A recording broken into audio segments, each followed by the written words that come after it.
Thank you.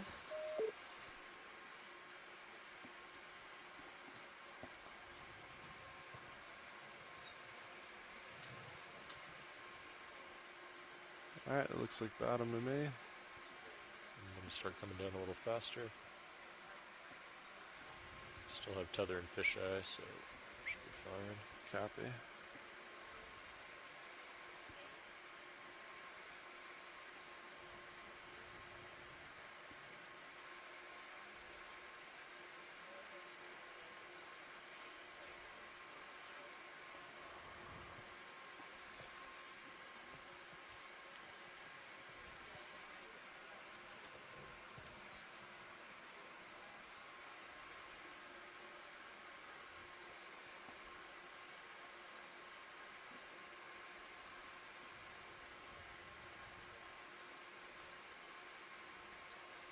This is the, I guess the current is going to be blowing the tether up slope. Yeah. Okay, I'm going to call this on bottom. Copy. Bottom.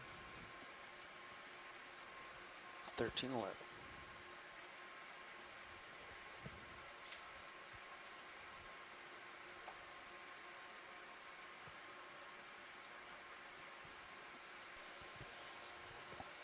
And it looks like we have approached the bottom. We are at 823 meters, and it looks like soft sediment. Bridge is dissolving out.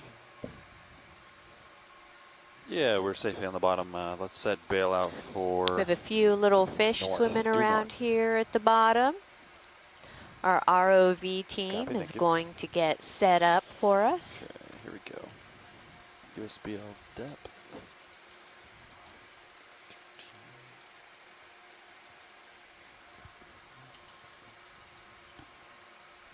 Is that a little shark that's swimming around there? Yep, that's a shark.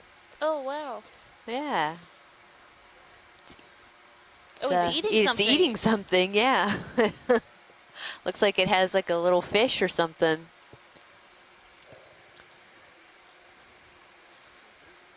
Down it went. All right, it's gonna come in here, check out the ROV, cruise on right around us, or under us. Yeah. Yeah, there definitely does seem to be some coral rubble down here as well. We Nice. are just off of this knoll feature, so when we Copy are that. set to roll, the ROV will go ahead and traverse towards our feature of interest today.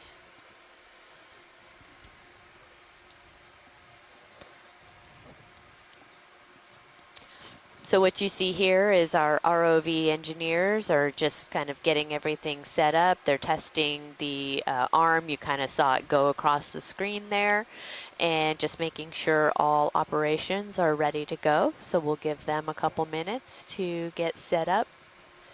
And while we are getting ready, we will go through and introduce some of our scientists that are in our chat room today Not that will much be helping us today. both ID organisms as well as take annotations My stick and just throughout barely this even transect. And we have joining us, we have Cheryl Morrison from USGS. We have Eric Cordes from Temple University. Herbert Levitt from the NOAA Center at Silver Spring. Okay. Jill Burke from USGS. Stowed. John Sorry about Reed this, from All Harbor the Branch centers are out. Oceanographic Safety Institute. boxes. Mike Vecchio from NOAA as well, and Morgan Will from NOAA Charleston, a geologist. We're always excited to have geologists. And then Rachel Okay. Gulbra from the Silver Spring Center with NOAA, and right, Timothy sounds good. Shank from Woods Hole Oceanographic Institute. So thanks to all of you guys for being with us today. It is always helpful to have our science team on shore helping us to narrate these dives. Great. And we also have Adrian Copeland and Emily Crum from the NOAA Office of Ocean Exploration and Research, and there are It's nice and flat. our social media and PR team and helping Just get all restart of these the great move. images and things like that out to the folks that are listening 30 at meters home in whatever direction. 2, 1, 5. Yeah, and on social media. Yeah, and so we'll go ahead and introduce ourselves Bridge as well. is So already I'm out. Alexis Weinig from Temple University. Yeah, we're I ready for that am move a if you are. PhD candidate at All right. studying deep sea Range corals, 30 and meters, bearing I'm the 215 biology science lead degrees, for speed this decimal 2 cruise. knots. And I am Amy Wagner. I'm an assistant professor at Cal State University, Sacramento.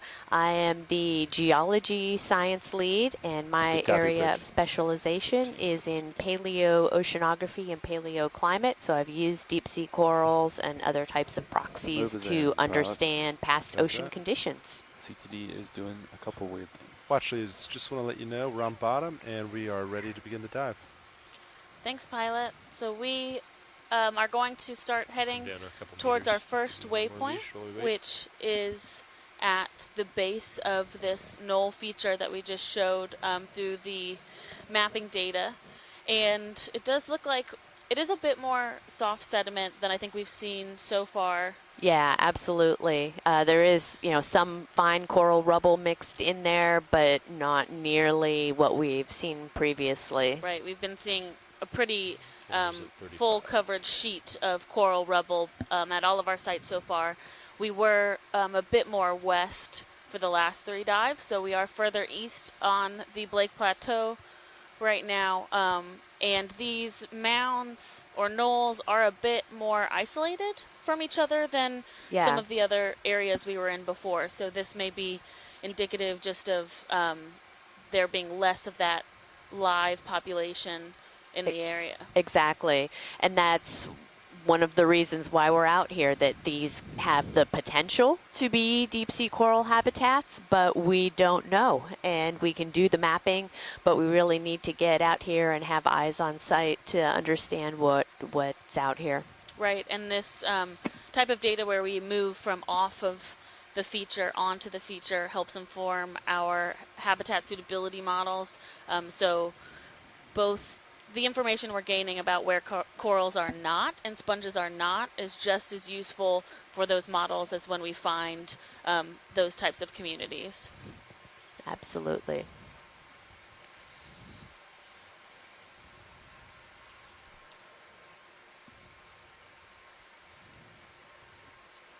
Watch lead, go ahead. Watch 2, how are you?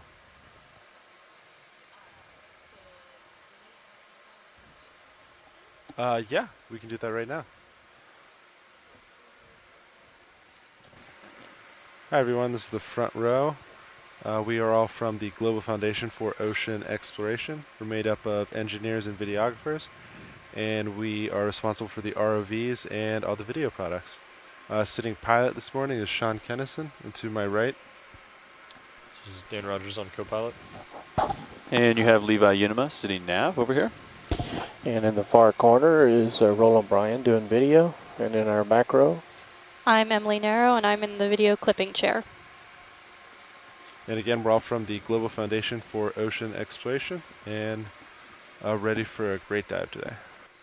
All right. Thanks so much, guys. They really make this whole operation happen.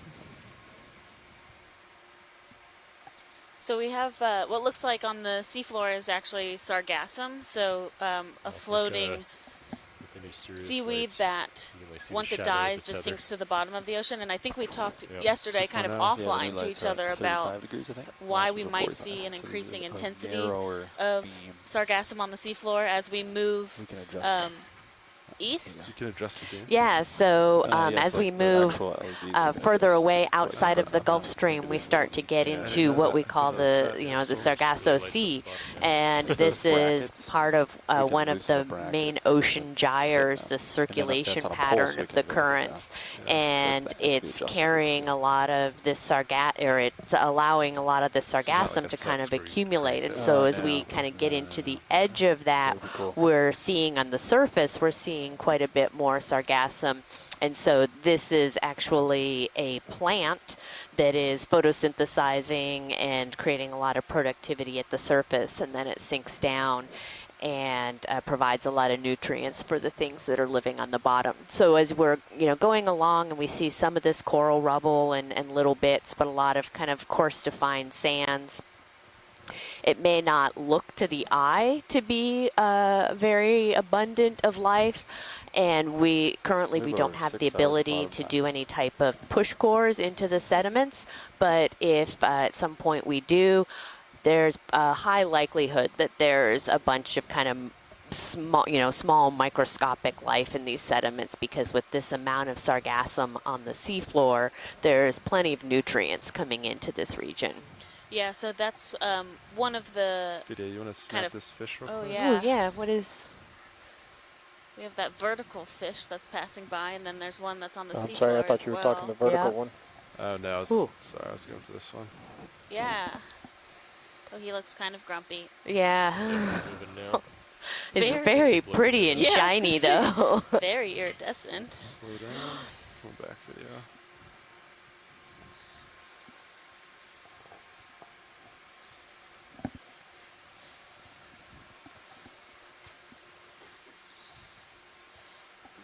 Those translucent fins and tail. Yeah. Oh, he keeps bumping into the bottom.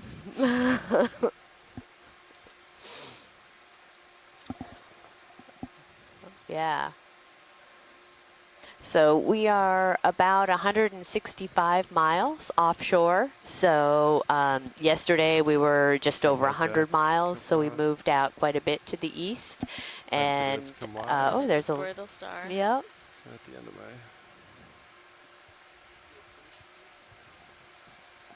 Yeah, so what we've observed, maybe a little, right in center, Pilot, is a coral potentially.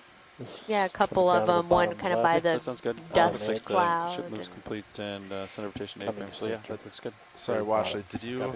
Yeah, so There are a lot of voices there's a in there, couple though. just to the left forward. So To the right, sorry. Well, these up here. Oh, are the okay. same. Oh, yep. Right, Yep. where you're pointing. Turn more into the view here. Washley, that's kind of out... Okay, Kind of at the limit right now. no worries. Kinda We see can it. Yeah, keep going. copy that. Yep. I'll see if I can find something more in line with our track.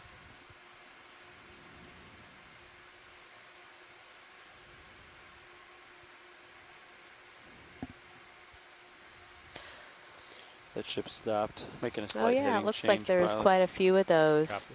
Just very light in color and hard to spot right off the bat, but And you can see the bottom clearly just with Sirius's lights and camera now. It's So nice. Mike Vecchione chimed in. It looks like we don't have any of our fish people logged in at the moment, but that So did you see a ground fault on that iridescent fish rotator- was likely a rotator roughie. still Dan or not? oh, okay. I can check it again real quick.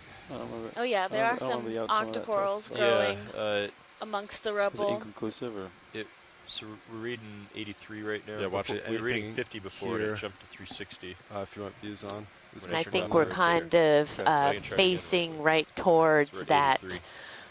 base of the knoll right now, so we Copy. can see that there's getting to be a little bit more rubble, so that gives us a little more of the hard substrate for these octocorals to actually attach to. Sorry, Pilot, can you repeat what you had said? Oh, I was just going to say we're much more in line with track now, so anything you want Okay. views on, just let me know. Thank you.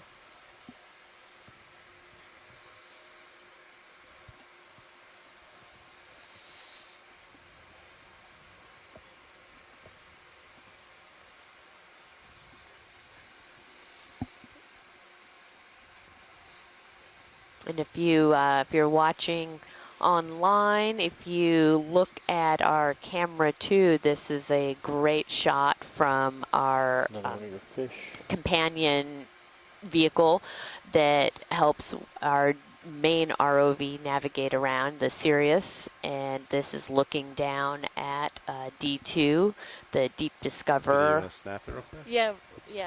Just to see what it is. Oh, yep, here's another little fish. Those teeth, I'd love to get a great view of this guy.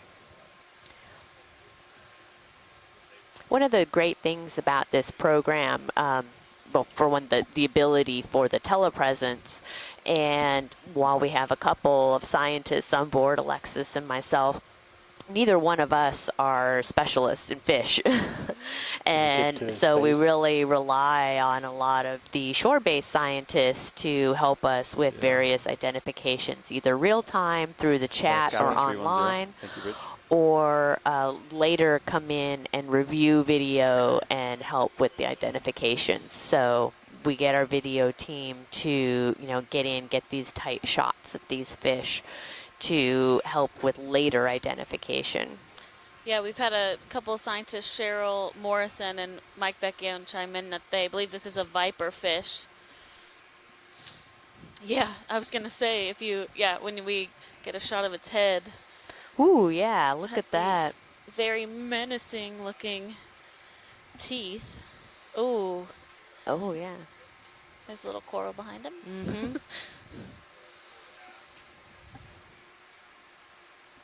And those little purple dots right underneath its eye there. Yeah, Is that a little, photophore? Or? I do not know, but likely very important for identification.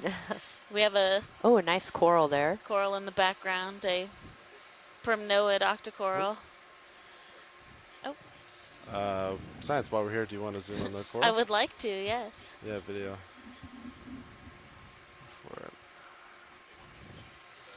Yeah, so this is a primnoid, potentially Plumarella, which we see in the area a lot, which is a genus of primnoid octocoral. You can see how the polyps are all very uniformly aligned, and the branching pattern has those kind of one after the other branches on the other side, so it gives that skeleton a kind of zigzag Ready for it? down the center Yeah, go for base it. of the skeleton. Super Oh, pretty. sorry, video. I'm at my limit. Down. I'm going to try to...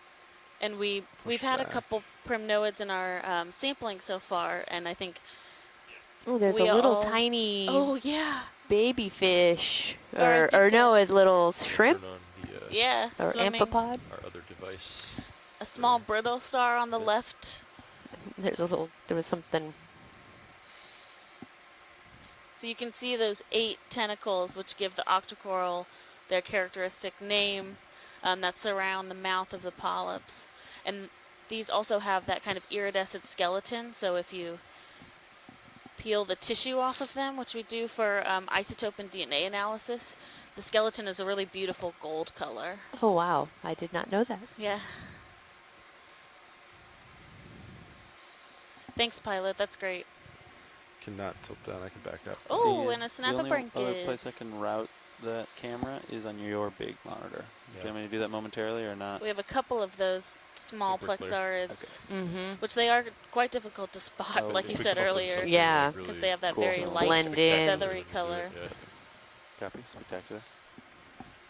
We have a little bit of tidbit that Mike Vecchione has given us about the viperfish that we were looking at. Copy. And he's Visualize saying coming that off. they are called a viperfish because the one on jaw the move. can open Sure. up very wide, like want on a more than 30? snake, Oh, that looks nicer. and that their Thirty's bottom probably teeth fine, are 'cause so we're still kinda long that they characters in the actually area. Quick poke up snap. through the top of their Understood. head. Oh, It wasn't just sticking out of its Bridge is mouth, it already was now. poking through its head, which is crazy. a nice shot of a synaphobranchid, which we've seen across the 4 dives so far. I think they All right, I'll are let him swim out of frame. quite often found amongst coral rubble and coral habitats. A white Hey, plexarid bridge. This is RV octocoral, now. possibly Yeah, we'd like to Swiftia? move. Same Alright, as the last. partial. 30 Which we have a meters, bearing couple of them there. 215 Yeah. degrees, speed decimal 2. Do any zoom And science? then If we can zoom on one of those white ones, that would be It's a great. good copy. Yeah, how's this one? Coming center. Yeah, looks good. All right, video. I'm just going to drop a little.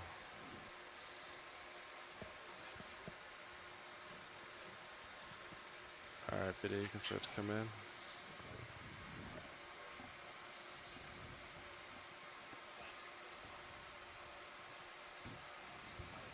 So this is a plexarid. It has, wow, really, actually quite large polyps.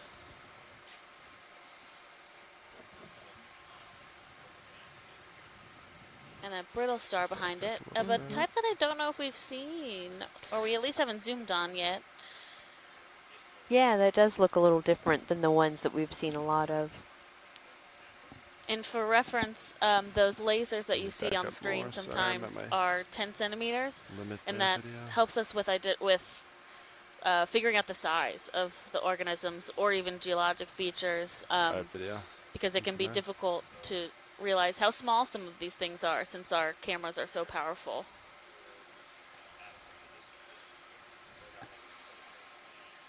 Yeah, the ones that we were seeing before, the legs were much more pink. Right, yeah. And a little more spiny, so this might be a different family of echinoderm. Yeah. Looks like the back leg, you can see there where it's skinny at the Oh, far end. yeah. So it likely lost one of its legs, and that's it. They're able to regrow their legs even after they, if they lose one partially or fully. Pulling to the coral. Copy. Oh, that's great. Yeah, that is. Can we kick on those extra lights again? Ready for it, pilot? Yeah, go for it.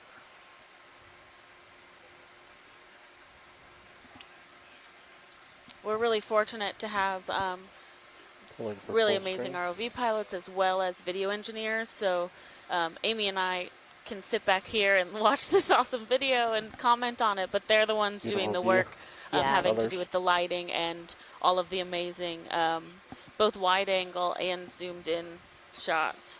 Okay, video's clear. Oh, we have a little shrimp. Copy Yep. that.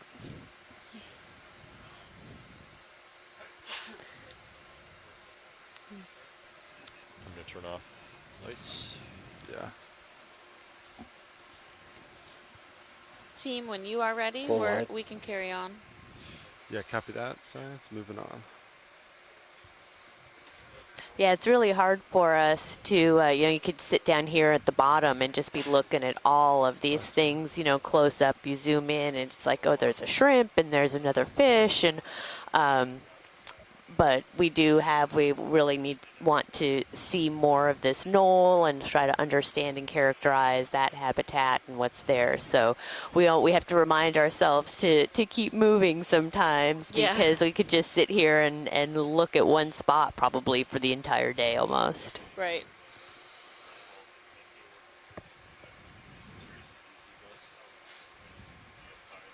And it helps, one of the reasons we'll try and zoom on some of the organisms that we're seeing is to have that video to be able to ID one of them, and then when our scientists on shore are reviewing this video later on and characterizing the sites, they can have confirmation that that species or genus was what they thought it was, and then count the number of them that they're seeing in the area with more confidence than just the overview shots. Yeah.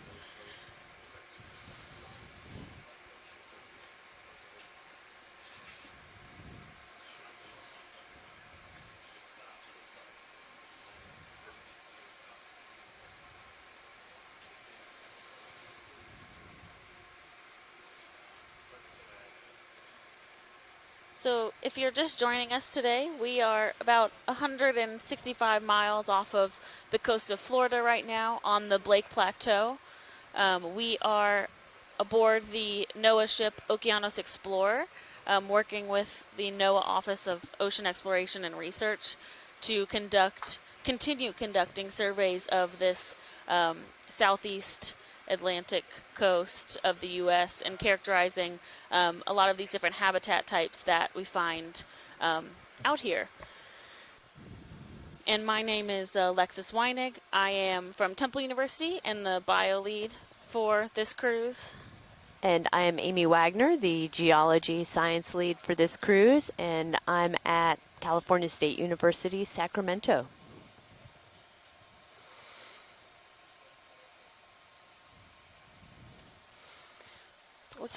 Sorry, go ahead, Amy. Oh, no, go ahead.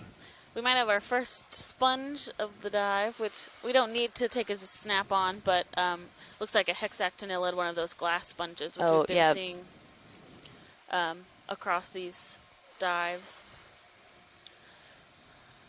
And so just for a quick overview of our plan for this whole expedition, so we have 21 days at sea, 23 days at sea with 21 dives. So we will be diving every day. We started a couple days ago, and we are on our 4th dive. So far, we have mostly been diving on cold water coral mound areas. We didn't quite expect yesterday to look like a cold water coral mound since we thought it was a scarp, Yeah. but it had a lot of coral rubble associated with it. And after, we have a couple more days. We have today and tomorrow, which will likely be cold water coral areas. And then we have our first seep dive on the 26th. So that will Yeah. be an interesting change in yeah, scenery yeah, for us. that'll be really exciting. So we expect what we mean by a seep dive Yeah. is there are areas where there's actually methane that's trapped underneath the sediment and in the rock layers out here, and then because it's a gas, it tries to bubble up to the surface, and so over time it finds these pathways and actually starts bubbling up out of the seafloor. And they're really interesting from a biological perspective because then you get some of these kind of primary producers that instead of using the sunlight to create energy, they are able to use the methane to do so. And so we start to see some of these what we call microbial mats on the seafloor, and that then brings in mussels and kind of allows these undersea, communities to form where we wouldn't usually see anything besides kind of what we're even seeing now. So we're really excited about that. And we after we have that seep dive, and then we have a couple dives on this expedition where we're also doing midwater transects. So we will, at the end of the benthic portion of the dive, move up into the water column and do transects to see what type of life is living there, and use our new suction sampler to make some of those collections. We had a really great midwater section in one of our earlier dives, and we were able to collect a couple gelatinous organisms, which are generally much more elusive as far as making collections. And then we also have a couple archaeological dives planned for this cruise. The first one, the potential Bloody Marsh wreck, on the 28th of this month. We'll see if we can find a couple more targets for the end of the cruise. Yeah. No, I'm super excited for that dive.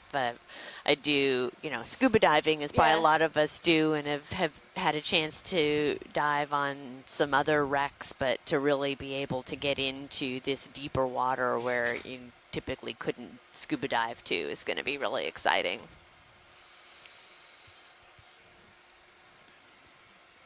Welcome, pilot. I'd love to see one of those viper fish with black water behind it. And Robert Carney made a really interesting observation in our chat. We are monitoring environmental conditions as well as looking at the visual video, and that he pointed out that the temperature in this area, are the CTD, which is a device that can measure temperature on the ROV, is measuring around 10 degrees Celsius, which is a bit in the higher range for these types of areas. So yesterday, the last 3 dives, the temperature was around 7 for all of those dives. We were more to the west, so that could be something that is different about this area from the western side of this plateau. I thought you were Dan for a second, but that is something we're keeping an eye on, is definitely the temperature. We've seen really quick temperature cycles based on lander data that was collected. So we send down a benthic lander that sits on the bottom of the seafloor and has a number of sensors on it for weeks to months at a time, and take continuous measurement to know what the habitat is like from an environmental standpoint. And so we have seen temperature changes from around 6 degrees Celsius up to almost 13 degrees Celsius in a really short amount of time. And that's one of the things that we're trying to understand better. Yeah. We have a nice sponge and Oh, coral yeah. aggregation. Some of these hexactinellid glass sponges, a little grouping of them. Yeah. Something's Another moving primnoid inside of it. Yeah, I saw octocoral. that. And a Oh, plexar. and is there a Oh. little fish off to the right there, kind of buried in the sand? Oh, It's something. what that is. Oh, Oh, what that is. Yeah, I don't either. I don't know what that is. We'll go back for sponge. Yeah. rolling.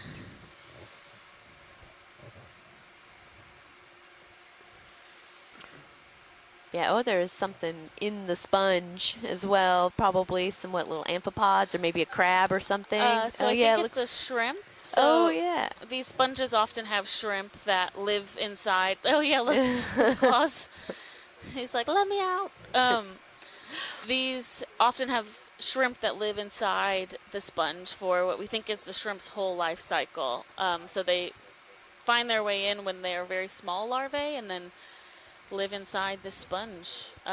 Sometimes you see mating pairs inside the sponges, so two shrimp that are living in there together that are able to reproduce. It looks like the shrimp that's in the right is different than the one on the left. It Oh. doesn't have the same style of claws. Those two separate sponges.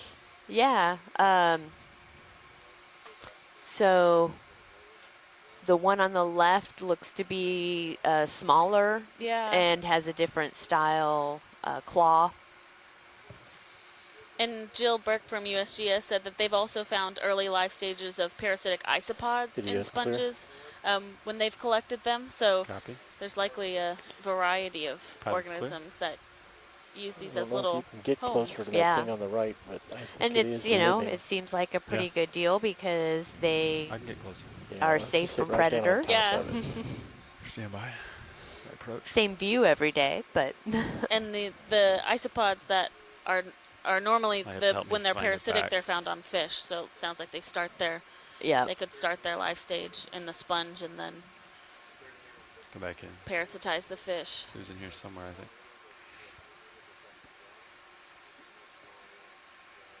Where did our little weird thing go? I know, right? I thought it was right here. I don't know. You see it, Ron? I think it tilt down a little bit. Hold there. But yeah, zooming look. in up on a bunch of this scleractinian coral rubble. There it is, up to the left. Dark gray.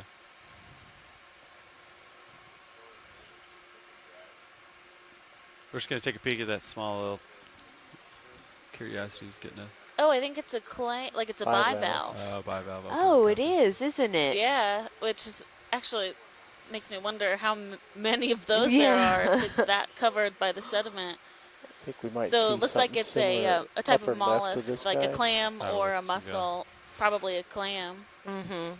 that has its Yeah, it's shell open and its mouth Lower left. filtering I got the spot. sediment. Definitely not an invert person here. I think that's just a small sponge. Yeah. Mhm. Let that one go. All right, video. I'm going to keep moving. Thanks, everyone. Yeah. I'd be there at 060. Keep moving up towards the base of our knoll here. Yeah, continuing to see the same, no, maybe not the same, but similar plexaurid and primnoid octocorals. It's potential that they may be not very large, potentially because they're growing on some of this coral rubble, which isn't exactly stable. So once they reach a certain size, they might be toppling over and not continuing to grow to be, or it might just be that those species don't get really big. So Right, yeah. And even though we're not in, below the Gulf Stream today, the Gulf Stream meanders a lot. And so it's likely that this Video, you wanna go region for the can fish? experience some pretty see significant this bottom one? currents Yeah. as well. we have a little Nizumia rat tail fish. We have not seen this guy today. Copy.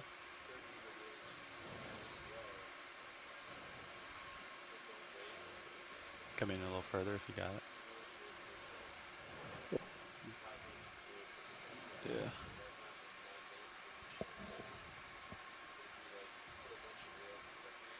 can see that.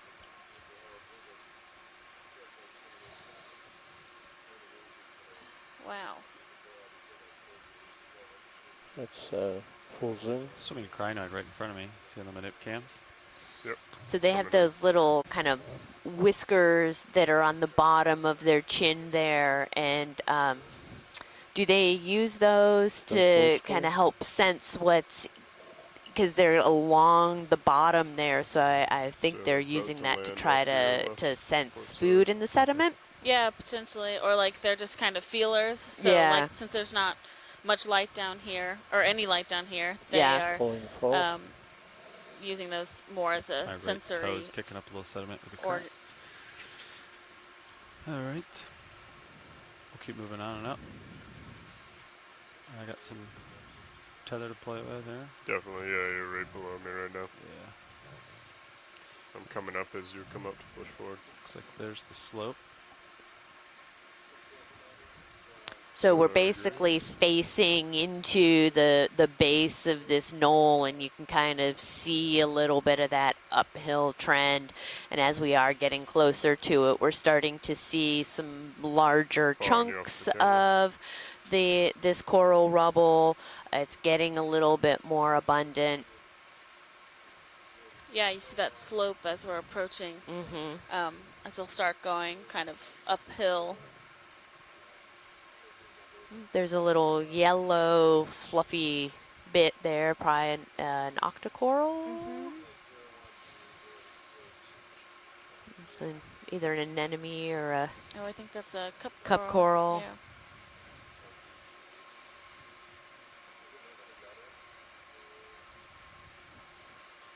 Oh, actually, you're talking about coming center by lasers?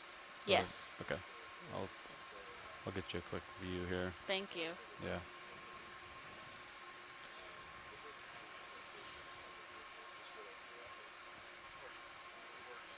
Oh yeah, there's quite a number of octocorals around Video. here. Come in partial. Go for yellow.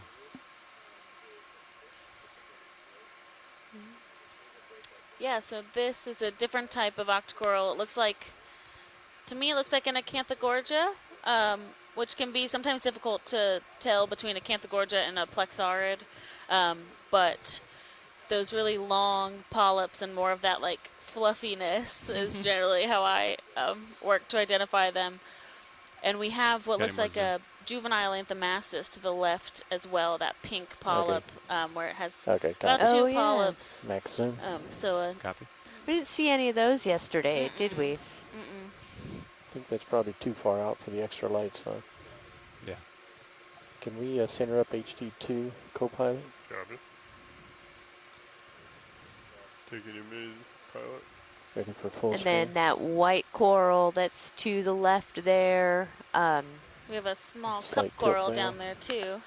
Oh, yeah.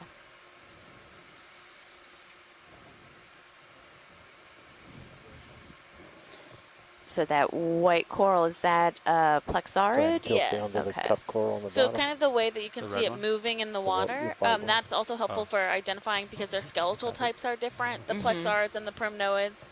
So the Actually, it's gonna be a plexaurids have more of two-shot a as tight flexible as they go. skeleton. It still will snap, but it's generally a little more bendy. Mm-hmm. And Yeah, the but primnoids too have a far very away for the rigid skeleton, so spotlight. you don't see them waving in the water as much. Yep. Try them. Roland, would you like to try additional Yeah. lights? Go ahead Okay. and give it a shot. You can Yep, watch and then the one HD2 as that it we're comes up. You can focusing see where on the now, center spot this would be. is a Coming little on down. solitary cup coral. So on the kind of Well, it fan lighted ones up. that we're seeing, those are colonial. You have But you can many see the spot individual is, polyps yeah. on Between the the toes, yeah. stalk, and video's whereas this is Alright, just one pilot's clear. individual polyp that Coming is up right. growing. 3, 2, now. Off.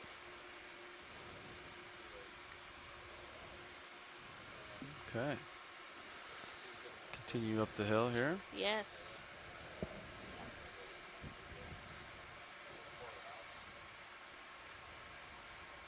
And for everyone watching, if you are on camera 1, you can see the feed from the front of the ROV. And if you switch yourself over to camera 2, you'll see Sirius's view. So the second part, the dual body to Deep Discoverer where you can view Deep Discoverer on the seafloor. This is a different. Yeah. Yeah, let's just take a quick. We don't need to spend too much time, but Fire there at 3.5. Okay, video, snap it. They don't want to spend a lot of time, so we'll just get a identification. so this looks Okay. like a branch of a bamboo. Come on a little So bit. there was likely a Yeah. colony that. Hold that. Oh well, that might be growing on an old sponge stalk. Yeah. So see how the base has calcified around that Yeah. stalk. So this is just a bamboo that has settled, and there looks like a stylastra down below it. But first, Isididae coral of the day. Enough time for a full So screen? often when Oh, I look at that little hermit Oh, crab. yeah. Yeah, we'll grab a full screen and then we'll keep moving. Yeah. Tilt up. See if it's got a there's a branching point. different bamboo to the left. Yeah, so we are seeing A lot more diversity as Video's we're clear. starting to get towards the steeper part of this knoll. How do we feel about another move? Yeah, I think we're calling in. Another 30 meters? Yeah. So these corals that we're seeing, You come out video. they form their skeletons in the base of the branches. Did you say that that's a kind of like a protatinaceous base, or is it a calcareous? so it depends on the type.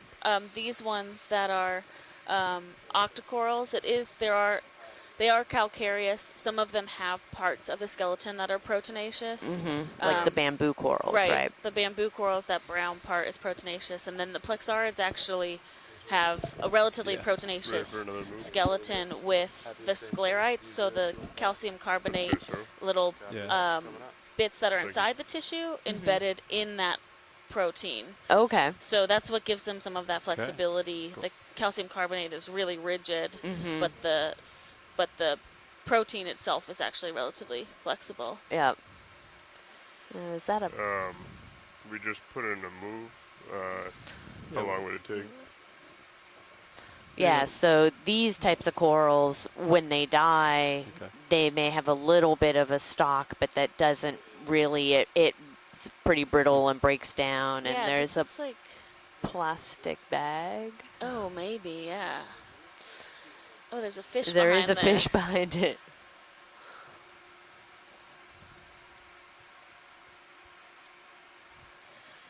Yeah, I think it's a plastic. Oh, there's a fossil cup coral piece. Yeah.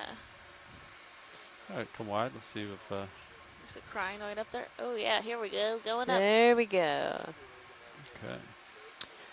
Yeah, so they are not the source of a lot of this coral rubble that we're seeing. They're using this as an opportunistic Sure, place do it. to land and grow. But as we get closer, we're seeing a bunch of this, what we call the scleractinian, these really hard calcium carbonate skeletons. And so whether as we move up, we see some of those, or if this is just more of an ancient reef that at some point there was a lot of these hard corals that were growing. We don't know that yet. Yeah. So And again, we are quite farther east than we were the last couple days. So yeah, it is interesting to Getting, characterize seems like a little bit more these glare on the habitats upper and right seeing of the ROV like camera. similar Maybe it's the different populations angle of organisms is of subsurface. interest to a lot of scientists that are Viperfish studying upper the left. conductivity of the area. And when Want I it? say the area, it's both If I can get the one up southeast in the of dark the U.S. above, as I well think as it'd the be entire good as a Atlantic guess. basin. We got a better view already. Okay. It looks like an anthomastus down there. I'm gonna snap the red. Just quick. yeah. So there's anthomastus and there's pseudo-anthomastus. I have to say, personally, I'm not good at identifying between the two. I just know that the bright pink corals with all those large polyps are of either of those genus. Video's clear. All right, that's good. Wow, those are really big polyps, though. Mm-hmm. Thank you, video. Keep going here. Gelatinous thing right of lasers. Snap it. I think it's. You're talking about this. Further up. Oh. Yep. over here. Yeah, so there's That. There. some more sponges. Did you want a closer look at this watch lead? Or you want us to skip this? I think we can. Yeah, on. yeah, I Copy. think we can keep moving. Next video. We'll keep going. All right. Going up.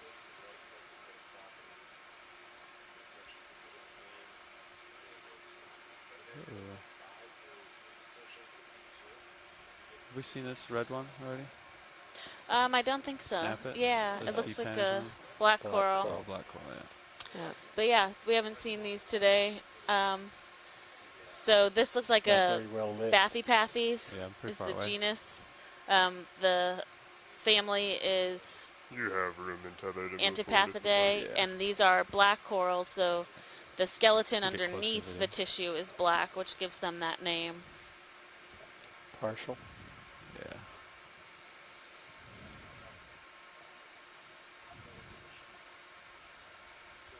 We are seeing definitely a denser layer of Just rubble. probably too. good Yeah. there with the extra lights, and you guys might There's a wanna little cup snap some coral down steels. there. Little Yeah. yellow guy. Yeah. Yeah, there's a Large, you bunch can of turn the them. Still camera on. Video, zoom at will, whoever you want. And you want to kick I on the believe extra that lights. Brittle Um, star. Yeah. You can do that. We Yeah, were lights coming on. considering Yep. those cup corals, at least in our other project, to be of the species or the genus Still Thecopsamia. coming on. No. Oh yeah, some sponge on rubble. Looks like, yeah, Cheryl mentioned, and I agree, a lot of Anelopsamia rubble. So not Lophilia pertusa rubble so much right now, but we'll see if that changes as we move up Let's go full screen. the mound. We're currently at about 803 meters.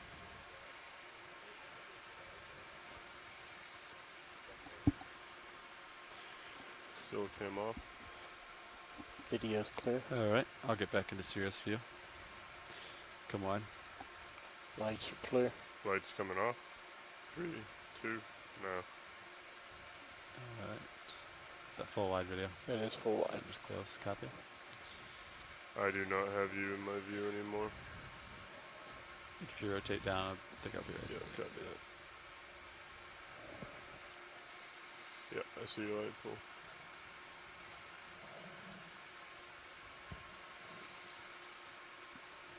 Coming up. Be advised. Copy. Is this a sea star over here, Roland? I think it is, yes. I All don't think it's a sea star. right. Give it a quick little. Oh yeah, look at that. I should not doubt the pilots. They're used to seeing this. I've definitely not seen one of Come on, I'll get those. closer. I'm pretty far away. Yeah. I'll get you. I think so not today, but I do think we saw a similar sea star on the first dive. Oh, okay. I don't missed remember that the one. ID that Chris Ma had provided, but I think that these are common to like the rubble habitat. Copy. Video, I'll get one snap for you, and then we'll move on. Okay. You tell Great, me when. thank Yeah, you. go for it. And I saw two. Oh Get an yeah. ID, and then we'll. Yeah. Slight tilt. Looks like a peanut. It does, the peanut shell. Yeah. Video's clear. That's clear. Keep going. Little crinoid on there. Oh man, there's just so much just in that rubble. I know. It's like, so we could just sit here and Yeah. poke around, but Yeah, there's quite a diversity here. yeah, there's quite a bit of diversity.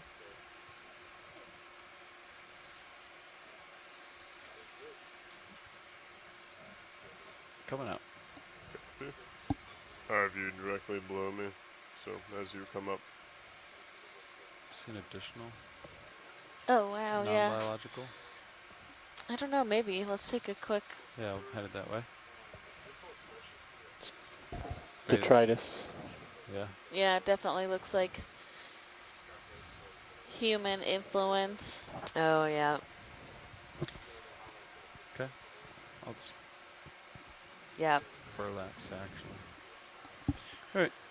Great. And to the right of that is a different type of Primnoa than we've seen so far. Just so for our people at home noting that stuff. We don't need to zoom on it. Copy. Keep riding up this Great. side here.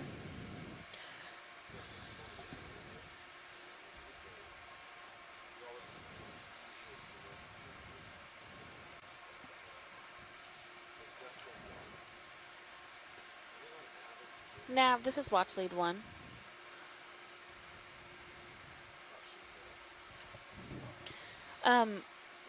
Are we at the base of the feature?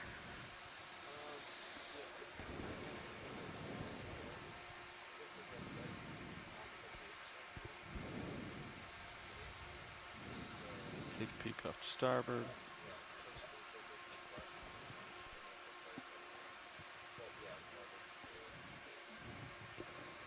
Great, thank you. Anything you guys think we could do with that Yeah, so this is glare that's on the upper feels right of the relatively main steep HD? to me for being at the base of this. Yeah, it does. And according to our bathymetry, not even the most steep Yeah, the portion jaws of of the craft the are slightly of the turned in, dive it to looks come. So Okay. I like steep Yeah, we can try slopes. some That of this often video. means corals You have my hydraulics up. and sponges. Lars. Coming on. Ooh. You want to snap the fish video? It's like a ways off, but yeah. I think it's a synaphobranchid. Yep. All right, we'll let it go. Hydraulics are ramped up. All right. Try to get rid of that glare for you video. Hold on. There's a light pink coral coming into center. Yeah, absolutely.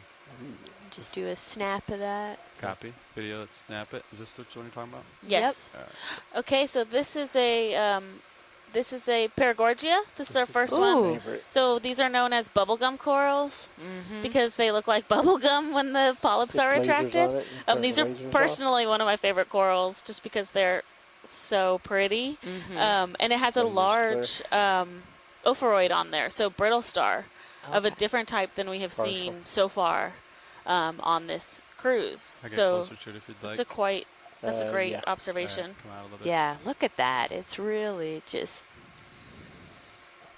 and it is hard to see the bubble gummy type with its polyps open and feeding, but when they're closed, it really does. There's like all of these little kind of lumps and bumps on it, and it looks like a hope somebody just went and stuck a bunch of pink bubble gum all over it. Yeah. Great. All right, video, come in. I'm closer now. Oh, look at that. So another octocoral. Yeah. Yeah, so So click Paragorgidae on is those the extra family and You might want to a take different type pictures. of ophoroid Coming for on sure. the lights now. With those long arms wrapped all the way around that coral. So it's thought that these ophoroids they're not feeding on the coral, they're just using it Lars, as you a can turn home the and as a way to get still up cam into on the if water you wanna. column. Already on. And to feed similarly Copy. on the I'll let you run it small then. particles that Go. are coming through the Hold water that like the shot for a coral few. feeds as well. It's just so beautiful. Those long polyps. Mm-hmm. Going for full screen.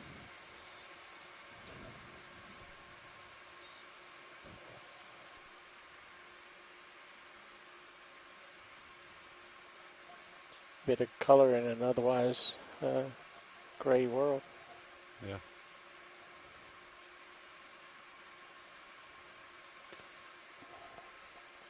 And video's clear. All right, pilot's clear. Thanks.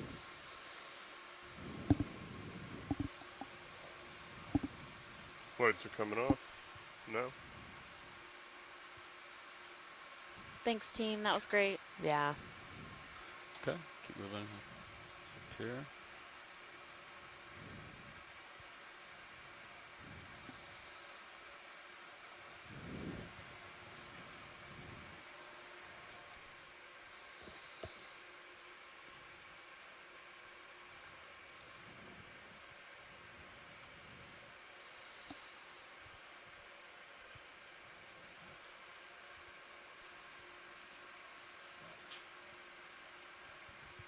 So definitely seeing a lot more abundance of these white octocorals and a few little kind of sand patches. but for them, and we're seeing some sponges and stuff, but just really high, dense coral rubble coverage.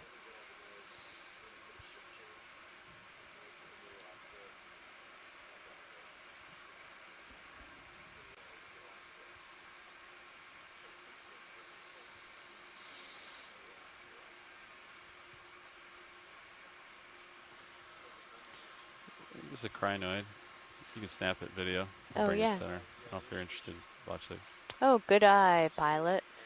So here's a crinoid or a feather star. We saw a bunch of different types on some of our previous dives. I don't know if this is,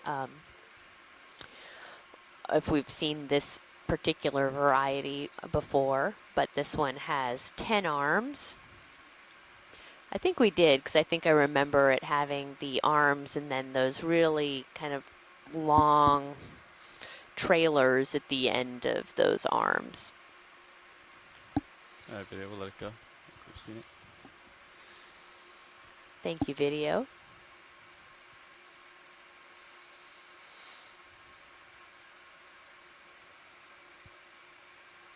Oh yeah, there's another one.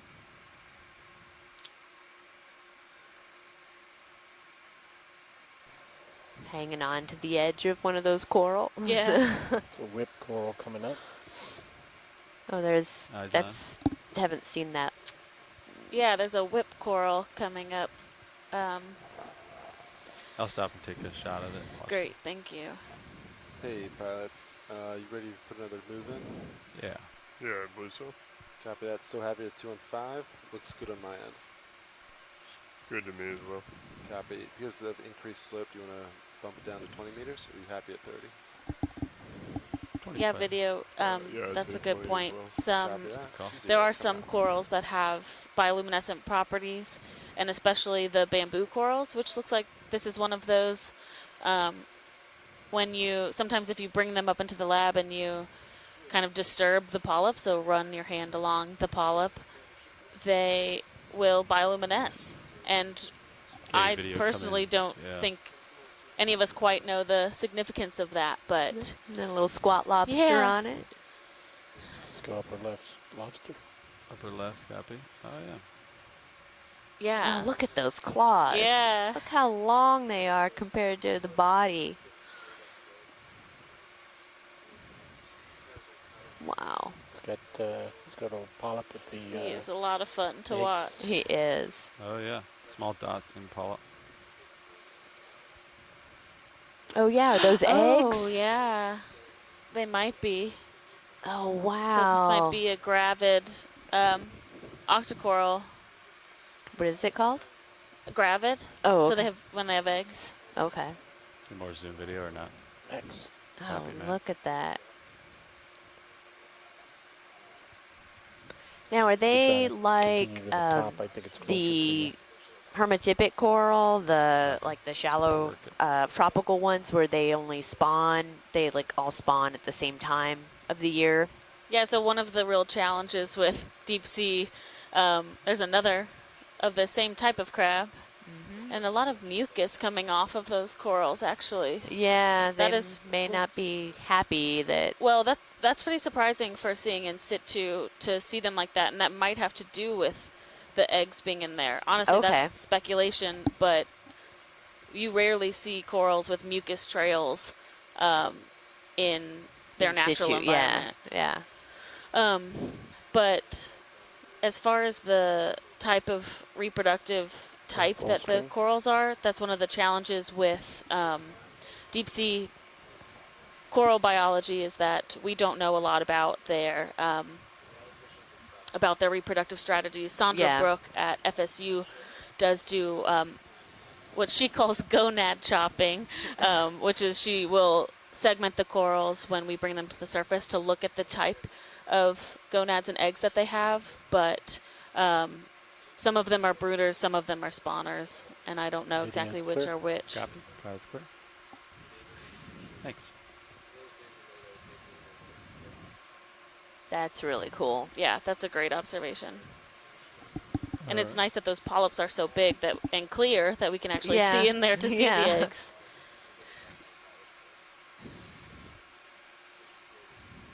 Got something white on that stalked crinoid or whatever that is ahead. Yeah, what is that?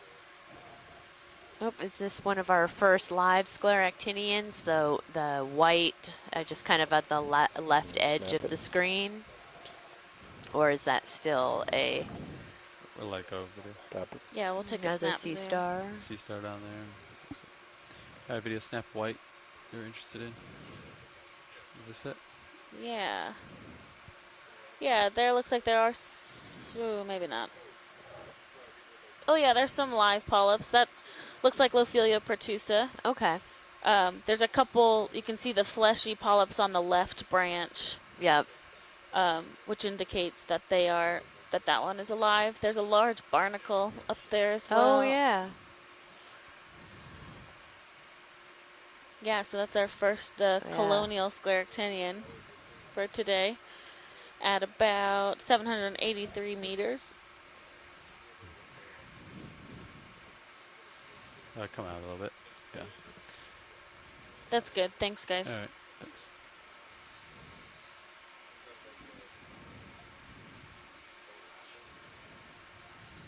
And then a little stellastrid down next to it. Seen a few of those. They don't get very large. Typically, they're very slow growing and tend to pretty much stay that size.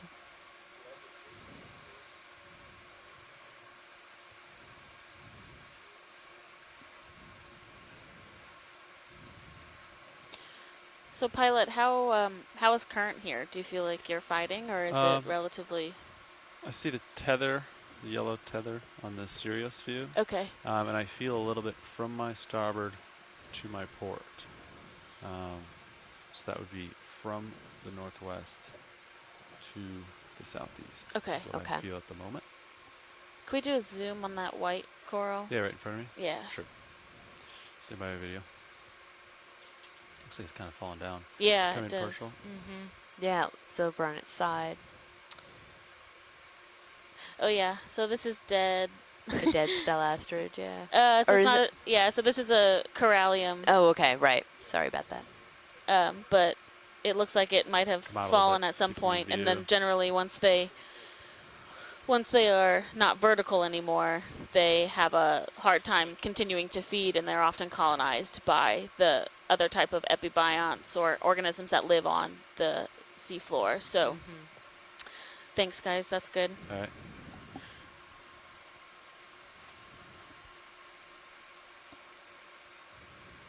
I'm looking down at you at 70. Copy 70. Good. Interesting. Some more sponges up there. Mm-hmm.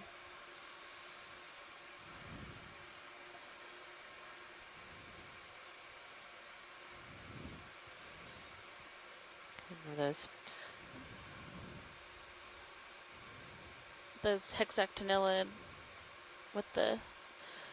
Yeah, the two kind of barrels. Right. Yeah. We just reached the top of this little mound section. Yeah, I think the slope gets a little less steep there, but it should continue up. Watch lead, was there anything you wanted me to zoom on in the field of view here or not? Or keep No, it- I think we're good to Good. keep Yeah. moving. Understood. Oh, up on the left, there's like a. Do you see the crinoid that's on a stalk? It has those 5 arms. Oh yeah. Can we Copy. take a zoom on that? Yep. Thank you. Reminds me of like a firework or something. Yeah. I believe the common name for these stalked crinoids are sea lilies. So they look a lot like the flower that is known as a partial? lily. Is that approach? And these Hold stalked that. ones are relatively rare to see. So we've seen one other so far on this cruise, and some of these observations will definitely be range extensions for these organisms, just because we haven't had a chance to observe Come them in. before. Mm-hmm. Partial. Yeah, hold that. I gotta get some of that here. So a lot of the other crinoids we've seen are mobile. They can move around or swim, and I'm assuming these guys are not. He looks pretty more if you got it. cemented in there. Right. Alright, check out its base. Oh, little hermit crab on there. Oh, yeah. A little obscured. Okay, go back up Okay. slowly. Yeah, so it looks Yeah, like it that's has great. 5 arms and some little, I don't know if those are anemones or some other type of cnidarian right around the base of the top of the crinoid going onto the stalk. Yeah. Are those, I mean, they look like little baby stalked crinoids. I think their base is too soft. So Oh, okay, normally they yeah. have like a more rigid base if they were crinoids.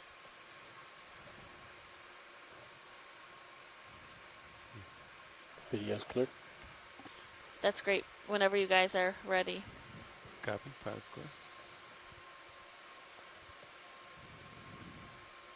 There's Pretty another. anemone. Oh yeah, that's a big anemone back there. I think there's actually some chrysogorgid octocoral to the left as well. But also, pilots and nav, feel free to tell us that we're zooming too much if we need to make way. Copy. I think we're making a decent pace, but nav can double check. On pace, yeah. Great, thank you. I think I see a sea star straight ahead that after you might be center out, eating a would you guys coral. be ready for another one? White. Center screen. Center. Oh, yeah. Looks like Head that way, slope Ron. has decreased. Do you feel comfortable going back to 30-meter bumps? I do. Yeah, should we hop on the top of this hill and check sonar and see if it's still in the same direction? Yeah, you can snap Where it. is We'll it? see Yeah. if it's of interest. Is this Yeah, what you're it talking may about? Rotate hold on, towards like Yeah, it's just a coral. Video, where did you see Yeah, what you thought was a sea star? After this, well, I think we were mistaken. Watch lead. Oh, okay, It cool. was that white guy on the, yeah. Understood. Okay. yeah, pilot, you want to take a peek? To our See what direction movement. adjust? Yeah. Okay. That way. What's my sonar got?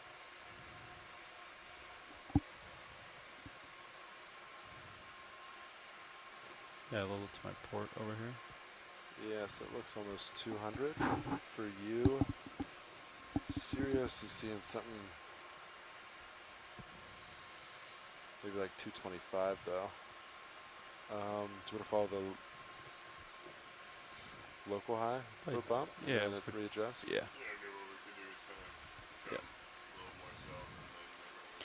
So one of the things Copy that that. How's a, our ROV pilots A 185 are working through when we come to the 20 seafloor meter is bump that sound. the bathymetric data that we're able to collect from the ship is at a 25-meter resolution. And when we come to the I will put seafloor, that it's in. often the topography Just, is a bit more sorry, let me come intricate over to than 185 what first, we and were then we can, what we're actually able to Yeah, do copy from that. press that in. from surface. So I should be able to do as we explore down here, like they make those calls 190, on 195. which Copy direction that. and what the Kinda best cut the heading for the difference now that ROV I and the see you vehicle are, adjust. so that we're in good 195. orientation with the ship Yeah, how's that sound? as we move along. 30 meters, right? Bright orange. I'll do on 30. the Yeah, right. what's that? I'm up for 30. Yeah, that Great. Lined up, orangish. ready to roll. 30 meters, 195 coming up. Come in, video. So this looks like a black coral. That is like another sea whip where it's just one branch. Very bright orange tissue. It looks maybe like it's fallen over. Yeah, it doesn't. Let's go down to the bottom Is right. the base up there in the upper part? That's and what I- yeah. Trying to figure out, where it's actually attached versus. I think the base is up, and then it fell over. So Yeah. it's over there, yeah, and then I don't know why it's laying down, but Yeah, Yeah. very long tentacles on that black coral. That's what happens when you When put you- your base when we on a collect- loose I don't- piece of coral. Oh, Yeah. Stichopathes. Tina Malitsova has Go ahead, slowly tilt Malitsova up. has joined us, who studies black corals and identifies this continue as to a the base. Stichopathes.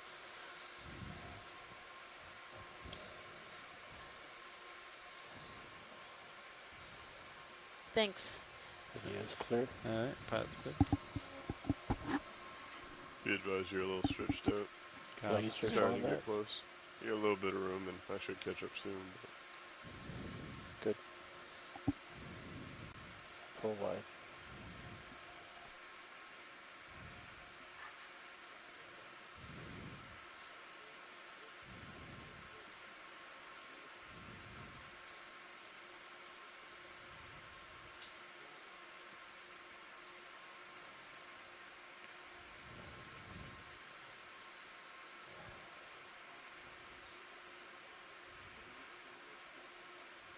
Okay. Yeah, it should move in, yeah. yes. Ooh. Oh, we have a What is this guy? vertical. Spike Yeah, if we can keep the black behind that, it'll make a good image. Get it rolling. Snap in, or not snap in, but like partial frame up as I approach. Keep an eye on me. Yeah, I Close. gotcha. Let's In, if you got it. get up to its head. Ooh. All the way to its So head. yeah, the name escapes me, but these fish have been observed before and often in the same orientation. So they tend to be vertical in the water column, and very rarely do we see them tell him to turn. horizontally. Yeah. Thank you. Okay, turn a little bit more to starboard. So slowly go down the body. Actually, we'll go full screen. I'll zoom. As he pirouettes for us. Okay, go ahead and go down.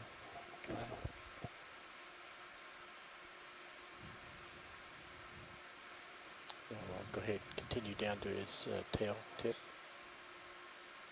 He's moving on me. Yeah. So our shore-based scientists say this could either shows be upper a type belly of since he's barracuda coming the other way. or a sawtoothed eel.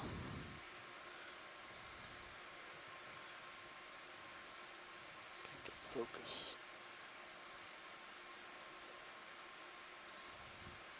Wow, it's like back fin is so translucent except for the iridescent lines through it. Going full screen. Get it under my leash, so I'm gonna kind of let him drift away from me. Through some discussion, it sounds like most likely the sawtoothed eel, because this is that vertical face up posture is typical for that type of fish. Nice turn.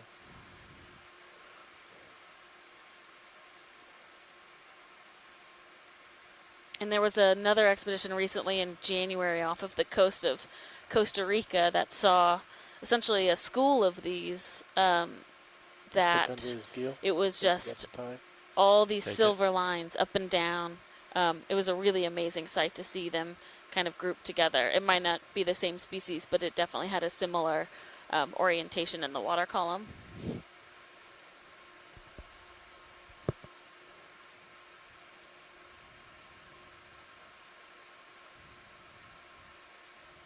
Okay, video's clear. All right, pilot's clear.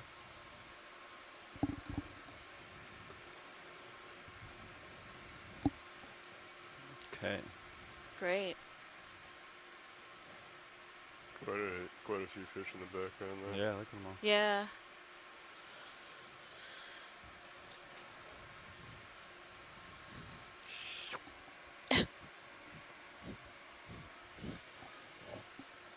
I mean, It's there.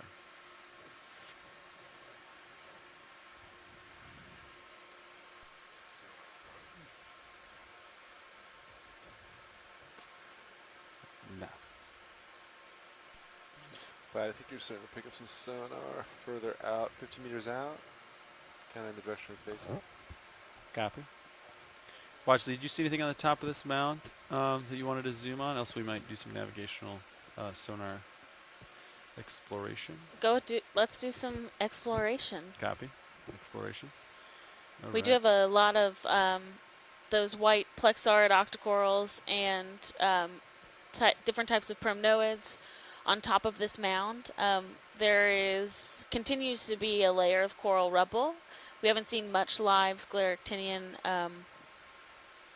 colonial scleractinian corals today, but we are going to do a little bit of sonar exploration. So using the sonar that's on the vehicle to look for hard bottom, if that's accurate, ROV team. Yeah, that's exactly Okay. what we're doing. Thank you, Rich.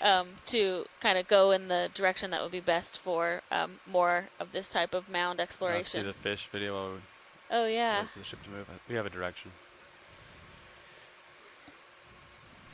Yep, it's ready for 30 Yeah. meters. 195. Still happy with that, Copilot?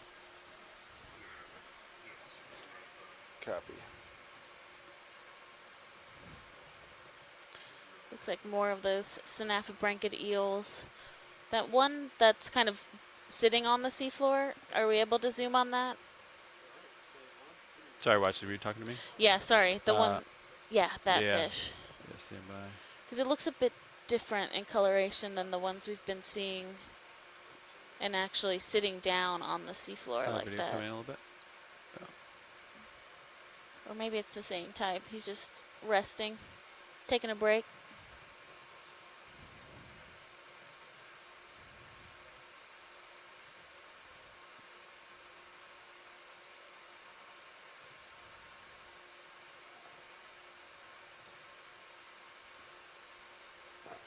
Max soon.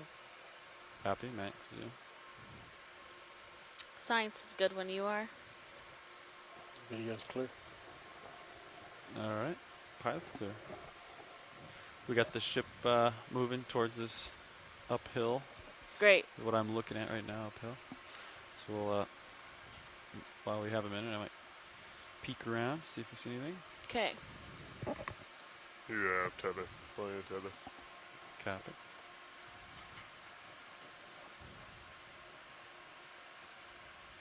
Yeah, if we can just zoom in, there's a number of small corals, so if you just want to zoom Yeah, good. down in the area and I can Zoom kind of in. scan. A Yeah. good partial. Yeah, do that. Great. So right to the right of center now, there's like a puffy coral. Up and left, there's something Price of gorge up interesting. there. Who said Chrysogorgia? I- Because that's right. I said it. That's one of my favorites. It's the best. Yeah. Yeah, so this looks like a Chrysogorgia octocoral, which we've seen a couple of but haven't really taken any zooms today.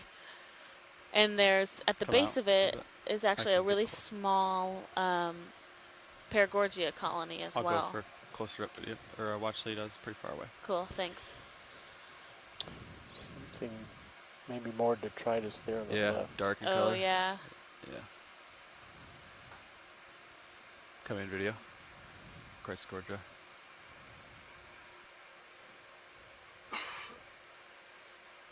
Nice. Yeah, so you see this little area has a dense community in itself. The white ones are a plexaurid octocoral, and then that bushy, more intricate skeletal structure is the Chrysogorgid, which has Or fish full of Again, abominants, yeah. pretty characteristic squat lobster Still living drifting, yeah. inside. And then down those pink ones, I believe it might be a type of stoloniferan, so a type of octocoral that Oh, down. kind of crawls along and grows on dead skeleton or rocks, other hard substrate.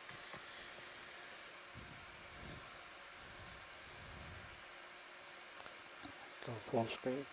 That's great video.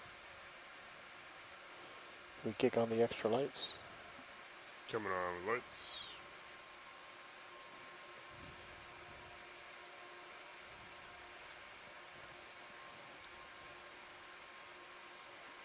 Did not help that much. There's Kill them some off. Yeah, lights looks are like a clear. hydroid Lights with, coming on. and Video's some clear. a brittle star on Yeah, there as pilot's well. clear. Keep going.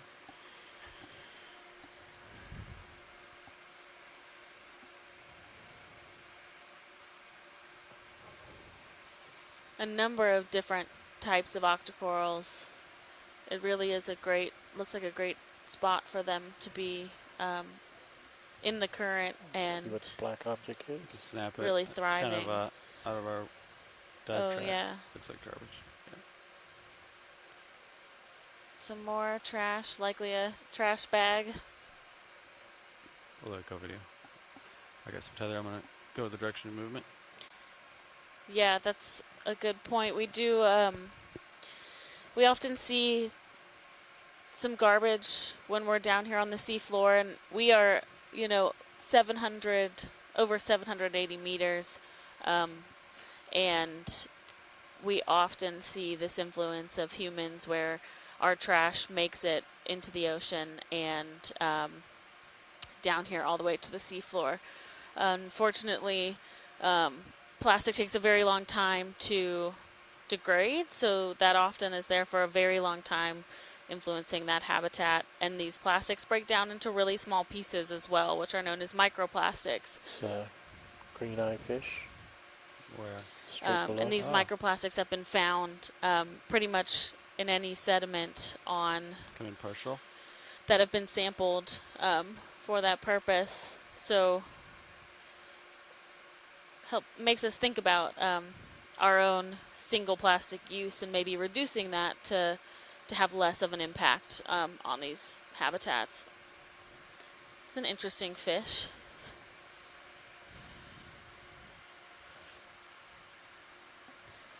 Has a really kind of cow-like pattern. That sounds, but like the black and white spots and that iridescent on the white parts of the scales. Just get a little bit lower.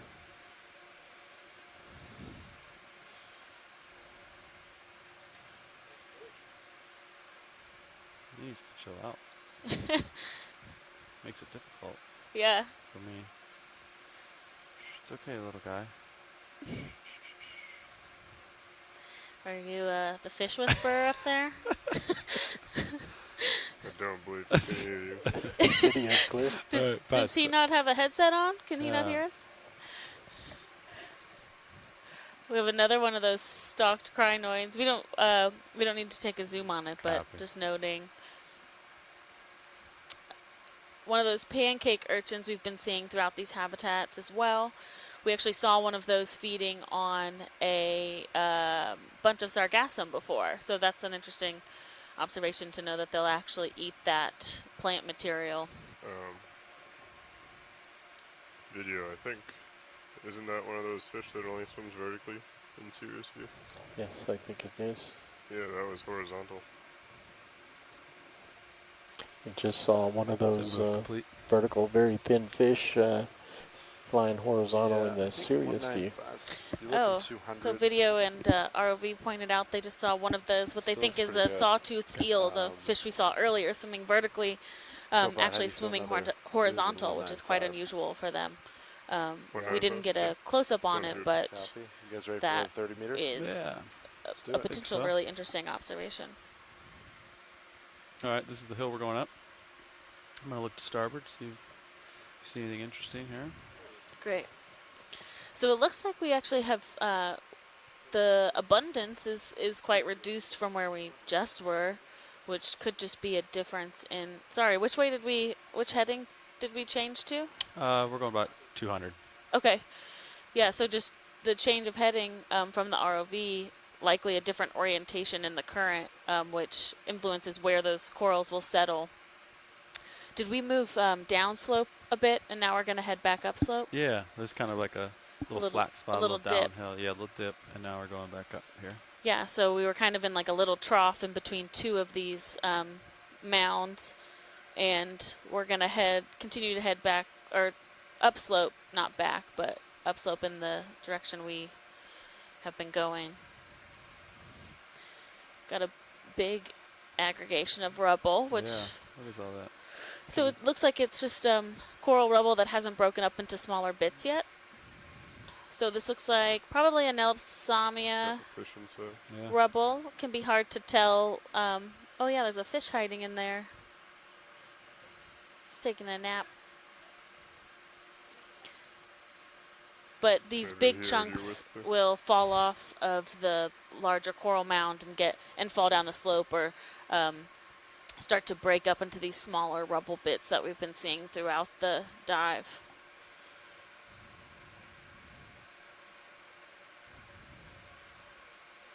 Just gonna take a peek to my port, Sounds good. see if anything pops out. Just 'cause I don't see a ton.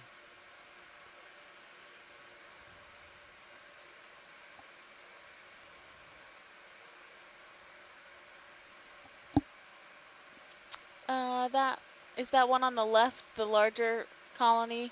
Could we look at that? Yeah. Talk about the white branched. Yes. Copy. Looks like some pretty big polyps. Yeah, maybe. You may go out of serious view. Do you want me to swing over for you, or just keep you? I'll just stay there. I'll stay right at the edge of your view. Yeah.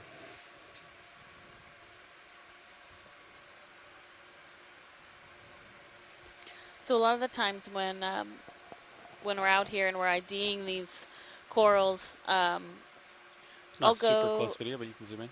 to family level, because that is the level of confidence I have in assigning the ID. So this is a bamboo coral, like we saw earlier, just a different species or genus, actually. And you can see those black nodes in the skeleton through the tissue, and that's what gives them that characteristic bamboo common Not name. a lot of time here, video. So get what you want. Full screen. And those polyps are quite large, yeah, video. That's great. All right. Next video, I gotta get back into Video's serious clear. view. All right. That was kind of at the edge, Thanks, that was good. so I'll Head back. head back to serious view here. Kind of wandered off. Looks like it's quite a bit steeper up ahead. Okay. Keep moving then.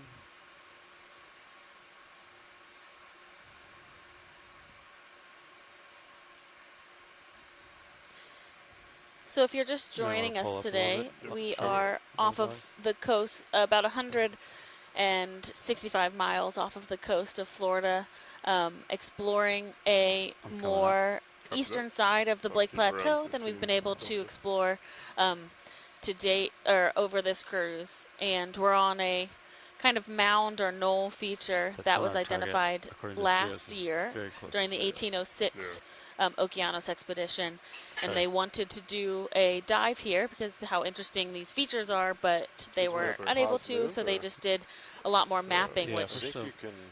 which revealed a there, number you of come these up types over of it, right? features, See over it. Yeah. but Okay. they're Yeah, quite the center, spread you out see from over each the other, top. which we're Looks like not you're hitting so the used to edge here seeing now. when we think about Yeah. cold water coral mounds, where Okay. you sometimes have more connected Yeah, I just saw like features. 6 meters. Yeah. Right?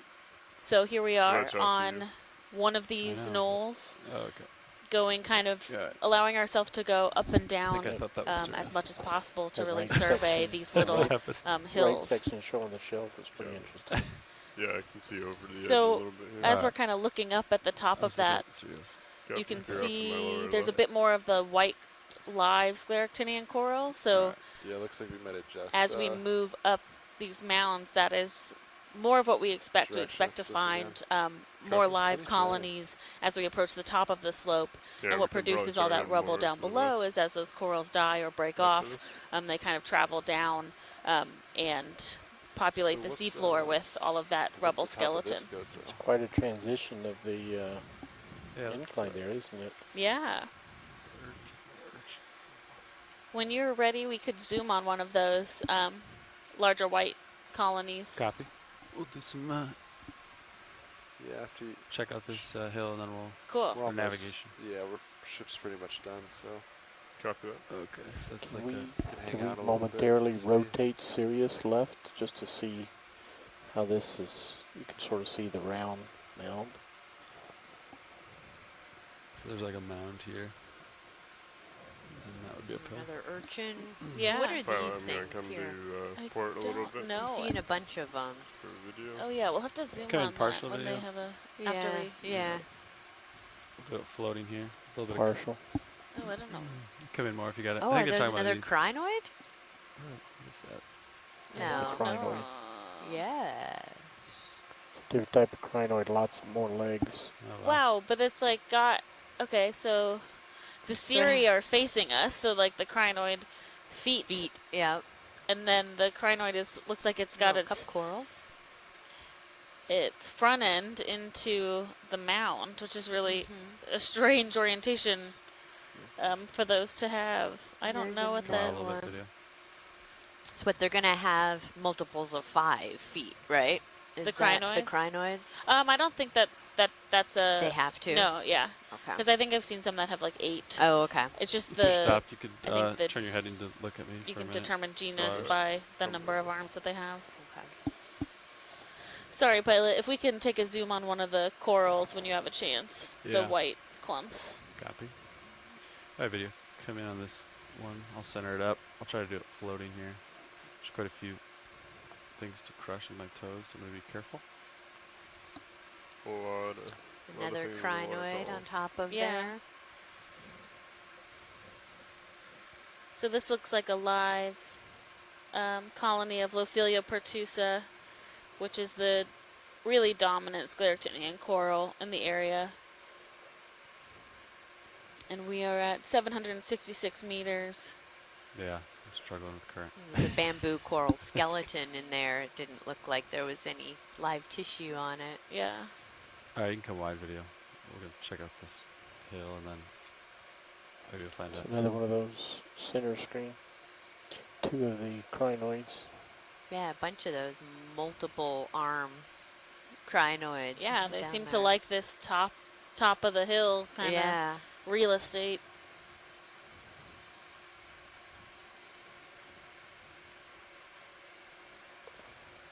Oh, there's a The fish hiding under there. Oh, yeah. A lot of great hiding places for fish and other critters. Coming into center are 2 of those crinoids, one with its oral face out and one with the oral face away from us. If we could zoom, Just left to center Copy. Watch that would it. be great. next to the yellow. All right, video. Let's go these 2 guys. I'm going to try to get this more stable here.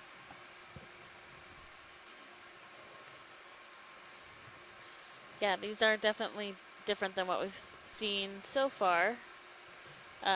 More arms and like a higher density of arms, but it's nice to be able to see both sides of those crinoids right next to each other. Yeah.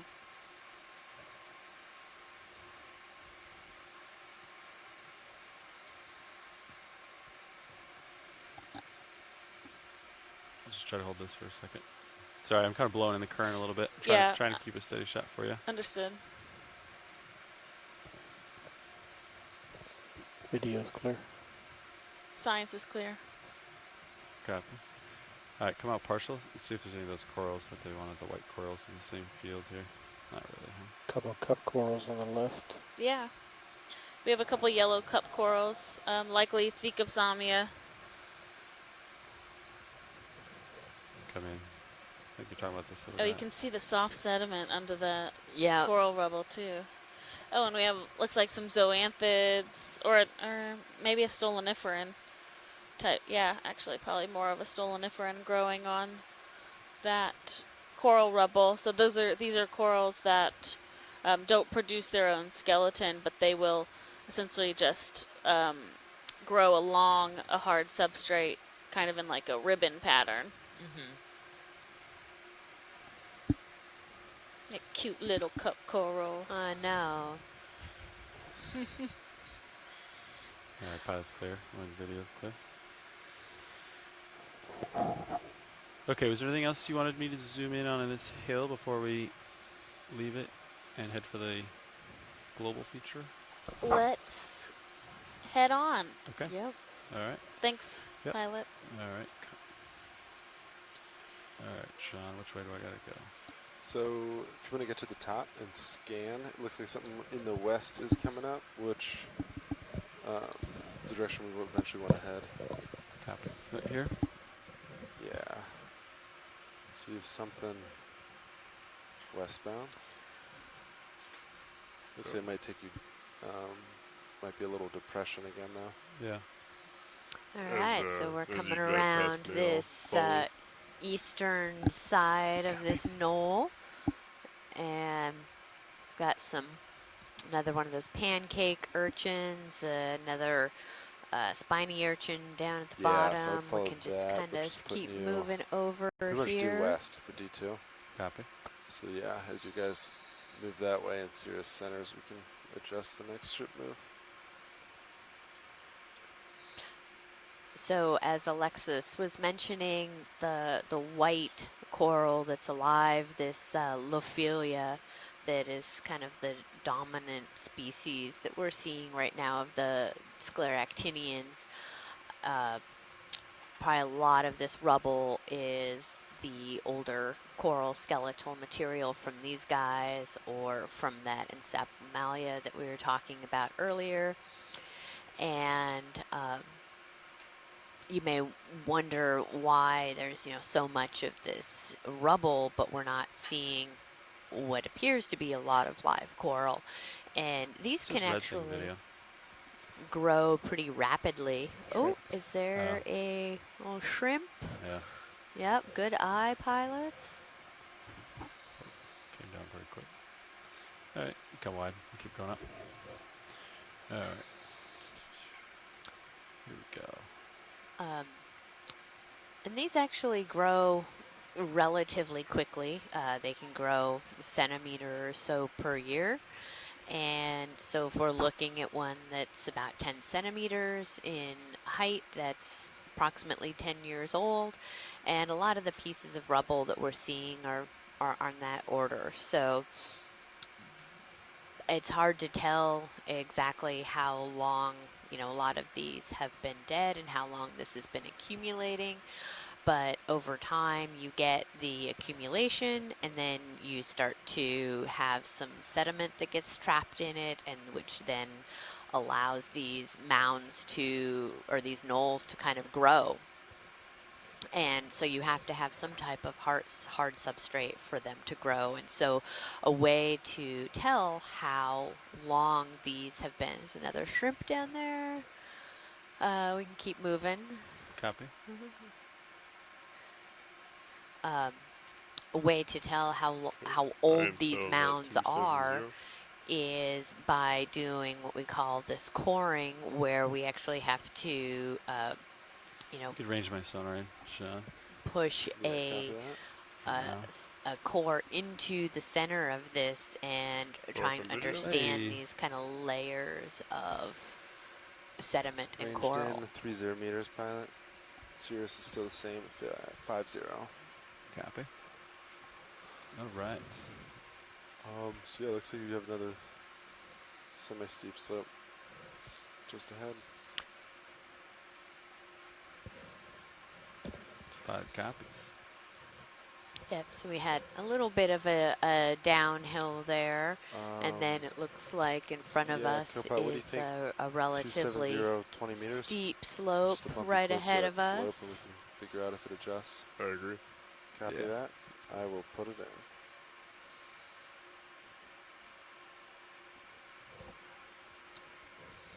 We're on that far eastern side of the feature we're going to be exploring and our track. Video, you want this quick moving black subject center? Yeah, grab it. Oh, wow. What is that? It's Take more zoom if you got it. Yep, a little Tina 4. Oh, look at that. It's going by pretty quick. I don't know if we have Mike Ford on the line with us, but that's a great little Tina 4. Nice job, video. All right, let it go. Thanks. Come on. They have all of those. They have those 8 rows of cilia, and with a lot of bioluminescence in them. It's like a wall in front of me. I'm surprised it's not crumbling down, Drifting off to my left, pilot. All right. Current has increased a little bit here, I think.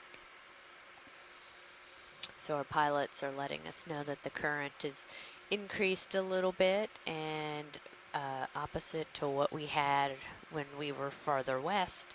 The current Yeah, is that one's actually vertical coming fish, just primarily kinda out of the north, it Yeah. bomb right appears. past. Yep. All right, Lars, I'm gonna get back in your field of view here. Copy that. Kind of wandered down current of you.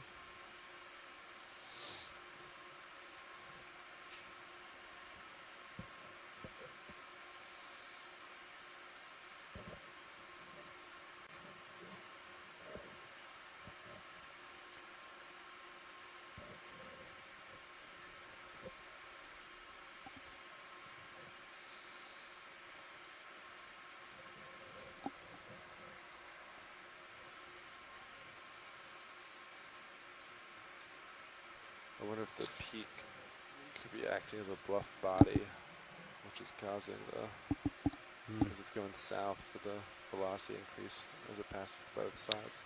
So we had mentioned that this is a mound on the Blake Plateau, and we've had questions about how these features get their names. And there is a process where a new feature can be observed and defined and actually gets submitted to become an official name. The Blake Plateau and the Blake Ridge. Also, we have the Blake Escarpment that's farther to the east where it drops down into the deep ocean basin, is named after a ship, actually, the George S. Blake, that was in service in the late 1800s. And that ship was using steel cable for oceanographic operations, laying steel cable, and it was from that ship that they defined sort of the boundary of this plateau, and so it is now bears the name of the ship. So it's very interesting to kind of look back in the history and how these different regions have been named the way that they are, and it's usually after either a person or, you know, in this case, the vessel that was that they were operating from when this feature was first defined.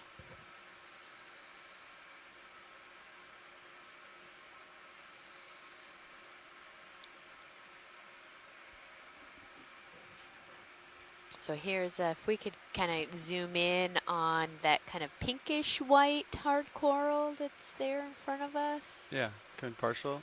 Which one? It's down a little bit towards the bottom of the screen. Right There here? we go. Yeah, Copy. Let me get you closer to the. it's fine.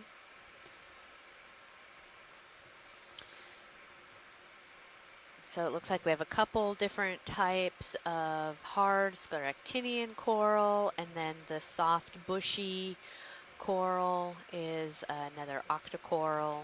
So we're sort of up here at the top of this one ridge, and so a lot of high density of coral rubble and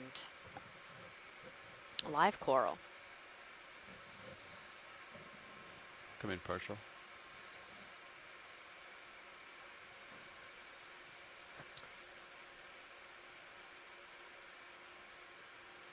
Yeah, I'm kicking up some dust into the frame Yeah. here. Come in. So, You can come in more if and you got then- the polyps. Sorry about the dust, though. Oof. Oh, yeah. And so you're seeing a little bit of the kind of dust that's being kicked up by the ROV as we're settling in to take a close-up look at this. Really beautiful polyps. You can see Video. a barnacle out there just sucked, I can try a is different angle. closing. Come out. That's okay, pilots. Thank you. Yeah.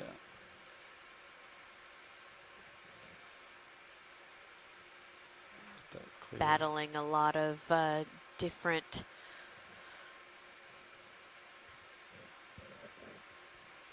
conditions here. Okay. All right, thank you. Yeah.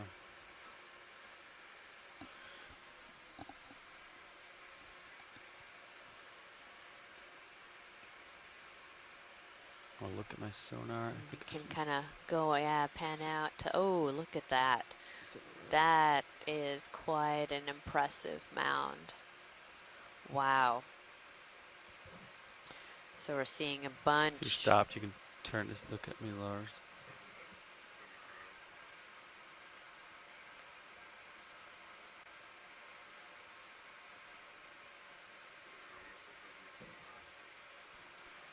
It almost looks like we can follow this coral trail leading right up to the top. This like is a some great, you can path, tell yes. how this particular area, Coral Road. the, I believe this would be Coral Lophelia Road. The new album. pertussa, just Huh. is super Not quite thick. Coral Lane. Very So dense. it's dense thicket. So we're at about 757 meters depth, so a little bit more shallow. Again, on this eastern urchin side there. of the ridge, sort of, or the knoll, sort of sticking up here. Probably in a Coral just Causeway. kind of an optimum place for the currents that are coming through snap here. this video? Yeah, sure. We Urchin? can go ahead and do a snapshot of Just this a quick one. urchin. I'm floating, so it'll be super Yeah, steady. it's okay. So this is what we call a pencil urchin, and unlike a bunch of our other urchins, the spines don't actually have any kind of tissue or anything on them. So occasionally you'll see, as you can see, there's probably like a juvenile crinoid. I think it's on the spine where you can get things, other organisms that will inhabit and start growing on those spines. Great, thank you guys. All right. Thanks, video.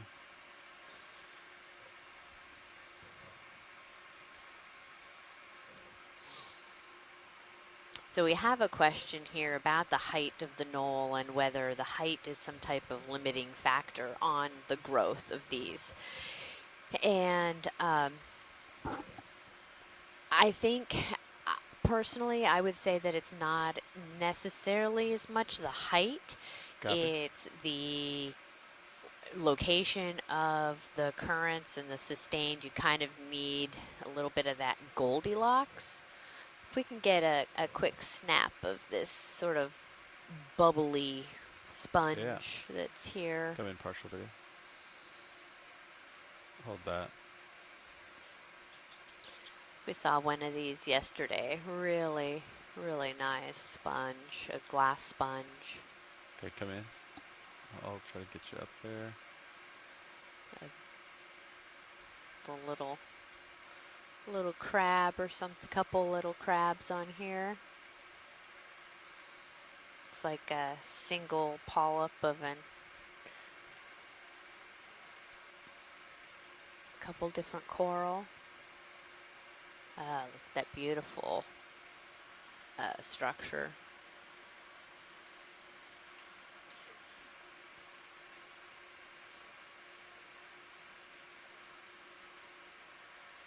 Come out a little bit. Kind of drift in here. Okay, and there's another bamboo coral behind it. Seen a couple of these already. All right, thanks so much. Thanks, video. All right, pilots. The next move, 240 looks really good on Cirrus heading. What do you guys think? Follow that road a little bit. Yeah. Copy. You want 20 or 30? 20's good. Yeah. Yeah, 20 hit, and it looks like it'll go a little bit more westward. Copy Looks like that. you guys found the live stuff. Yeah, we sure did. Yeah, that view in the Sirius view is really great. It gives Oh, you yeah. like an overview of all of those clumps of live coral on top of the dead coral.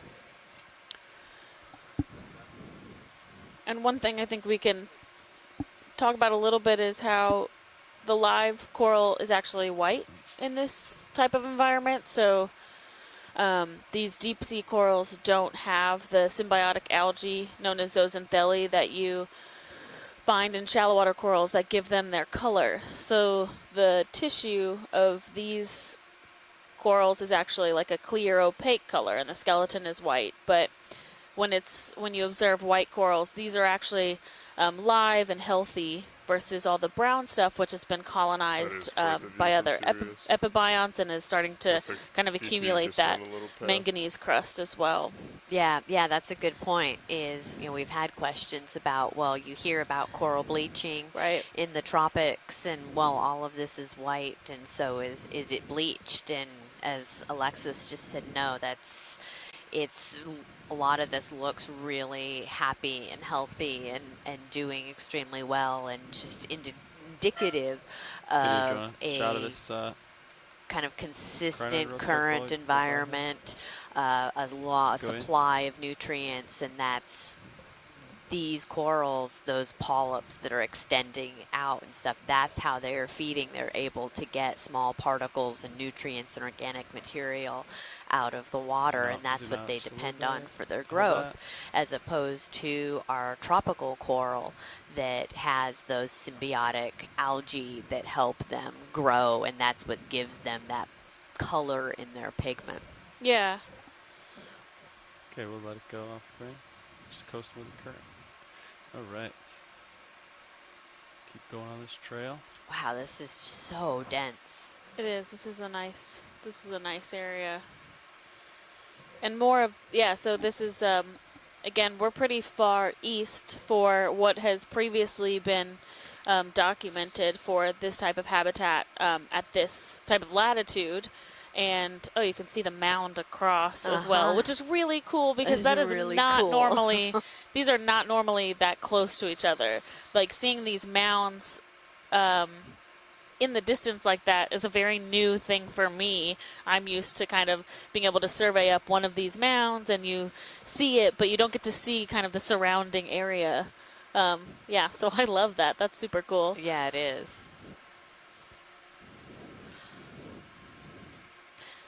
And let's see, I'm trying to determine what our heading is. So the on ROV heading is Oh, wow. 280. But 280.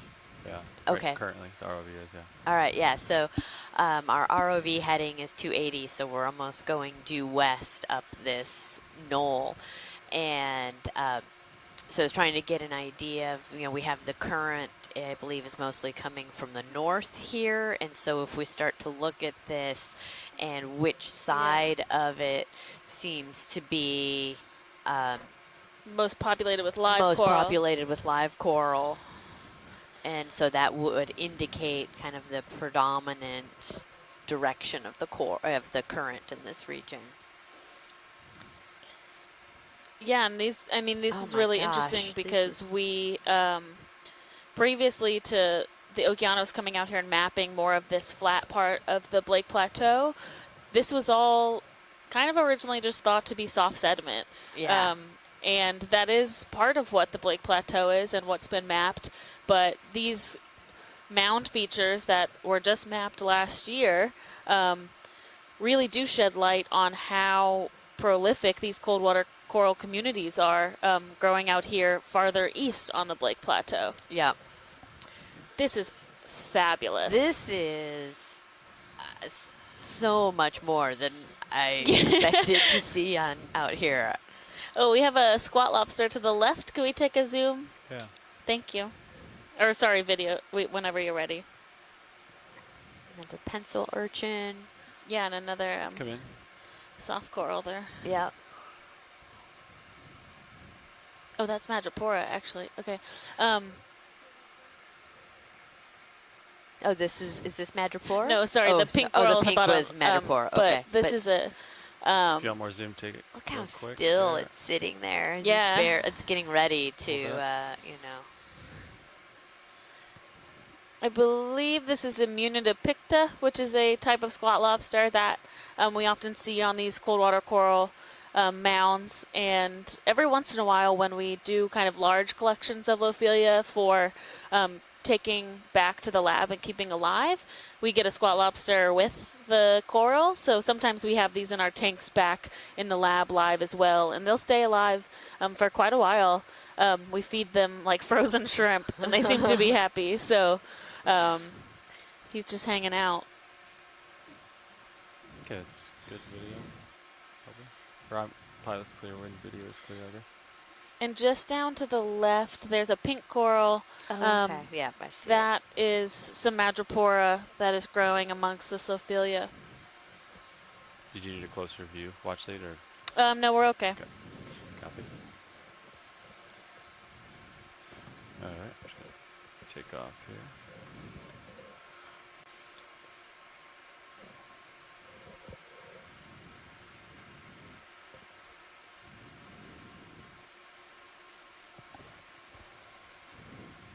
Wow. Yeah. Very Yeah, dense. it's. So this is where all that rubble was coming from that Yeah, we were likely. seeing.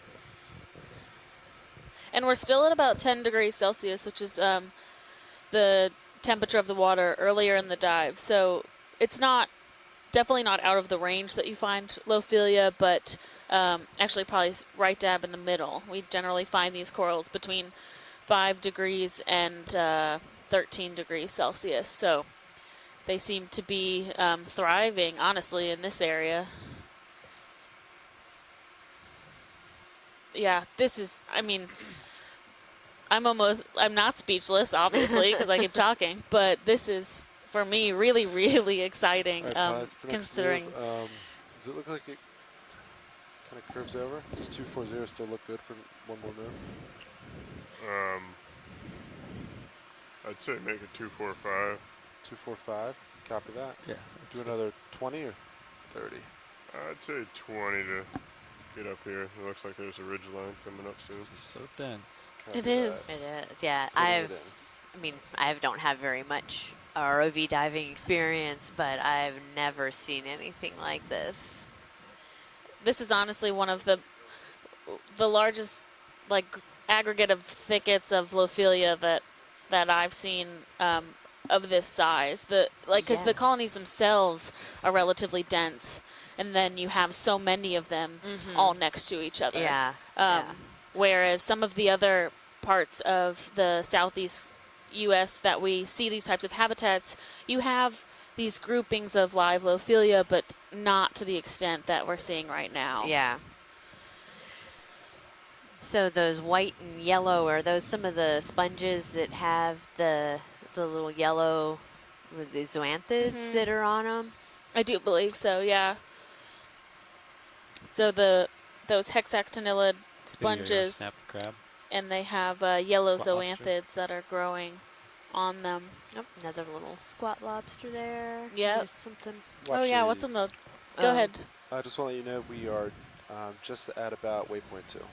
Okay. Okay. Can we zoom in on this, like where you have both the pink and the white coral, when you're happy with the crab? Yeah, come out.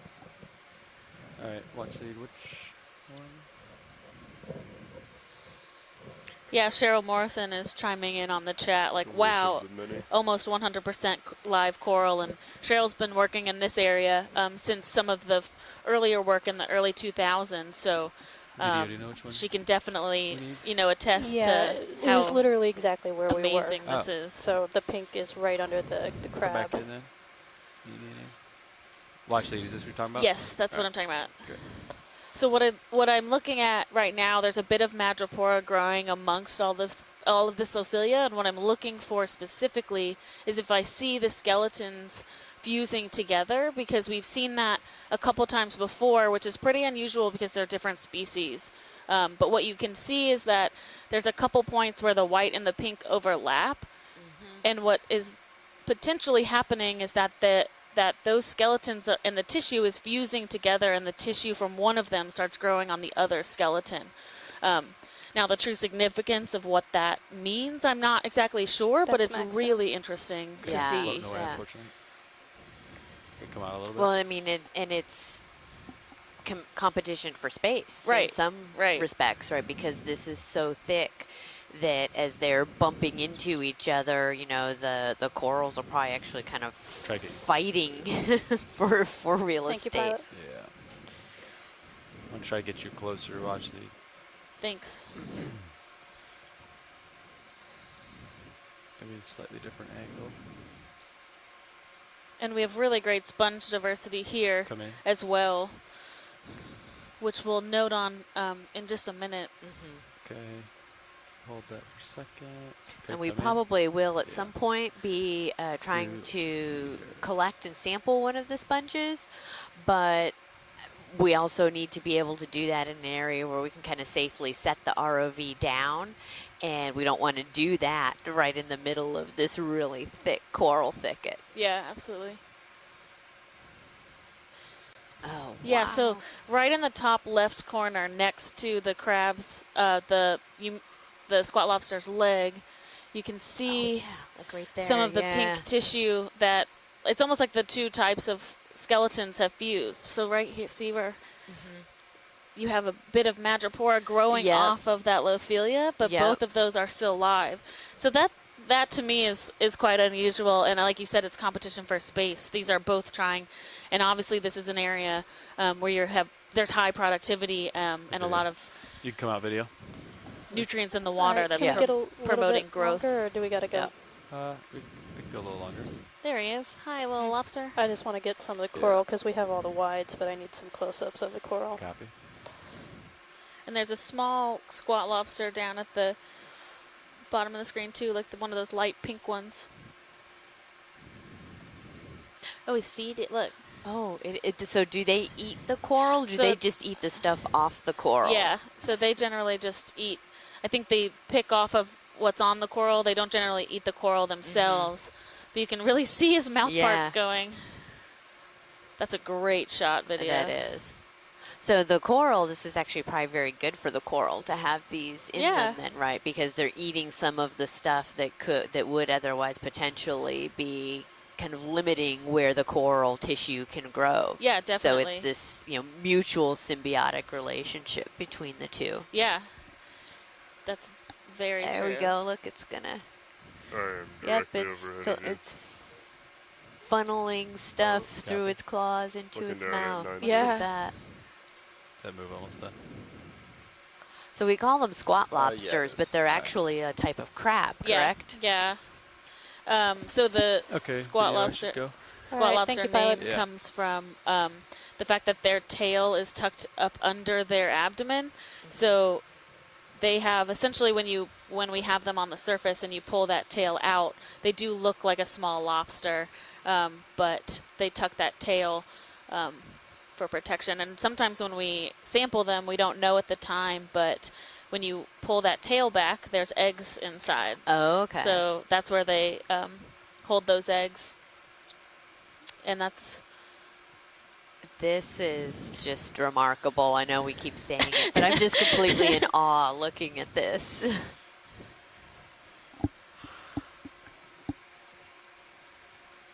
So I think some of these sponges have been identified. John Reed, they're all hexactinellid, so the glass sponges.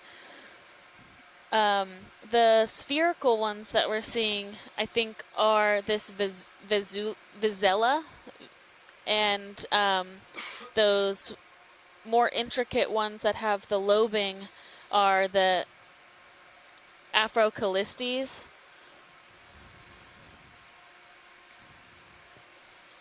And I do, like Amy said earlier, we are interested in sampling one of these hexactinellids today, but we'll just, wait until there's not almost 100% live coral coverage to do that.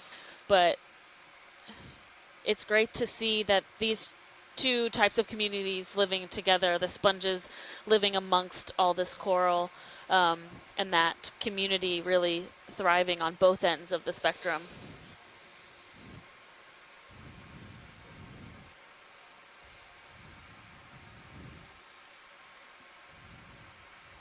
Wow, so much to look at, huh? Yeah. Yeah.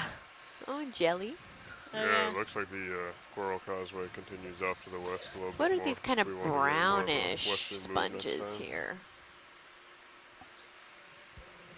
Copy. So a little bit to your starboard, you're saying? Saying more like maybe 260. Copy. This way? Yeah, I'm going to swing over and try and line up with it. Looks like there's another ridge there. Yeah, that looks promising. Oh, yeah. This Oh, little, my goodness. You can see three Yeah. of them. Boom, It's like the Coral Highway. We're we're gonna follow it. I love All it. right. That's where we're gonna go. This is how I want to spend every Monday. That's right. Probably come a little more to starboard if you wanted. Copy that. Coming over to see like 2. Yeah, Alexis and I really have the easy job when Let's it's, you know, we get Yeah, to you sit would do here a and 20 watch meter Blue bump, Planet 205. for 21 straight days. 290, copy. 20 meters, 290, coming up.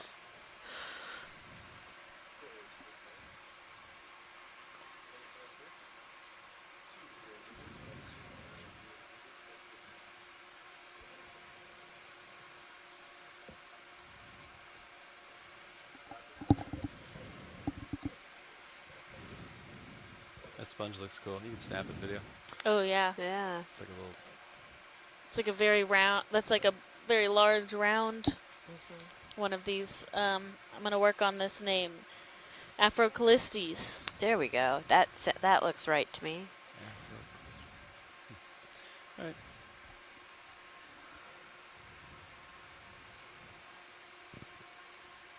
Yeah, there's a little.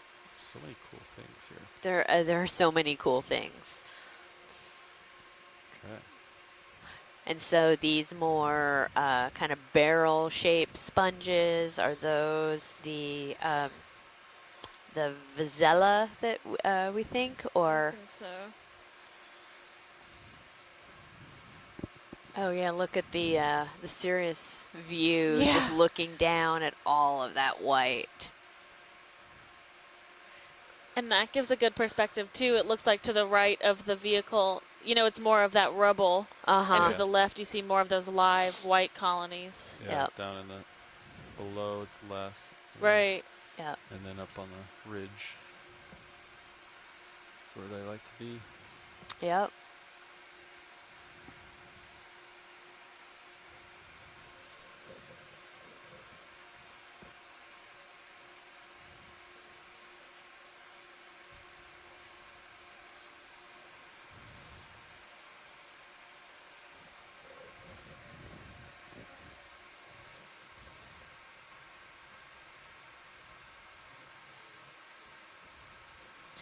Yeah, so we started today at about 830 meters depth, and we are currently at about 768 with our projected top of our dive track around 760.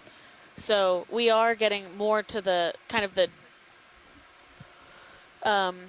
highest point of some of these mounds, and again, seeing that live coral coverage up there was somewhat expected, but maybe not fully to the extent that we got today.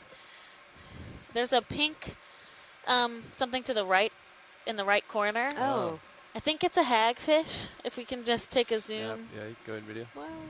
we'll see if we can see more of it. Yeah, Oh. it's a type of hagfish that I think likes to live Kinda in amongst these. Yeah.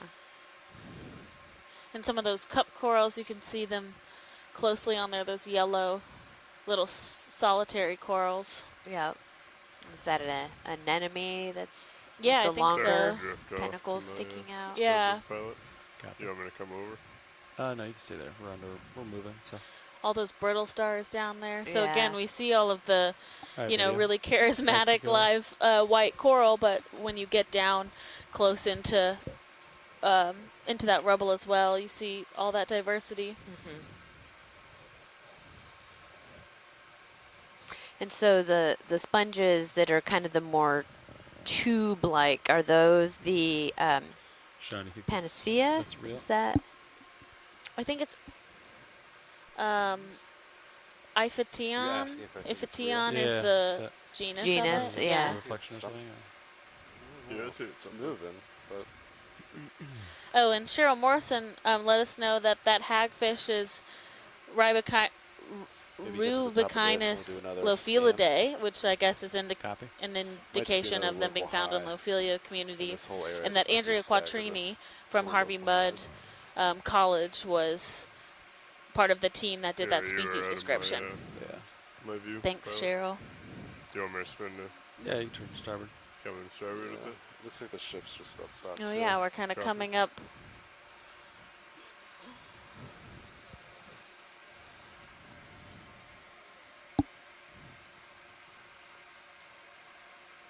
there's this local high, and then look at my another little one. Huh? yeah. So there's Oh, so there's something little.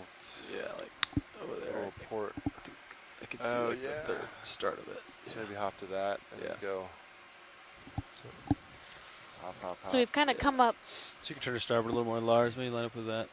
to the next Uh, mound where you can see we're not Yep. quite to the. It's kind We of a don't weird have the direction same though, coral right? coverage, As far as um, maps, but right? We just there was a Yeah. I can region scan where and it see what I really can was see. suitable, Up and to yeah, 50, put it up. Yeah, put it up. um, and you do we've a kind of little- Yep. made our way. But you see more of those octocorals again All right, what you colonizing got? that rubble. Yeah. Yeah, it's really interesting. I mean, we haven't really you're picking changed something. much Yeah, I was gonna say, I depth. think We that's something else. haven't. Little west, yeah. We're a little it. Video, do you see something in the farther way, yeah, out there, yeah. Oh yeah. so north right- oh yeah, that's of picking up. the round, the So go knoll a little bit, 300. the peak of it. But I mean, as we can tell from the video, right, where I'm looking at It's always our has a good direction, bathymetry, which, as we had mentioned Yeah, before, is 320. not Yeah, high you wanna enough move resolution 30 to meters, 320. Yeah, resolve that'll all put of you- these small Yeah. bumps that we're seeing. Thanks, But video. Yeah, we'll it's we're gonna head really that way. really interesting to see that you can go just a short I'll look back on the distance ground while we and How move that quickly way. that Yeah. changes. Yeah, I agree.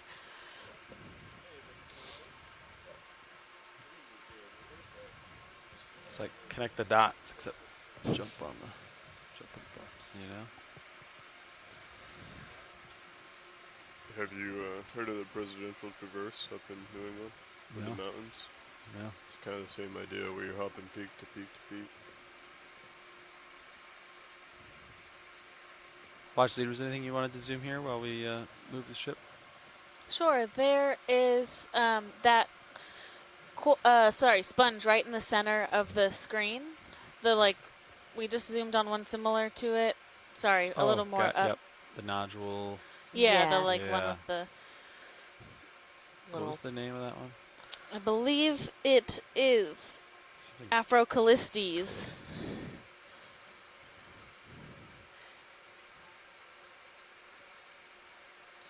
Afro. Okay, video. I'll get you a nice stable shot in a second here.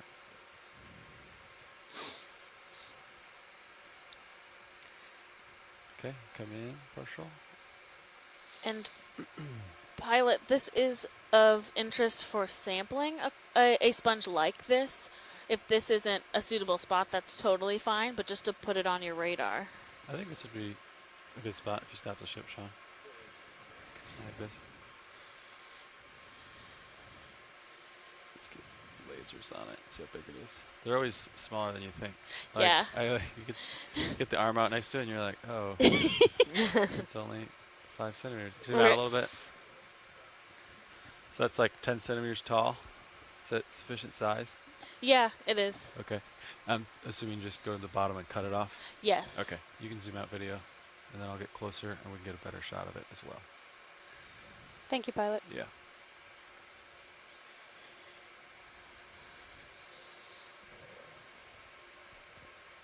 Get right between the toes here.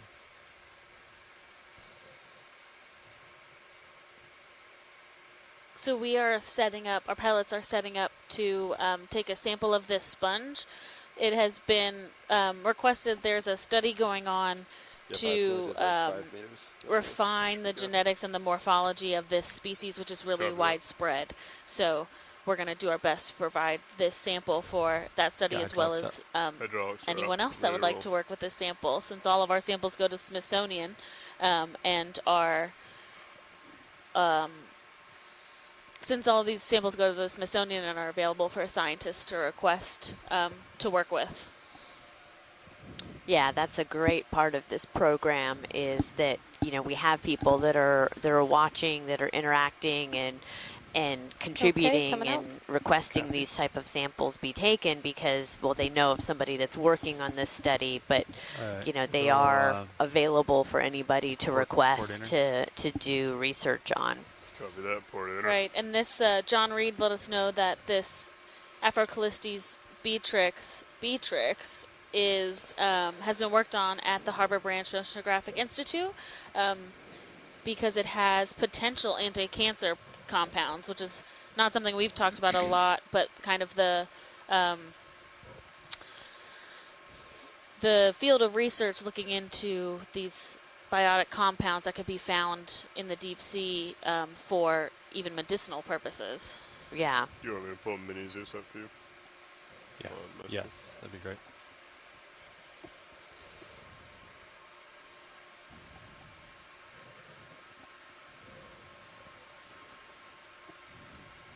Oh. Oh.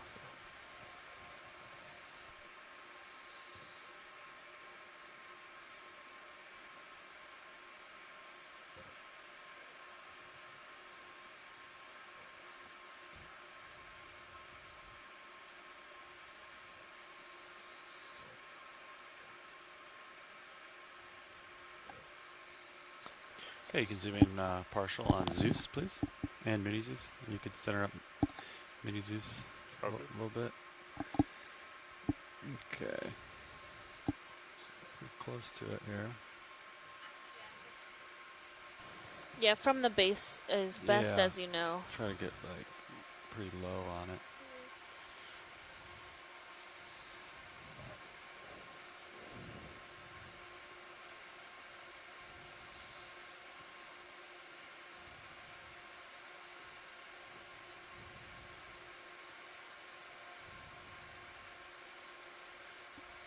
Ooh.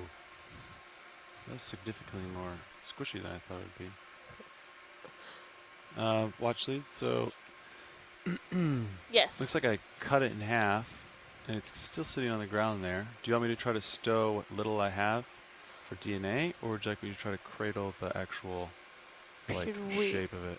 Should we try to suction it? Yeah. No, it'll break it apart. I wouldn't suction it. They are quite fragile. If you, what's in your claw right now, we don't. You can release. Okay. And we can try and You come out cradle video. the sponge itself. What do you think, Copilot? I think that I suction actually might be a better candidate. agree with that. I'm concerned that my titanium jaws will True. like lacerate it. Okay, why don't we go for suction then? Okay, you can draw out partial. Copy that. Coming out with the drawer. I'll hold here. We'll go with a no filter. Actually, if you could put it in one that has a filter. Okay. Thank you. Yeah, we'll do number 2 with a coarse screen. Yeah, it's partial.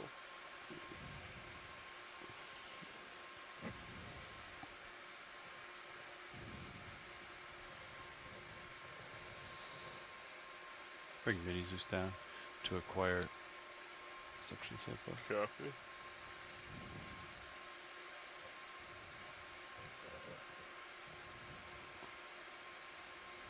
Can you actually draw it? It's drawn out pretty far, isn't it? Draw out more. No, it's drawn out pretty far already.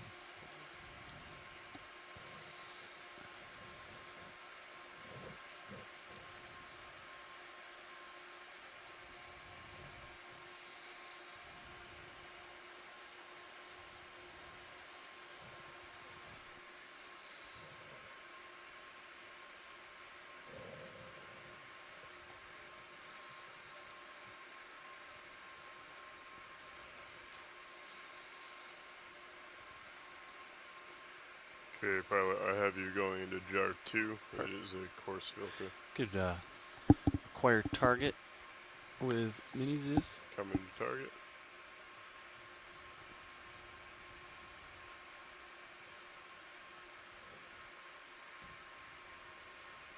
Okay. Prepare suction. You ready to suck? I am ready to Yeah, and I would go pretty light suction. Copy. Copy that. Could probably start Okay, coming on. start the motor. Motor is started. Ramping up a little bit. You want to try to get it by its tail end if possible? Okay, I'm only at 600 there. Do we want more? Yeah. More. Coming up. Okay, I'm at 1,000.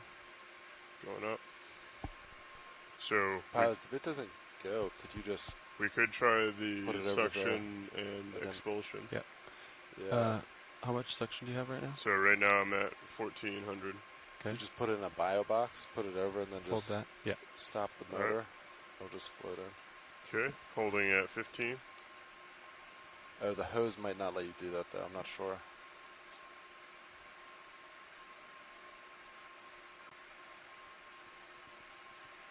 It might put a tough angle on the... You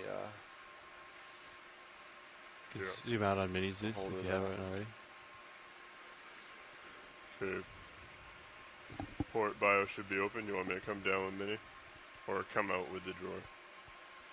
Let's see. Yeah, you can come out with the drawer. Copy. Carefully. you might have to Yeah. preemptively pull some hose out. Yeah. Yeah. Copy. Coming out with drawer? Alright. Or do you want to pull hose first? There's enough. You can go. You can draw out. Coming out with the It drawer? should just slide right along the hose. Yeah, I'm concerned about the angle right I'm after not the. sure. You know. We've never had something we haven't done before.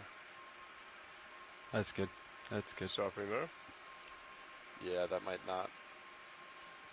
Because when you extend the drawer out, it limits your available hose.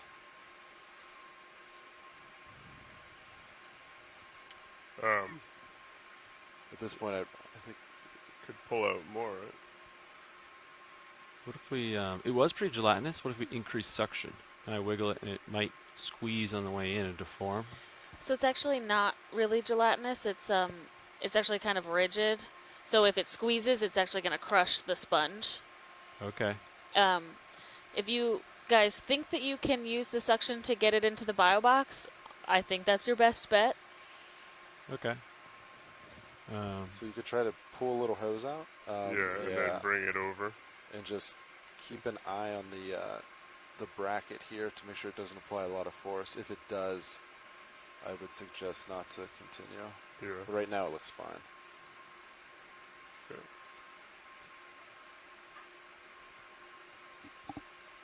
That's a pretty stiff angle, right? So, What's do you want me to come down with mini? Yeah. Okay, coming down.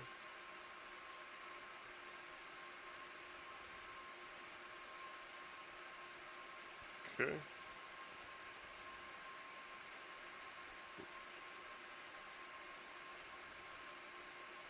Let me know when you think you're ready and I'll try and reduce.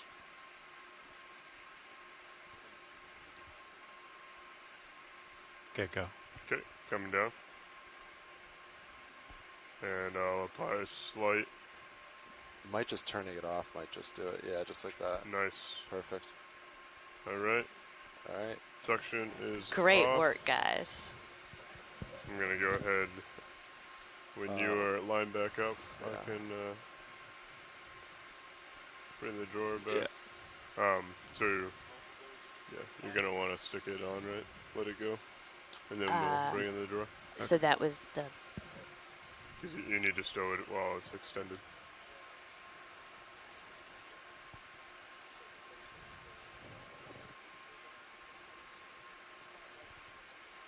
Okay. Okay, Yeah, so drawing in. Coming in.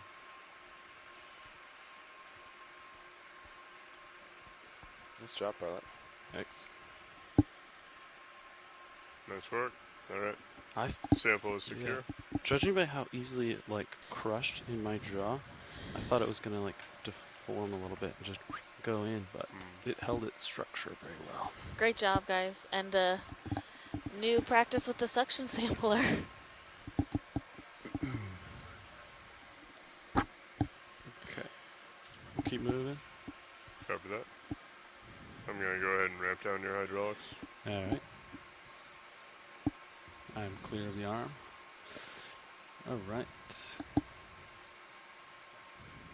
Hydraulics are secure. Change the camera back to Sirius. You got the waypoint. Sean, looks like. Oh yeah, I have one. But I need to change the name. For naming convention, it's B for biological, G for geological, Yeah, so W for water. W for water. okay, so I think we were headed. We're this going way. 320. Okay, yeah, we can get that move in. Copy. Ooh, video. You want it? What is that? Something. I'll throw. Oh, it looks like a Snap it. Salps. Snap zoom in. Yeah. Yeah, we'll let it go. Yeah, we're heading over to this third hump here. Watch lead with the white corals on it. Great. So in the meantime, I'll just look and see what we have here Okay. next to us. I have a little bit of tether, so I can push to the second bump probably. Yeah, Pat, so want me to put that move back in? Yeah. Yeah, if you want to continue that.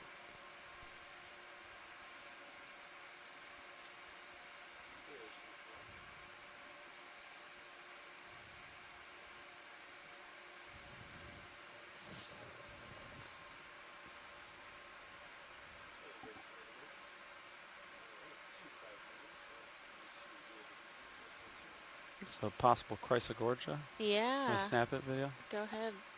Pilot's favorite.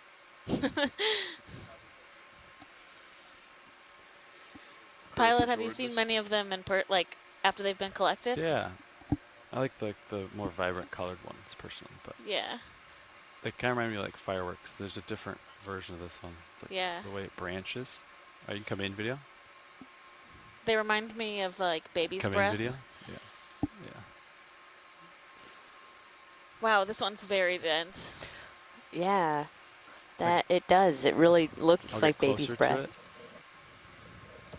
Coming in. Quite done with lasers.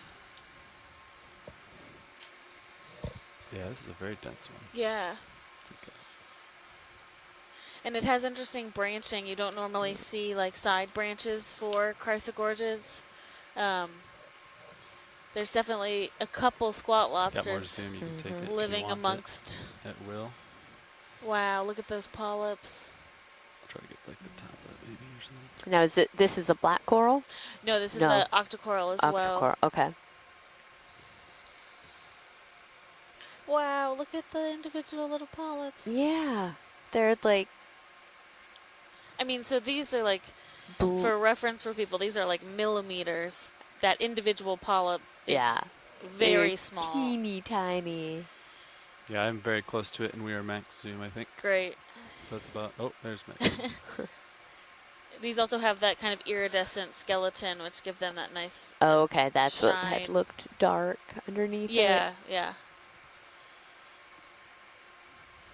I thought it was really interesting how you were talking about like each kind of tentacle of the polyp, and then it has the, I don't know what they're called, that additionally stick out from each tentacle. Yeah. And that's unique to the octocoral. Yeah, they're known as pennate tentacles when they Pat, have after those this, little looks like it might structures head coming back out to the from each west, tentacle. maybe And that southwest. is unique to octocorals up. versus the hexacorals. Okay. And it really I think it gives their polyps that intricate kind of structure that you don't always see. Yeah, there's a squat lobster hiding back Yeah, there. there's something blue Yeah, on what's it. that Oh. like tealish color thing? Like, I don't is that know. some sort of reflection? You- Yeah, can't quite get it. What is that? It's very dense. It looks Yeah, it's like. I really. don't know what that is. It's like in there, I can't really. Yeah. Yeah.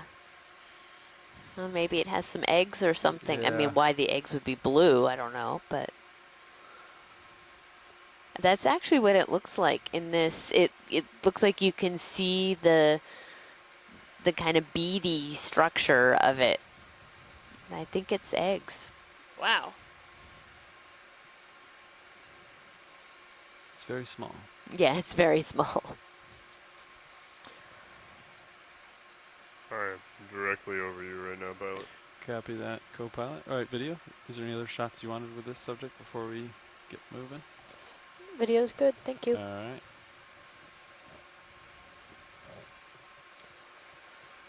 Cool. All right. The ship has moved, so Sirius has moved. So now we can hop over to that bump right here.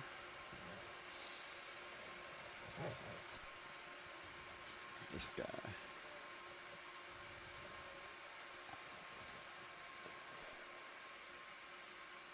Pilot, if we can get another close-up of this white coral, if we're going over here, Yep. that'd be great.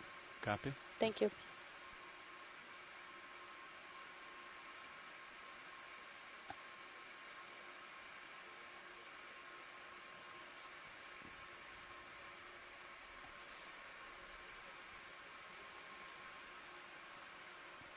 It's like behind that, looks like. If it's like maybe. Copy.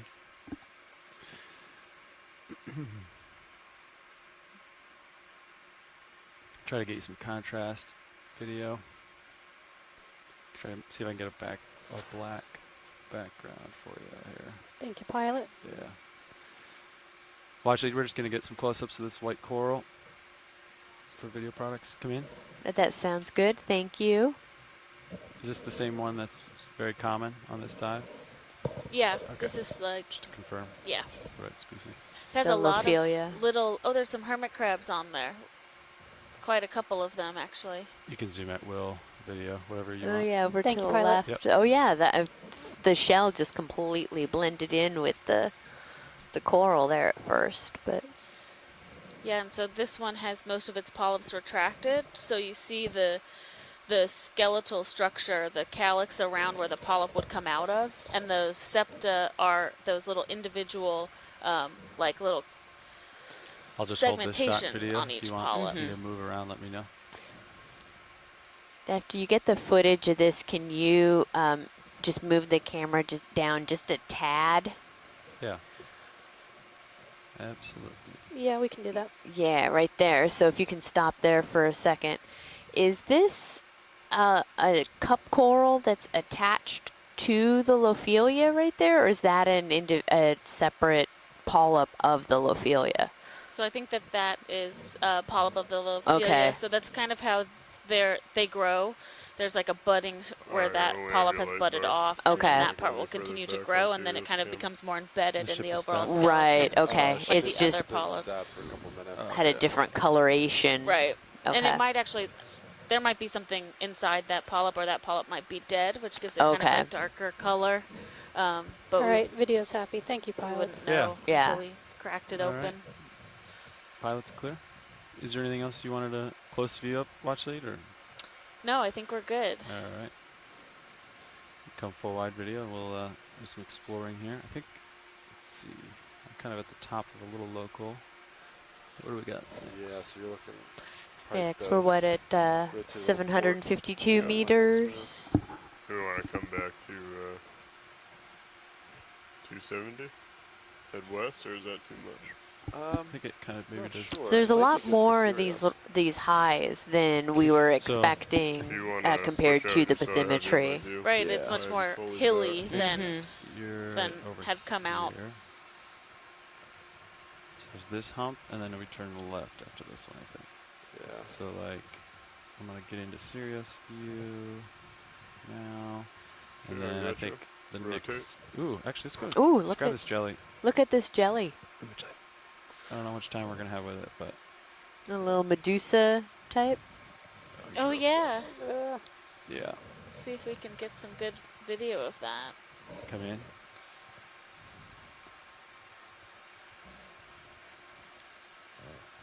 Okay, yep. Looks like he has a couple long tentacles, and then, or those other ones are possibly like retracted into the bell. Mm-hmm. Oh, that's great video. Oh, it has some. I'll have to let it go pretty soon. Yeah. Yeah, we'll let it go. So Kevin All right. Kosat said it reminds him of the Sorry, I'm easily distracted. Of a Pilot. Paraphylla You come type wide of video. jellyfish. Okay. So I think that's the direction of movement, the way I'm looking. I can kind of see off in the distance. If you want to push out so I have visual. Copy. Pushing out. Yeah, we'll ride this ridge. Yeah, what's all that dark I stuff think down it's there? trash, but we'll take a peek here. Or is that like a mat? Come in. What is that? Oh, we saw Is this that with Scott France. like a Oh, huge it's a sponge? sponge, yeah. Yeah. So it's a black, like encrusting sponge. That's huge, though. That is interesting. Wow, that is in the. It looks. It looks like tar. Yeah. And then what's this little coral down here? Oh yeah, that's one of those nephtheid Okay. soft corals. Okay.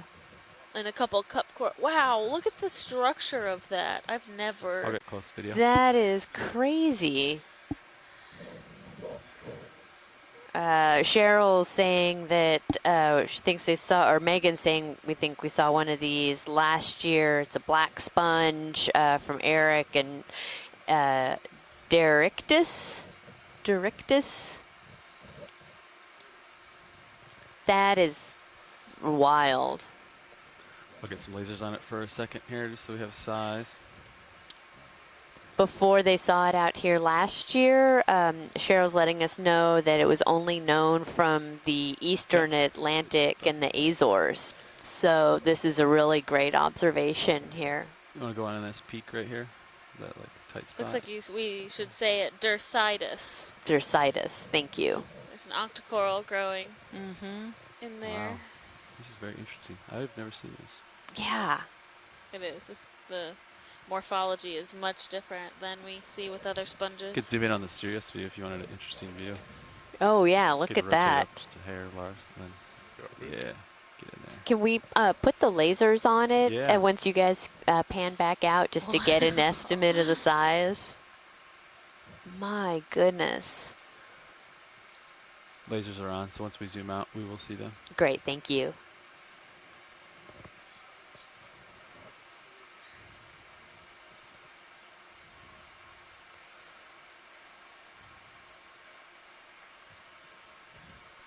Permission to zoom in on Sirius? Of course. Yeah. Go ahead. Yeah, so some comments from Tim Sorry, Shank Lars. that do we think that it's growing around the coral or is the coral growing up through it?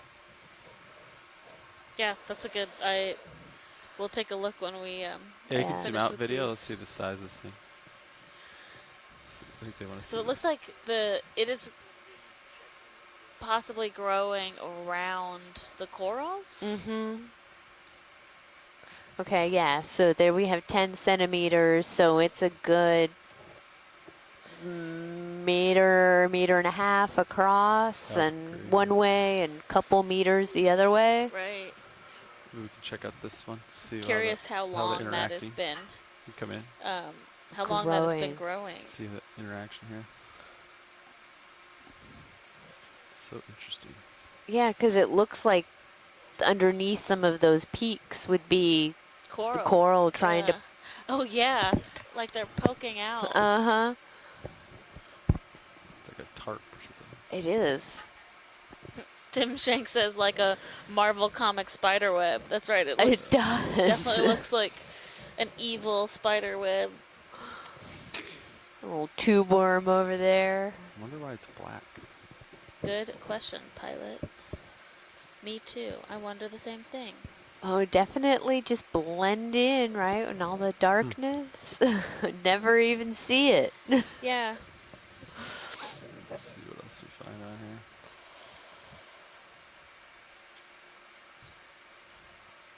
Go pilot, turn my lasers off. Coming off. I mean, Lasers it are on. definitely. Oh, there's a little polychaete there on it. My goodness, this is a whole. Oh, or maybe a brittle star coming through it, like it's Oh, wrapped around maybe. the underside. I wonder how thick it is too. Like how many layers of that black webbing is there? Huh.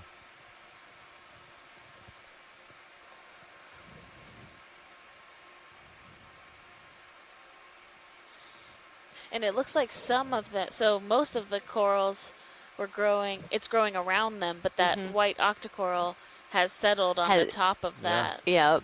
Its attach point is on it.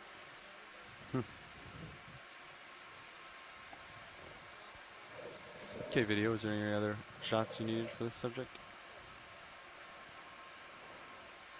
No, we're all set. All right, watch lead. Is there anything else you needed, or I think we're all good. Cool. Thank you. all right? Super interesting. Sirius going wide. Good eye, Amy. Saw that black patch, I think. Sounds good video, thank you. All right. Take it off. Oh, oh. What is that? Little photo Little bomb fish. hatching or something. Oh, it sure is. Okay. Just caught the light. Yeah, yep. Okay, come on. Definitely get distracted by shiny things. What's this dark thing video? Oh, is that? Come in. Is that Oh. Oh, it's that jelly. Or it's a Or different or- jelly? yeah. No, so maybe it's the same one. Well, I don't know. run aground? That's some interesting footage, though, of it on the seafloor like yeah, that. it is. Well, and that's a really good view too, because when Mike was talking to us about the Come out a little bit, midwater video. work, having I'll try to that get some more light on it. bottom view I don't think he's going there. up into the bell is really useful for the identification of the jellies.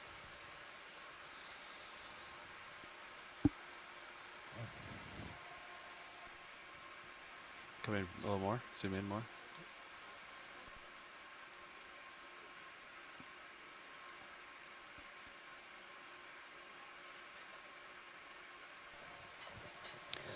So it looks like it might be kind of holding on to the rubble a little bit.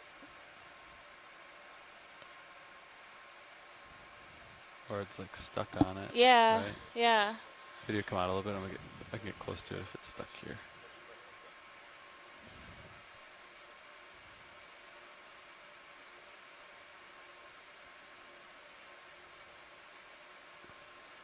Can zoom out to keep it in frame. Get closer.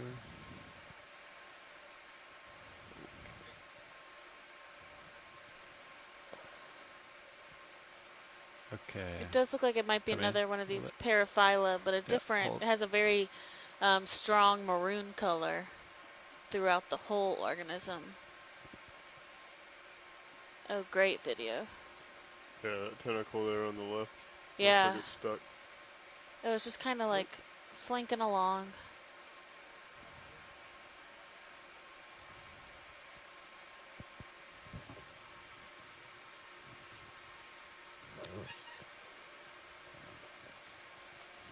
It's like one tentacle catches after the next. You just can't get away. This poor guy. No more zoom. You could take it. Wow. So I was just chatting with some of the other folks that have seen them doing this before, and they said that the hypothesis is that they just get a little confused by our light. And so they're kind of trying to swim towards the light, or, and then they're getting their tentacles kind of into the rubble and whatnot. So that's the thought of why it may be doing this. Understood. It likely has some photoreceptors. Yeah, so pilots, do you think that this could be something we could suction sample? We could try. Okay. Video come wide.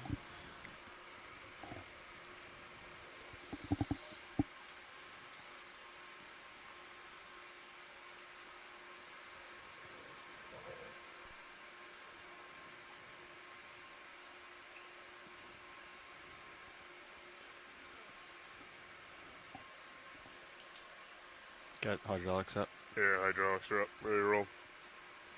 Feel like number 2 would still be good.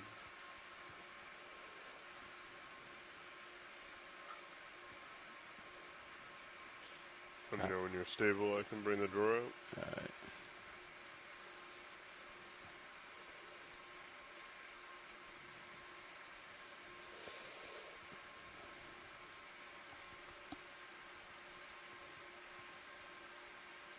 Alright.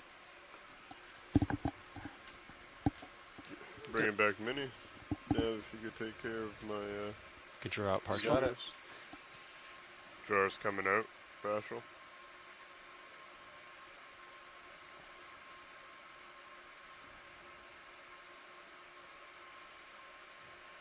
Holding there.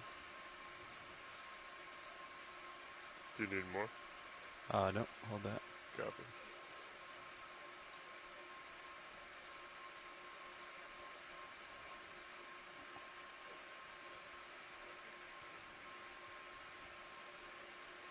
Are you ready?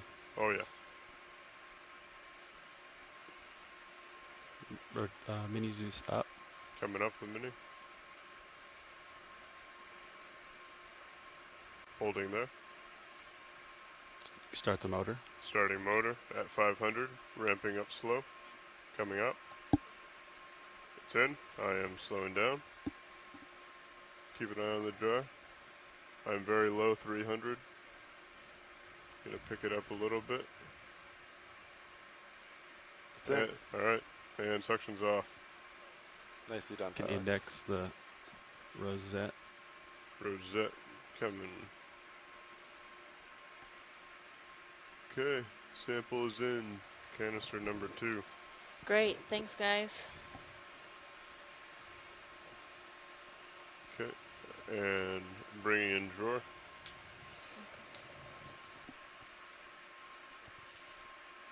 Does that count as a biological or a W for water? Biological. Only water ones are Niskin. Iskins. Yeah, Iskins are the only water sample. Okay. Ramping down hydraulics. Although we did sample some water. But it doesn't, Securing it's not hydraulics. sealed, I think. Okay. We will continue. All right, great. Thanks, guys. Yeah, no problem. That was fun. It was nice and straightforward. I was concerned that he was going to float away, Mm-hmm. but his arms kept him caught to the ground, to the rubble. Yeah.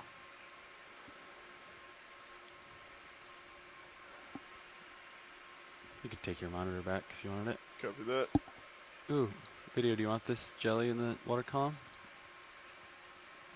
Or don't you want to?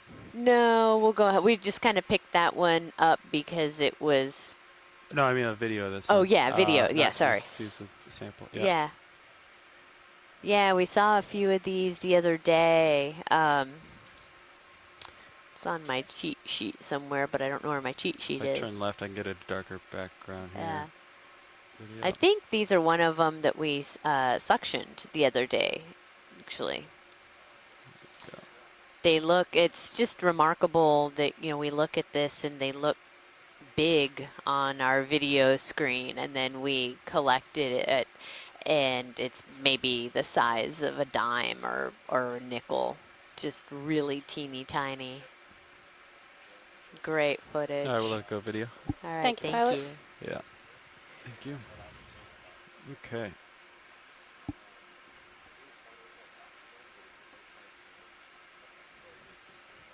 Pretty big delta. I'll come back up here. Yeah, Solmisius. That sounds about right. Thank you, Mike.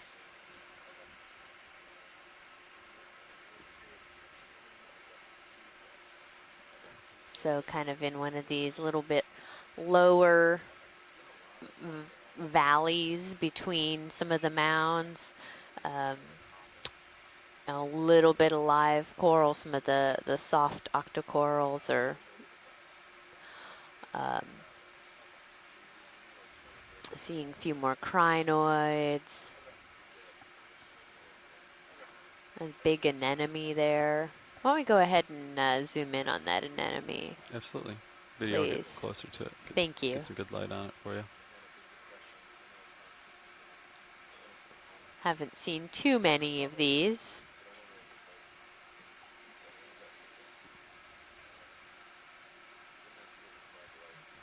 Okay. Coming in for a landing. Get some lasers on it for us here. Oh yeah, that's great. Thank you. Looks to be about 10 centimeters diameter. Okay, Yep. video, you can come in. I'll kill the lasers for the.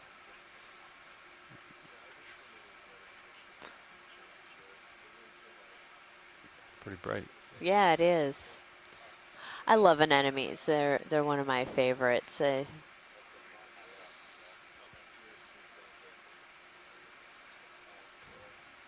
Really great video.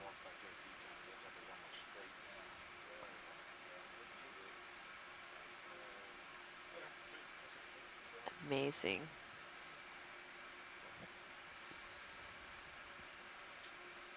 That's max zoom. Copy.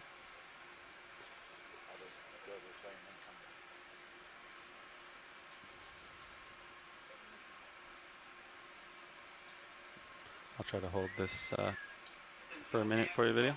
Okay, thank you. Thank you.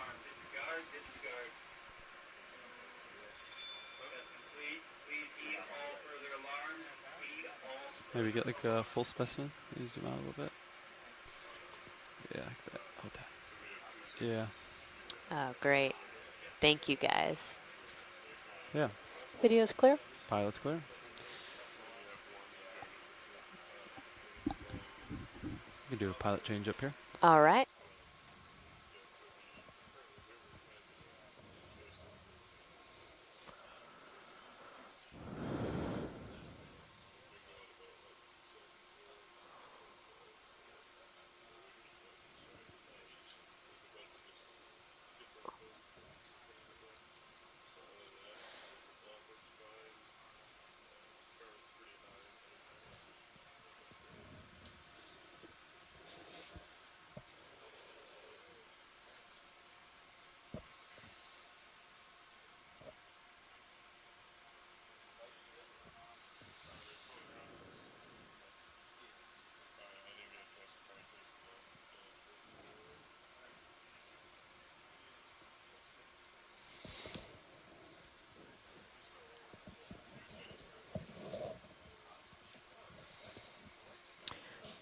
All right, so our pilots and ROV team are doing a shift. It's about lunchtime here on the ship, so we're all trying to rotate through. Alexis ran down to grab a quick bite.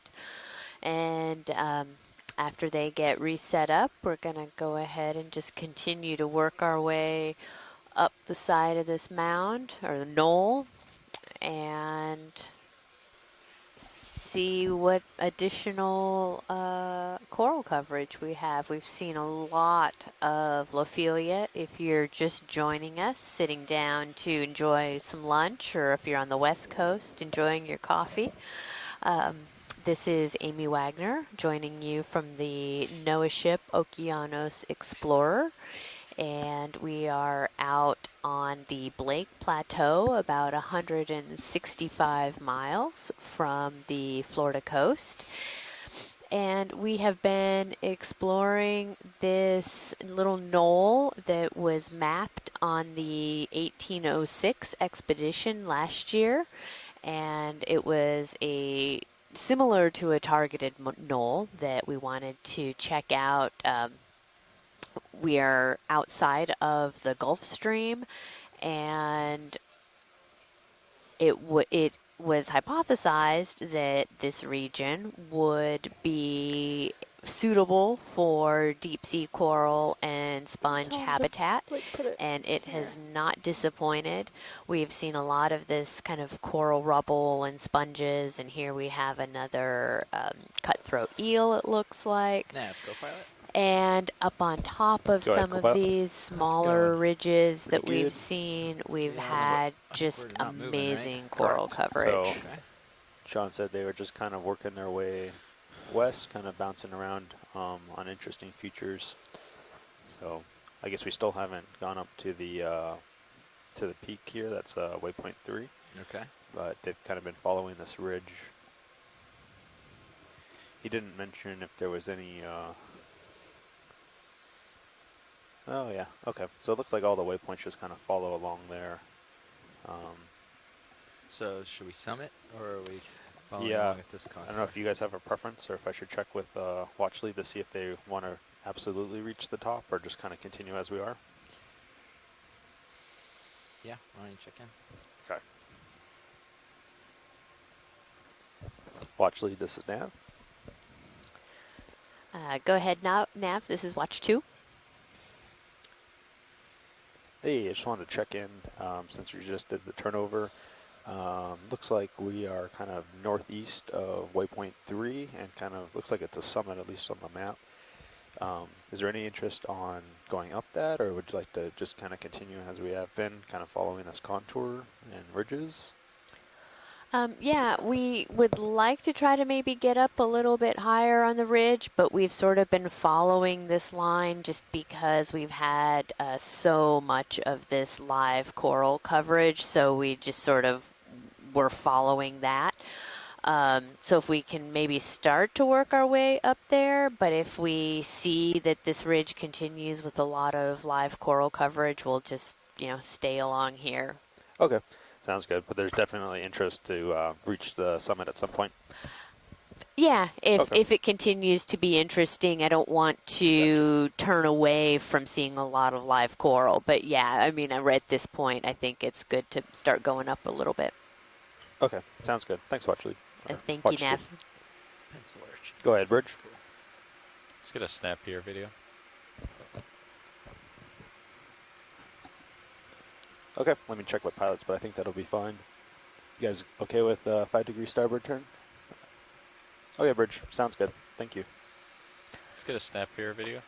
Yes, those of you that are listening on, we're just going to start working our way up a little bit to the south. So, yeah, right now, we're a bit interest to kind of reach that north summit. So of I don't know if you guys want to continue up there. the kind of then we'll have to peak come back down. where we had initially been but I heading. can We get were another sort of move in staying off to the north or I'll the start working right that side direction. of this knoll because Yeah, we've been once they're done seeing with so the, much great coverage. And you're heading looking change. here is a pencil Gotcha. urchin. Looks like there's And, a we're couple gonna go small either it's hard to tell, so anemones I know what you're or saying. I cup think we might be on corals this ridge. I think that the are kind of offset, sticking we out might be on there. this Just ridge. another Right here. thicket So of maybe heading Lophelia. This way. Yeah, because right now We've seen a Sirius is going all lot the of this uphill, sort of Lophelia, ahead of just us. some Gotcha. So I think fantastic P2, so So it might just be thickets shifted up. full yeah, of so we might this. keep heading west. Okay. It's been a really that's great only, dive so 10 far degrees today. or something, or Yep. 10 meters or something. It's not that big of an offset. So, Yeah, probably get 2 more moves in this way. And looking up Yeah. the slope a and little then, bit, seeing kind more of evaluate it once that. we get there. okay. We've really ready seen when, that along pilot this kind of north-facing out part pretty of good, the so slope. This is one of the let's reasons see. why When we we've do the move, you wanna do stayed 30 around meters, this 20 region. meters? Yeah, he's out there. Is 30 that meters we're is good. getting a lot more west. live coral coverage on the northern side of the slope. This is suspected to be that the current is coming from this direction, so the corals are getting the food and the nutrients that they need to be thriving here. It'll be interesting to see if this continues as we move our way up a little bit higher, or how the spatial distribution changes. Let's get the fish while we wait. You're a little stretched. Yeah, copy that.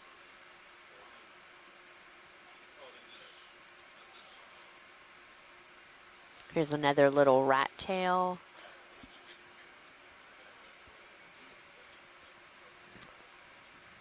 All right, let's let him go.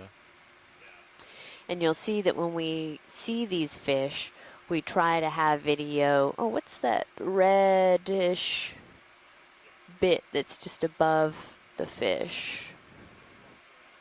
Let's come out in video.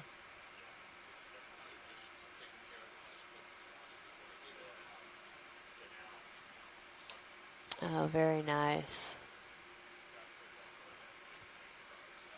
Couple of Antemathus, I think. Somebody on the line has a more distinct identification. But yeah, these are really cool. Again, an octocoral. You can tell that it's an octocoral because it has the 8 tentacles and then those little pinnate features that are going off the sides of the tentacles. No, we're waiting for them to finish their heading change. Are you guys ready? Yeah, we're ready. Yep, I think we're Okay. ready. Let's come out video. Video swapping out. Yeah, and and just to confirm, mass 275 for this, yep. heading. Thank you, Alright. Kevin. Sure. Copy that video. I'd go 270. 270. Okay. Bridge, this is ROV nav. Like to get another move in. Range 30 meters, bearing 270, speed decimal 2 knots. Good copy. Thank you, Bridge. We've really seen a lot of this. The most dense part of our coral coverage Do you have your highlight? has been around this should, kind of 750, 760 meter Yep. range. We should put the still cam on, like one of these buttons. That could be cool. Yeah. Call it like aux button or something, and you can map it to different things. Try the still cam first, because then you don't have to dig through the. Because that's something you'd want to turn on and off. Yeah. So our I know the guy pilots who are, programmed we're these, so doing I'll a tell- ship I'll tell him move about right it. now. Our that? pilots are I know the getting guy us who set up programmed these boxes, so I'll to tell him about it. start to Okay. work our Yeah. way a little I'll let him know. higher It's a good suggestion. in, I'm sure he's willing. or a little less depth, a little higher up this knoll. Good afternoon, pilots. Good afternoon, Bob. How's it going, Bob? Good. You guys had too much activity there with the samples. I got stuck back in the back chair.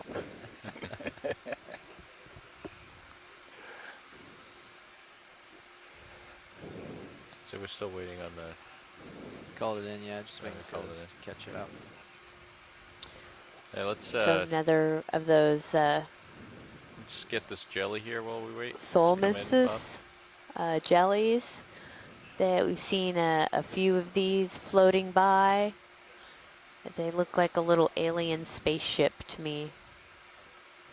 Little 10 centimeters in diameter or so. Thank you. Fighting it. Yeah, thank you.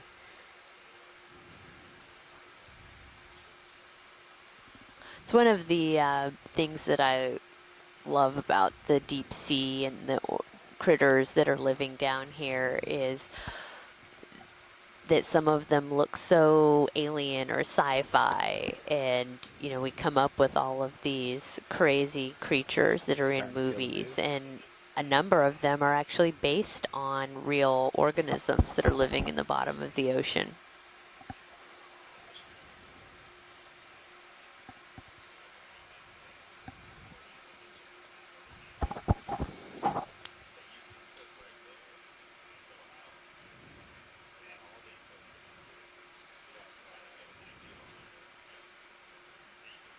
That's really great. Thank you, guys.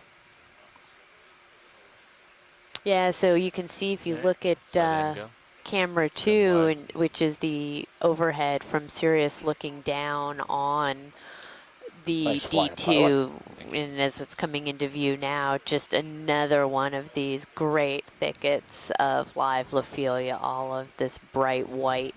And so this is off to our port side this time, which would probably indicate that, you know, again, we are going to be looking to the left and going up the slope of this mound.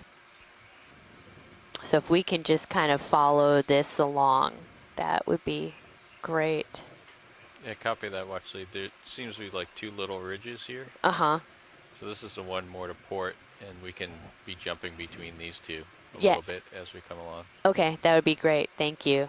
Yeah, I'll stay over a lot of the bright coral coverage. Let's do a snap here on Yeah. the sponge. That's one that we have not seen previously.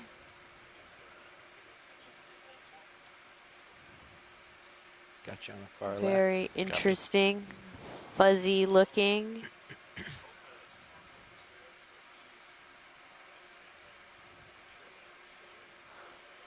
Yeah, I am at a loss. It does not it doesn't look like a sponge that I've seen, but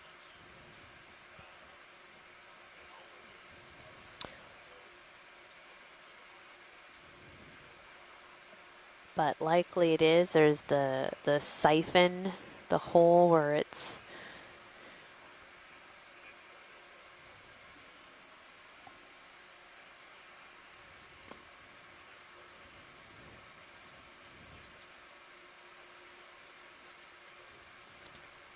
Come in tight if you have any more. Yeah, okay. See there, you can see inside of it the pores, so being the periphera. Really amazing.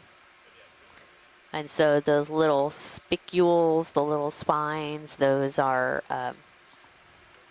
kind of glass-like when we either collect them, or even a lot of the times when I've been doing marine sediment sampling in these areas, you get those sponge spicules, and they're like, you know, super fine little glass sponges, shards of glass almost, that can get into your hands and Hey, come on up. great. Thank you guys. Definitely a new observation for this cruise.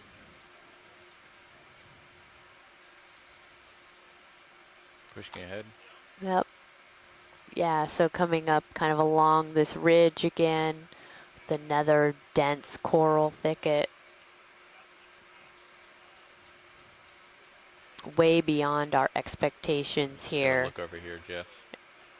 Yeah, See and you can another just ridge. just this whole side seems to be these kind of ridges and swales, and up at the top of it there's a lot of this live scleractinian coral, mostly Lophelia, and then in the valleys there's a little bit more of the rubble, and we're getting the sponges.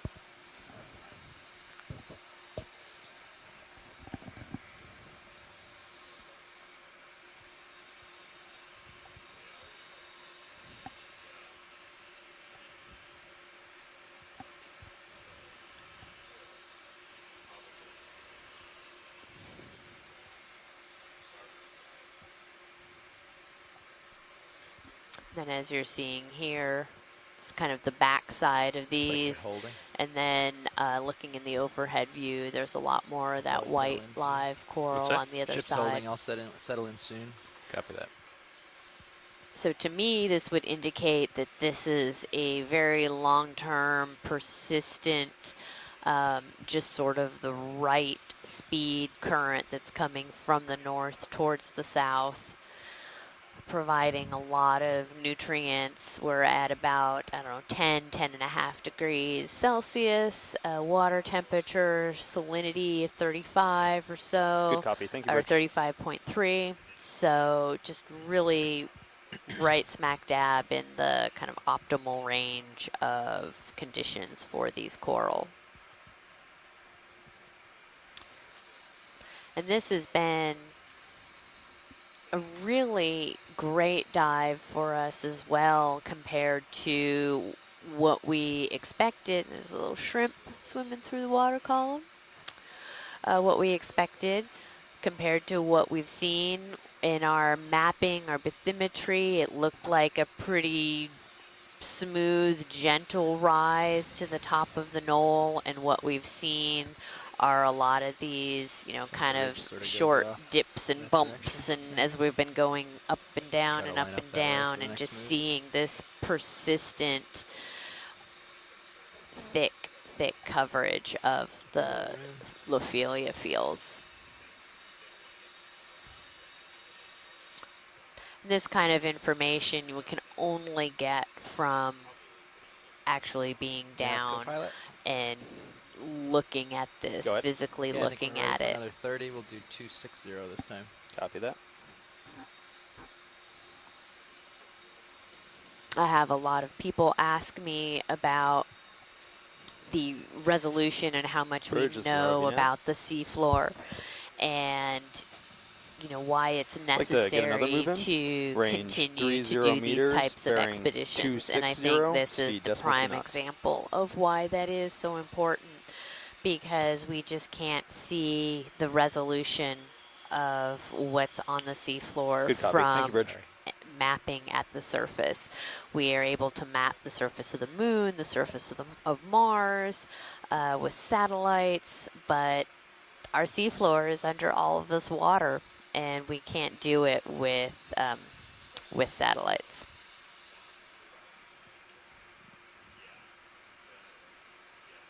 I have a little. Let's do a snap down here real Yeah, I quick. have a snap of that little shrimp there.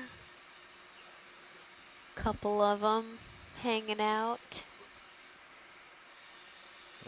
1 second. Just get a little bit of current to fight.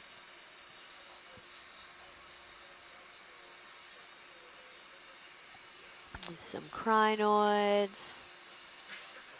All right, go ahead in. All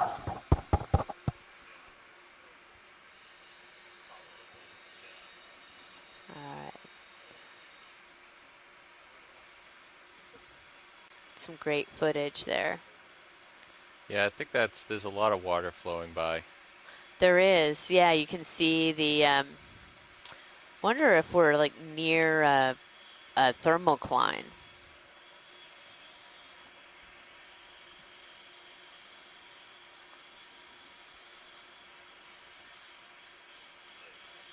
All right, coming up. Great shots.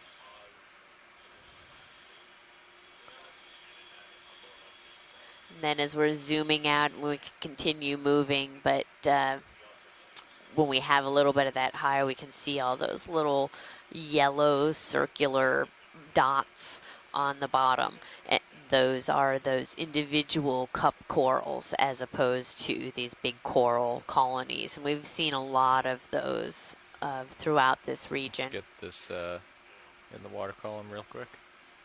Go ahead in. Oh, yep, there we have a salp. I believe it's a salp that's floating Smacks by. down. Some more of those kind of strange sponges that we haven't seen before.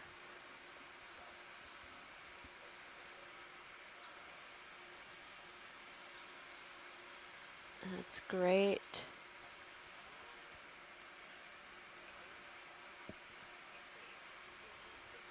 Okay, come on out.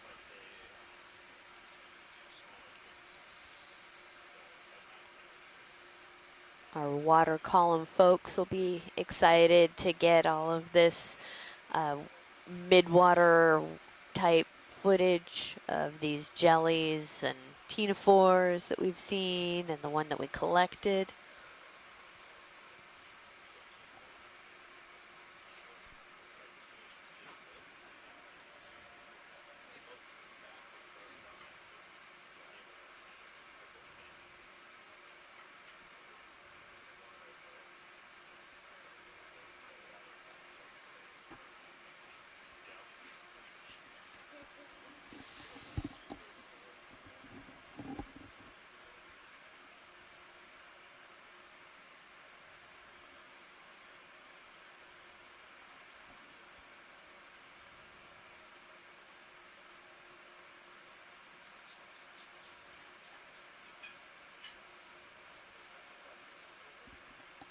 Do a quick snap here.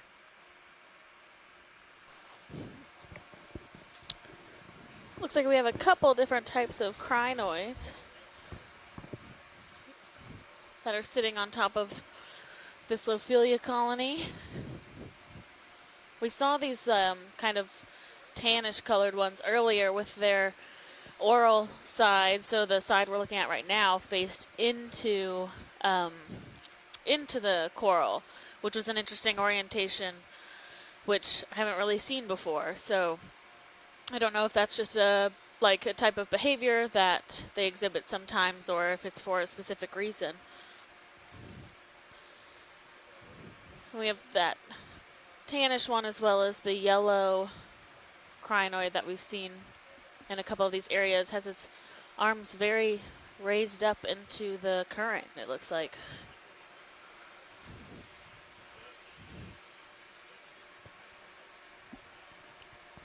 And another pencil urchin. Just come on out.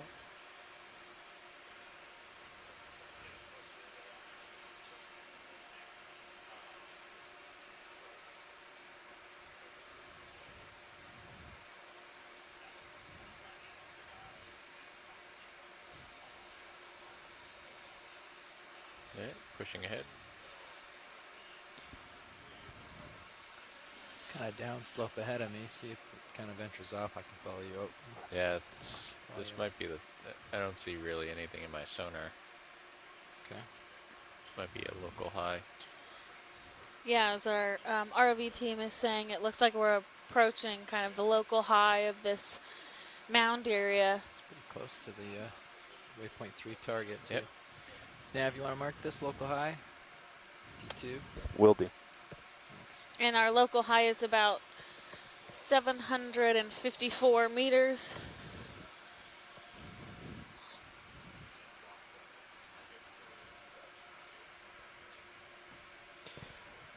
Is there, what's the hotkey for editing the last target you dropped? Is there one? F6. Thank you.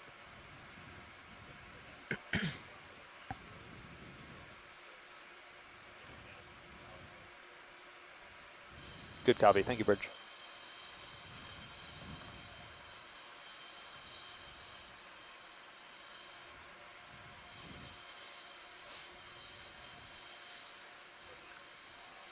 So we're at the local high for this mound, and we've kind of worked our way over a couple of hills on our way up this feature. And we do have a waypoint 4 is on another local high, but I will let our ROV team assess the direction that might be best for us to travel. What temperature do you have in the CTD, Nav? For ROV, 11 degrees C. Oh, that's really warm. Is Yeah, it? so we've been Yeah. at about between 10 and 11 for the majority of this dive. Actually, it kind of jumped about 0.5 degrees between 12 p.m. and currently, so about 12:30 little p.m. after. Or on the ship time. Sorry, I'm getting pushed. So have we? All right, Nav, you want to strike bearing distance to the next high, and we can start heading that way? Sure.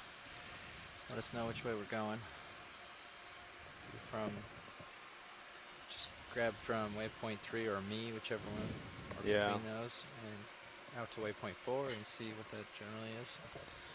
275.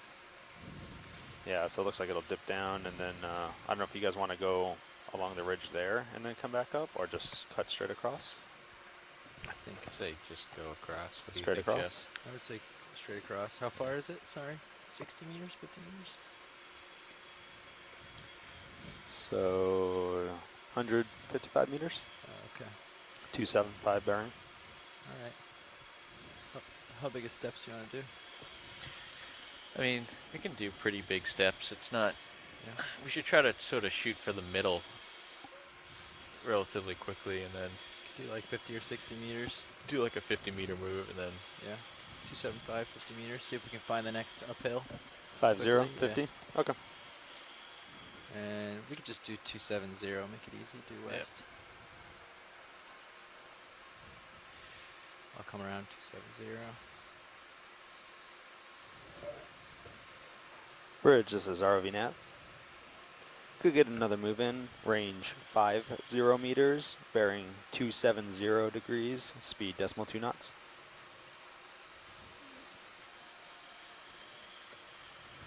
Good copy. Thank you, Bridge. Pilot, this is Watch Lead. Go ahead. So from my understanding, we are just going to traverse across to the till we hit the next kind of upslope. that is correct. We're going to make a move west and try to get between these two highs so that we can acquire bottom a little bit better. Move there relatively quickly, and then move up the other slope. Great, thank you. Can do it at decimal 3 as well. Should I up it? Oh, you already called it in? Yeah. That's fine. Not that big a difference. So if you're just joining us Yeah, today, we gonna head are back aboard down. the Okeanos Explorer, with which you. is a NOAA Altitude's vessel 15. operated by the I'll try to stay Office of Ocean and no Exploration. less than 10. Sorry, So I'll do Ocean what I can. Exploration and Research. We are about 165 miles off of the coast of Florida at a site we have deemed the Blake Ridge Knolls. Sorry, that was wrong.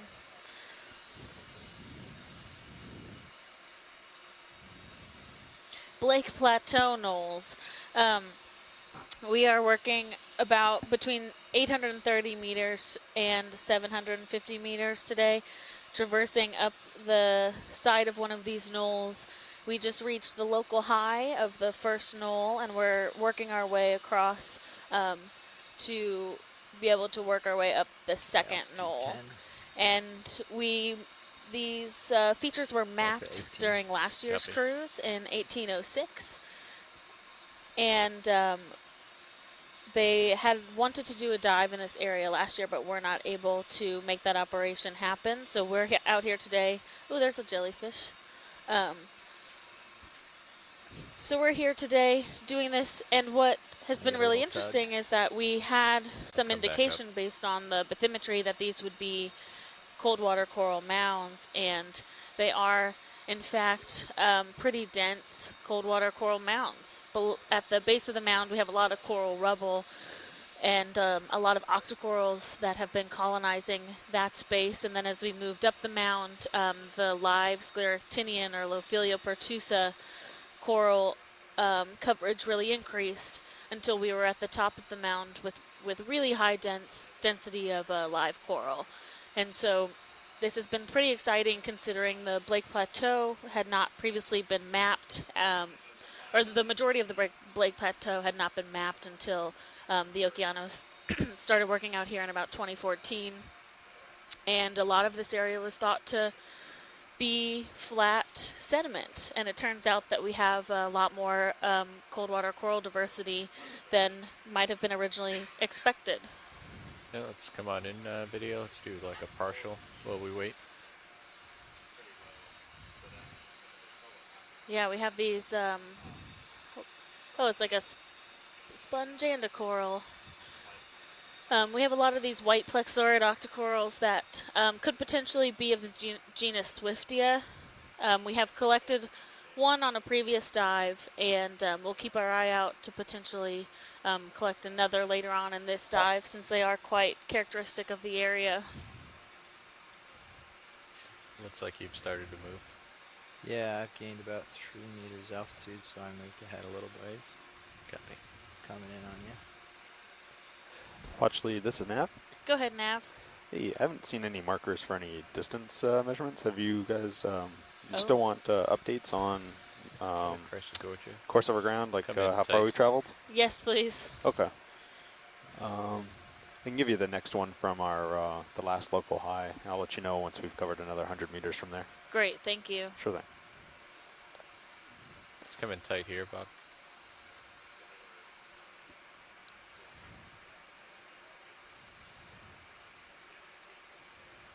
Sorry, I'm drifting back. Looks like we have a small chrysogorgid octocoral. We've seen a couple of these likely different species today. Just over you now. And if you look really close, you see that small crustacean in there. That is a squat lobster. Most chrysogorgids seem to have at least one squat lobster associate with them. And there are some folks doing research on that type of relationship. So the association between the coral and the animals that live within it, is that something that have they evolved together in that relationship, or is it just kind of random?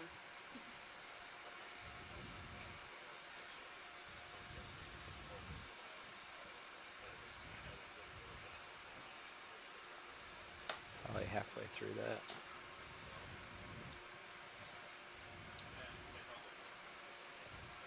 Just starting to pick up high on your sonar, maybe? Yep, I can see it right here. Oh yeah, great. Oh, great. That was not very far away, was it? Nope. Just a little hop over. Yeah. So it looks like we're approaching the base of another one of these hills, and we will start to work our way up as we go. Oh, we have a jelly, or a ctenophore. Ctenophore here. Go ahead in.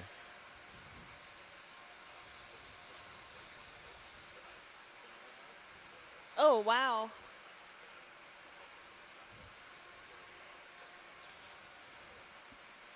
Looks like one of these low bait ctenophores. I think Mike Ford is in the chat. If he happens to chime in, I'll relay as far as any more specifics on identification. But you can see all those rows of cilia that are beating to help that organism move through the water column. It's truly beautiful.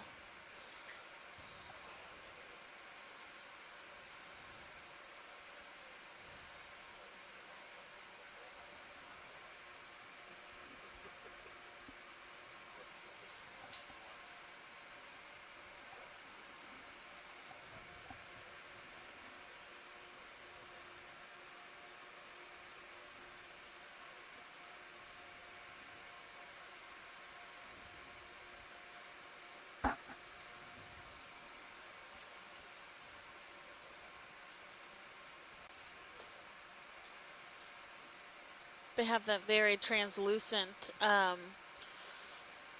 look to them, but with the great lighting and video work by our team, they're able to really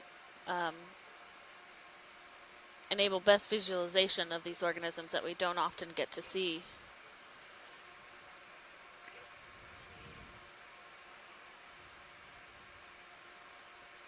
And Mike Forta said it could be a, I'm going to say this incorrectly, but bathycyro, and that they create feeding currents between the lobes. So they're able to, I think, generate current within those two lobes to push food towards the mouth of the organism.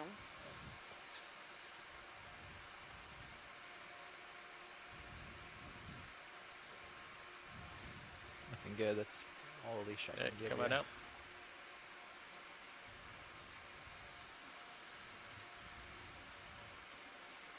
Oh, look at it Looks going. like we got another maybe 5 meters or so in that move.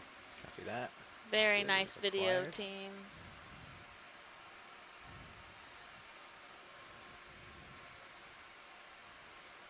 Alright.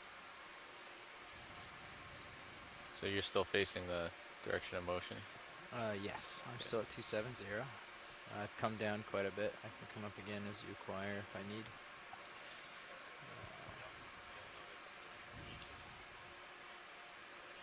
Yeah, so here we are at another area with high live Lophelia coverage and a number of sponges amongst these communities as well. It seems that there must be, the way that the currents are moving through these mounds, that there's a side of the mound that these corals prefer, and we get these large aggregations of the live coral in those areas. I believe that's a nice bamboo as well, kind of in that valleyway where there's likely lots of current going through between these two mounds.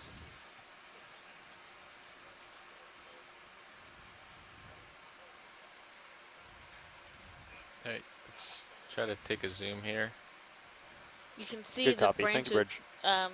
kind of billowing in the current. I can't really get close to this. I could bring you a swing arm so you can get in there. I think this is Yeah, that's good.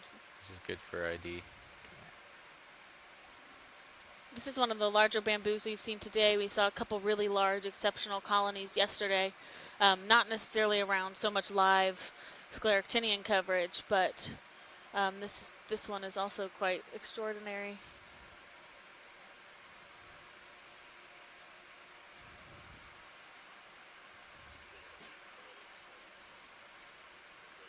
Alright, if you're good, science. We're good. Okay, come wide, please.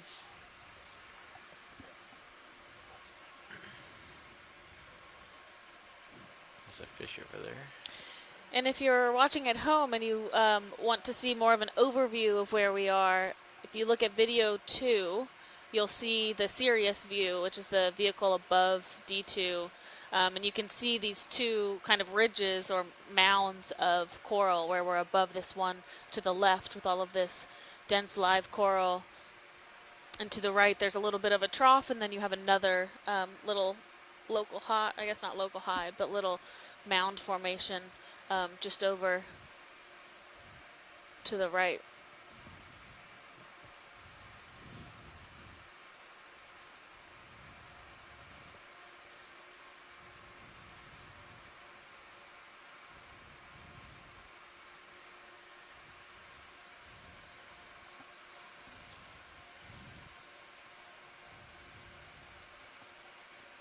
You can do another move this direction. It's kind of lots of stuff ahead. Yeah. Pick a ridge maybe and follow it at some point. We have another, do another 270, probably 30 meters. 30 meters? Oh. Yeah. Sounds good. We've not seen a lot of sea stars today, huh? No, we have not. Bridge, this is our RV nav. We saw one earlier that was on some rubble. We get another but move in, range 30 meters, bearing 270 degrees, speed decimal 2 knots. That's a healthy patch That of, is a healthy patch. Yeah. You can see, like, even from afar, you can see how Good copy. Thank fleshy you, Rich. that those polyps are, which is indicative of them being very healthy. Let's do just a partial zoom here video.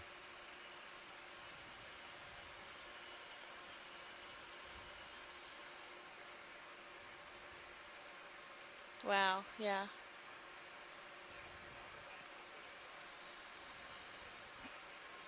Those are fully extended polyps.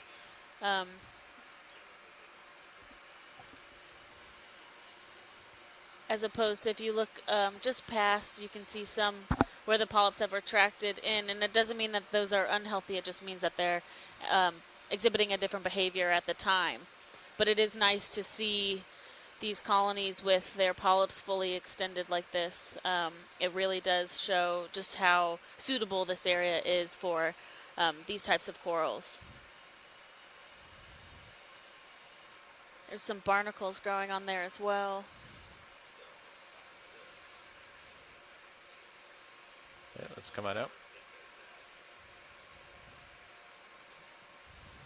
Just Is there something you wanted to see, Watchley? no, sorry, it was just something in the water column, but it went away. Okay.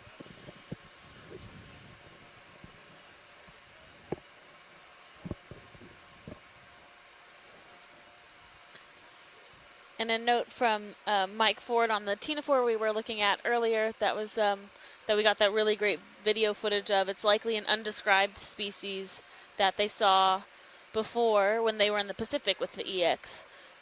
So that is always good to note to know that these organisms really do have like a global distribution. So if it's in the Pacific and the Atlantic, they could be throughout all of the oceans.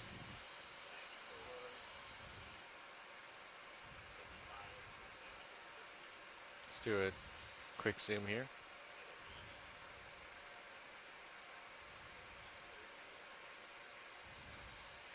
Looks like another bamboo coral with very fleshy polyps.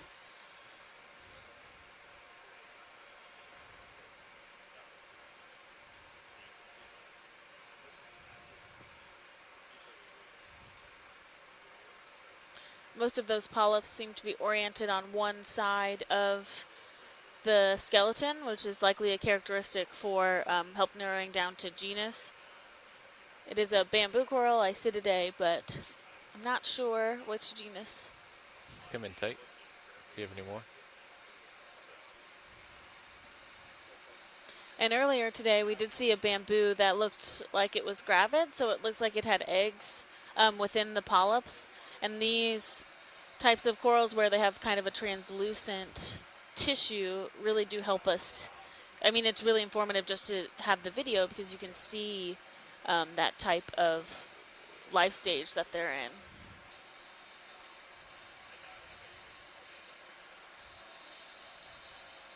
There's a little squat lobster hiding in that bottom branch.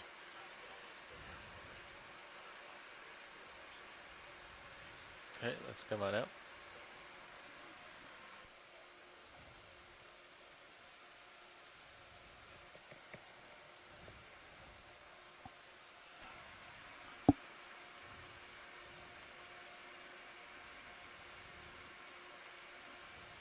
Not sure where to head next to see something out that way maybe, but from sonar it seems like maybe this direction. Maybe you want to reach out that way and see what we get. Smooth's almost done. I can just follow you. Yeah, I think this is just maybe just a little local ridge that's higher. Yeah. I can poke over to it though.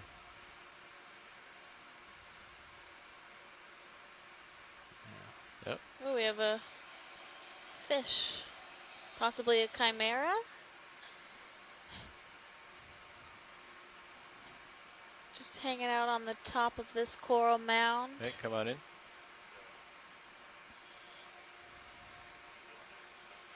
Oh, nice.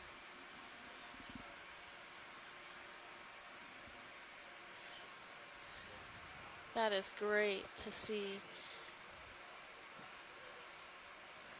So we saw a couple of these chimera on our first dive where we again had higher live coral coverage than the last couple dives.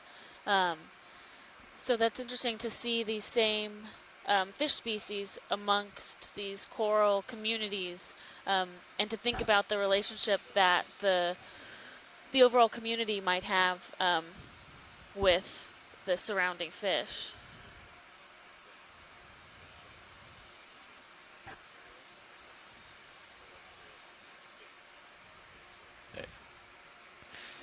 Yeah, Up here. I'm definitely starting to pick up a lot of stuff towards the southwest there. Yeah, this is a little local. Coming up. Following you. Another jelly. Just gonna poke over the edge, take a look. Yeah, take a scan.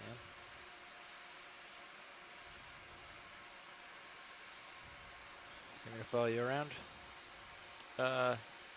Should be wrapping up on the move, but it's probably still have a little bit to I'm just swing. gonna That's it. Take a look. Lots of Lophelia. Lots of Lophelia. Awesome. Thanks, Bridge. Hey, come back.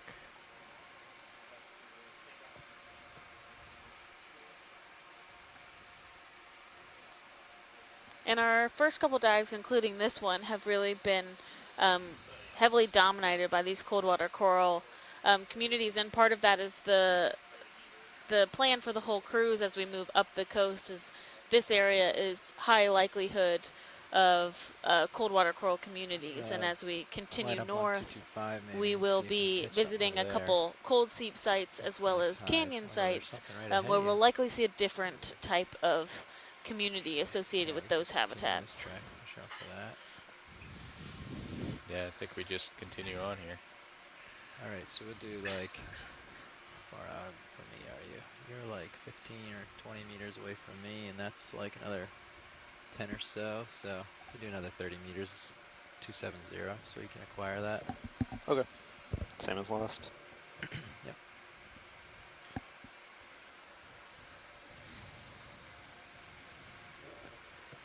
Bridge, this is RV Nav. Like to do the same as last. Range 30 meters, bearing 270 degrees, Coming speed down. decimal 2 knots. Going with you. Altitude 20, I got lots of room. Good copy. Thank you, Bridge.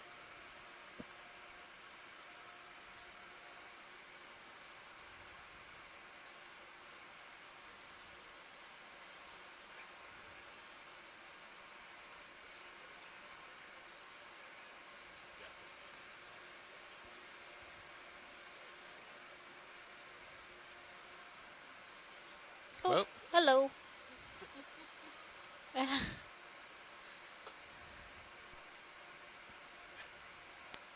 Oh, you made a friend.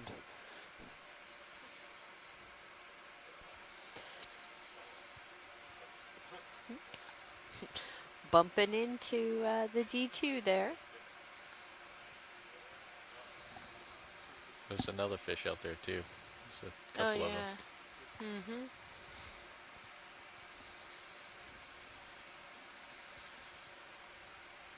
Oh, there we go. There.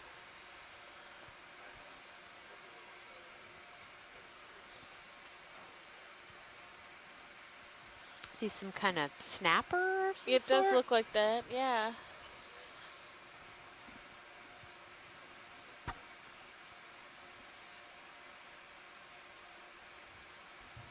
Great color. Yeah, they are.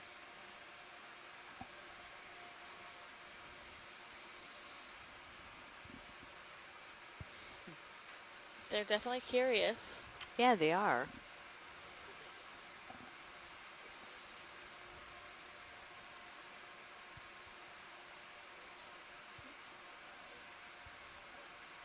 There's another one out there, a little farther out. I feel like they're waiting for a snack. Give me a treat. No treats here. Except for the delicious food we get to eat on the ship.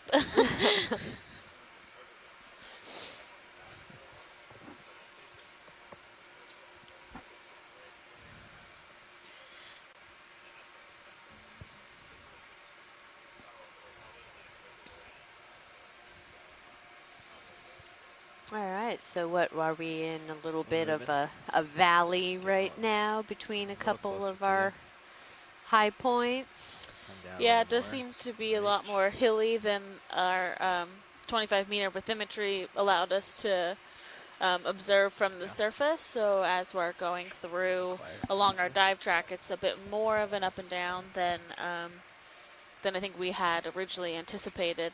Yeah. With really one side, I guess more of the east side of these mounds being colonized by the live coral. Yeah, the north and east Yeah. side, yeah. So we generally are like kind of working our way up one of these mounds. We hit that live coral area, and then when we traverse between them, you see all of this rubble that's built up between both of those areas of live coral, Yeah. dying over time, and that skeleton breaking up. Watch lead this snap. Go ahead, Nav. There's a fish in Just there. want to let you know we've covered 100 Let's do a meters snap since here. that local high. Great, thank you. Sure thing.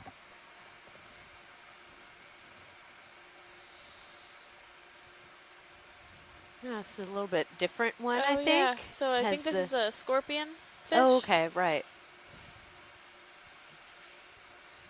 They like to be more closely associated with the bottom Yeah. as opposed to the other one that we saw up swimming around looking at us right in the camera. Yeah.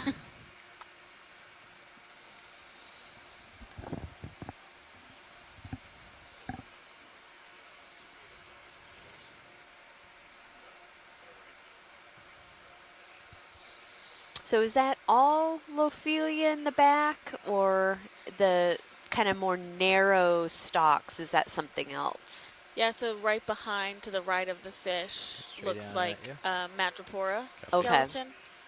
Yeah, so to the left, there's kind of more robust, not quite so zigzaggy Come in tight. skeletons are Lophelia, and then to the right is Madrepora. Okay, gotcha. Lots of Camera full back. little crinoids in there. Probably those post-larval Yeah. crinoids that Chuck Messing had helped us identify There, before. come on Yep. up.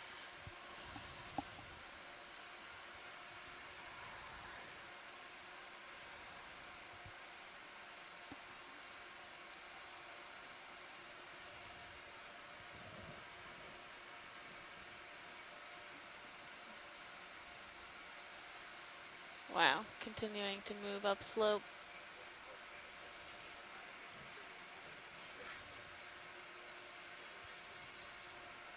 Do a snap here. Oh, yeah.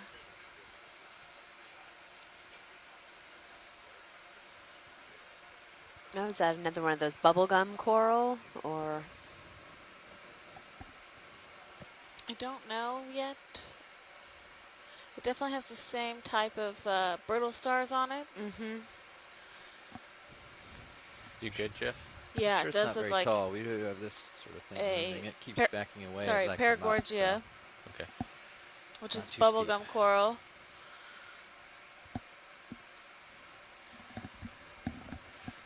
Really fine polyps on this coral, Yeah.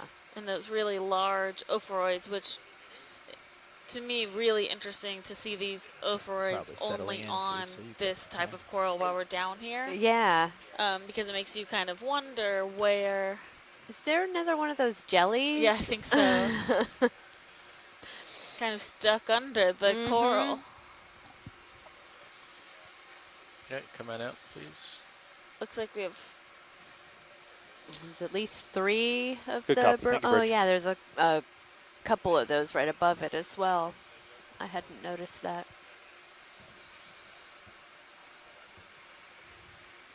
Want me to look to your port, Jeff?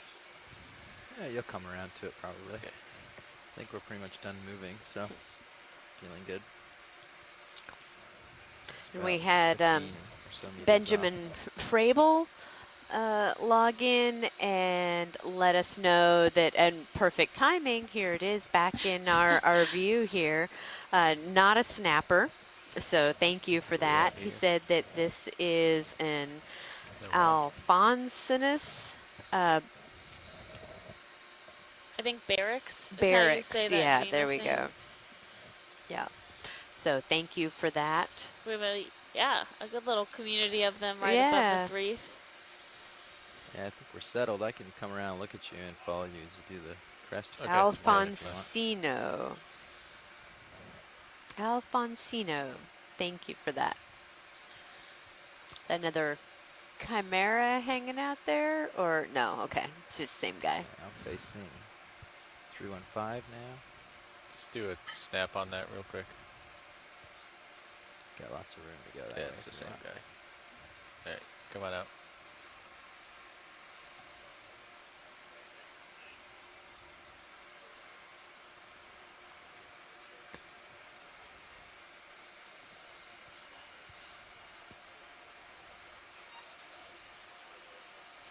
Yeah, so it looks like you have 2 ridges here. Kind of pick which one you want to do. Probably both lead to the top.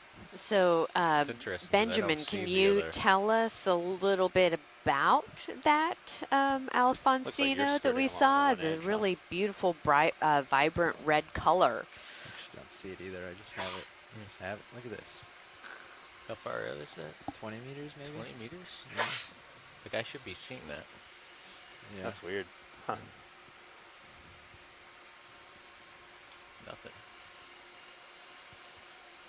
It could be way down, too. It could just be a hard Oh, rock yeah. bottom down at the bottom. All right. Well, let's keep going up. Yeah.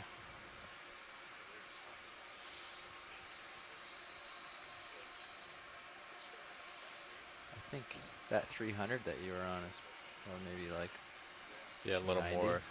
more north. yeah. Yeah, I agree. Let's see. Take a scan here. So we're at 285 maybe. Something like this. Get us in the right way. Yeah. Cool. Want us to get it in? Sure. I feel like we've had a lot more Yeah, if you want to fish species at this site as well Yeah, that's than we've seen previously. I think that's true, and I think that's something that some of our ichthyologists or fish biologists call are that in. interested in is Burgess the is already communities now. that are harbored around these cold water coral mounds. Could we get another um, move in? Range and 20 meters. It's also important to bearing consider when thinking 285, about the speed decimal 2 creation of knots. these protected areas. Yep. We are just outside of the HAPC, or the habitat of particular concern, but these mounds are similar to what you see inside Good the copy. HAPC Thank you, as Bridge. well.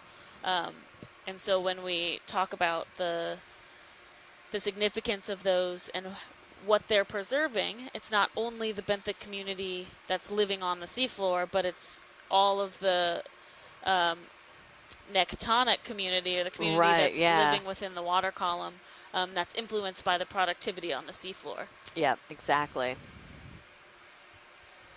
Yeah, so Benjamin let me know that Alfonsino, that redfish that we saw, is a type of bariciform, related to squirrelfish and orange roughy, and that they tend to occur throughout the world's oceans, from the Atlantic to Greenland to Brazil, and that they're typically targeted by commercial fisheries. Yeah. Especially, he says, like, and they are commercially fished in the southeastern United States. So, again, these areas where those fish communities are fostered, and you find lots of individuals, it's important to have these habitats that they are spending their life cycles in. Yeah, exactly.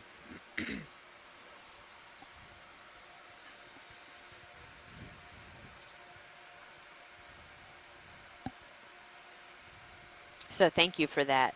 We really appreciate your knowledge and insight. That helps us a lot to share with everybody a little bit more about what we're seeing.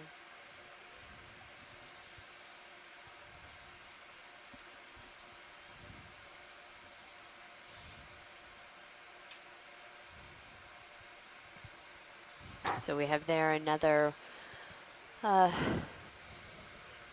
sponge, similar to the one that we collected earlier in the dive. We just camera just went off. Yeah, I think. Oh, it's okay. We don't have to go back to it. Pilot, we're just commenting as Yeah. you go. Copy. thank you.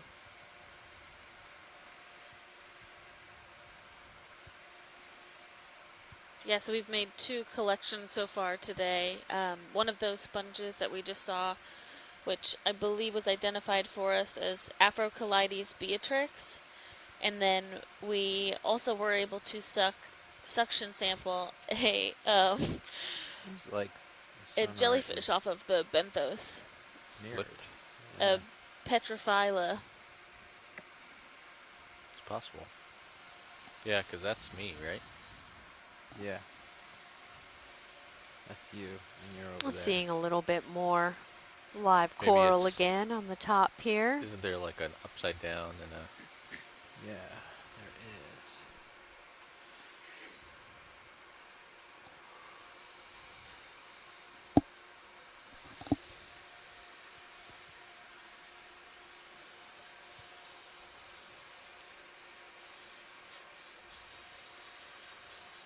I'll lose your sonars if I click this button. That's fine. Bunch of interesting sponges along here. That would explain why you're seeing the ridge on the wrong side. Yeah. Update required.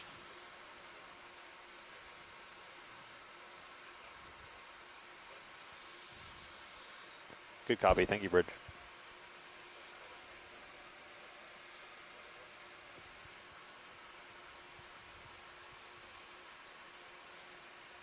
So for people that are Just just gonna load up joining one us, that's Amy and I can introduce ourselves Previous so one you and know see if I can who you're see how it listening comes to. out. My name is Alexis Weinig. I am the biology science lead for this expedition of the cruise. I am a PhD candidate at Temple University, and I study deep sea coral ecology. And I am Amy Wagner. I'm the geology science lead on this cruise, and I'm an assistant professor at Cal State University in Sacramento.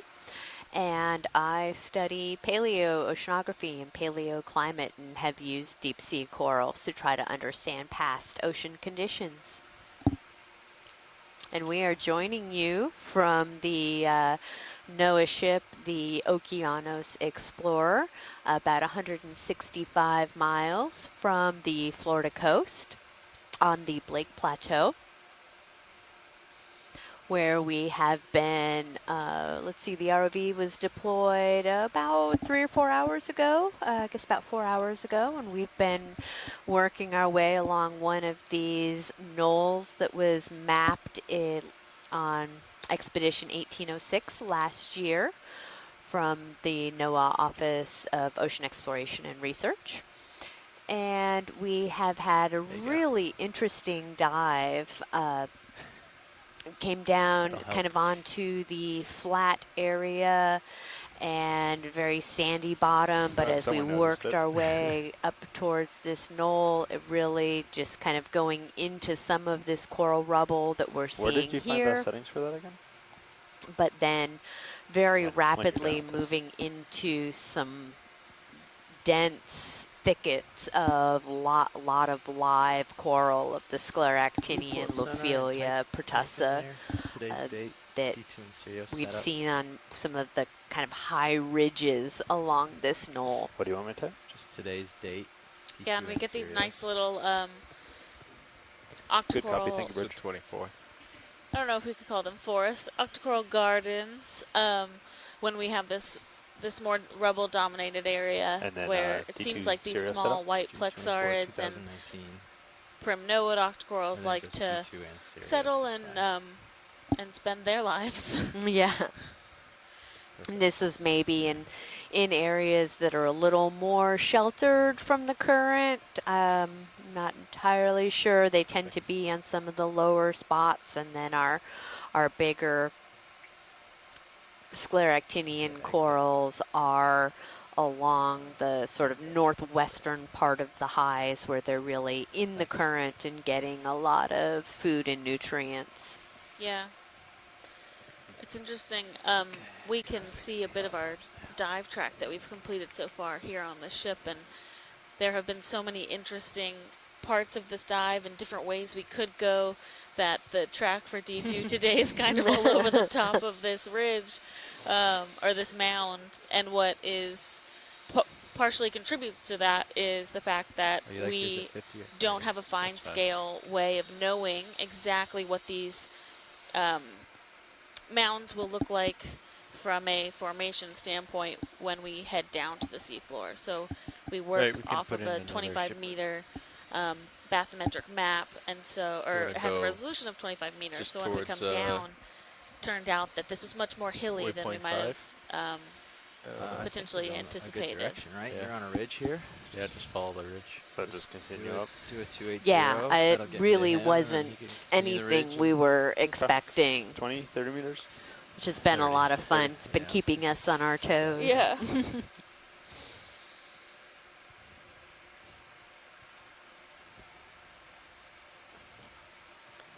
Bridge, this is ROV nav. Could we get another move in? Range 30 meters, bearing 280, speed 0.2 knots.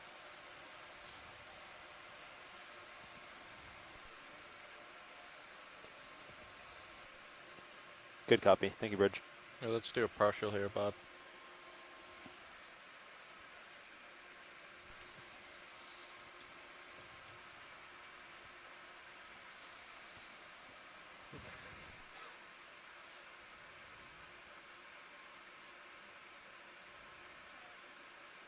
Go ahead.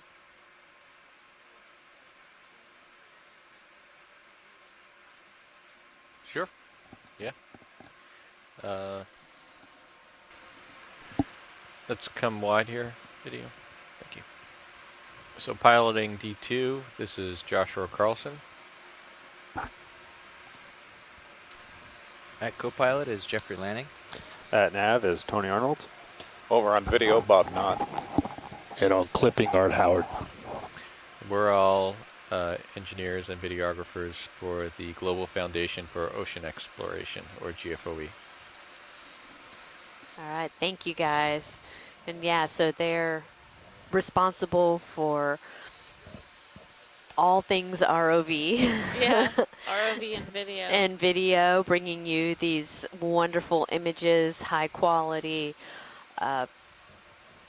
And then I don't know if they've gone live yet, but our video team is just phenomenal, and they're creating some short video highlights from each dive that will be posted to the website.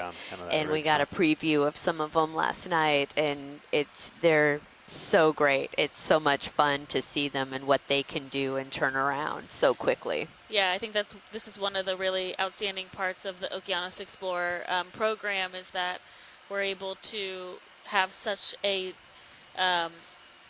experienced team of videographers out with us that are able to process this video extremely quickly to help get it out not only to scientists but also to the public. So these things that we see during dives that are really exciting or new or interesting or funny, those videos can make it out off the ship while we're still here, which there's really no other program out there that does it this well. Yeah.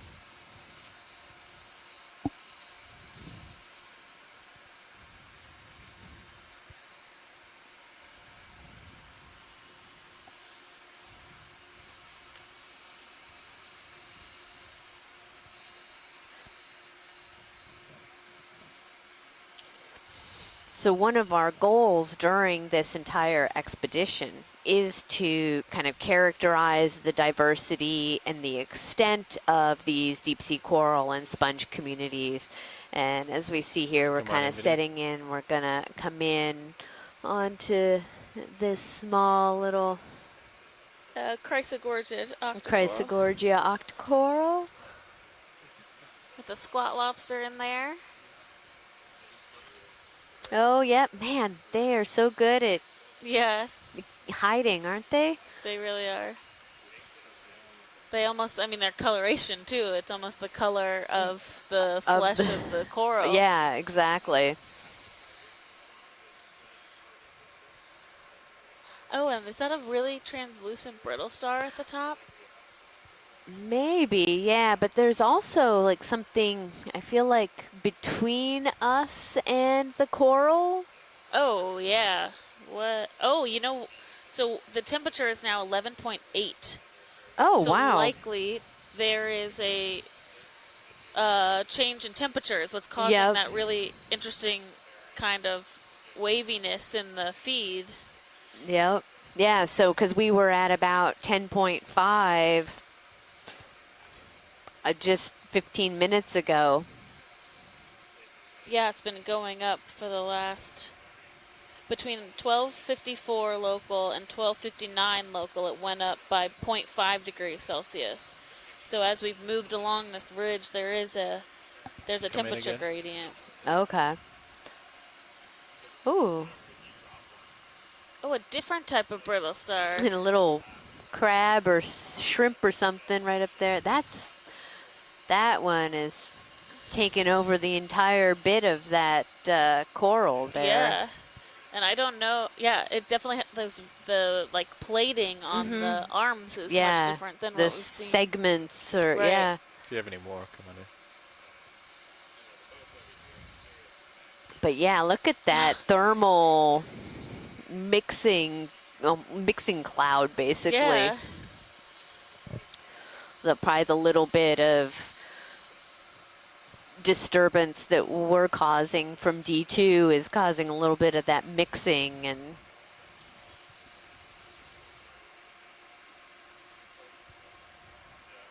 All right, let's come on out.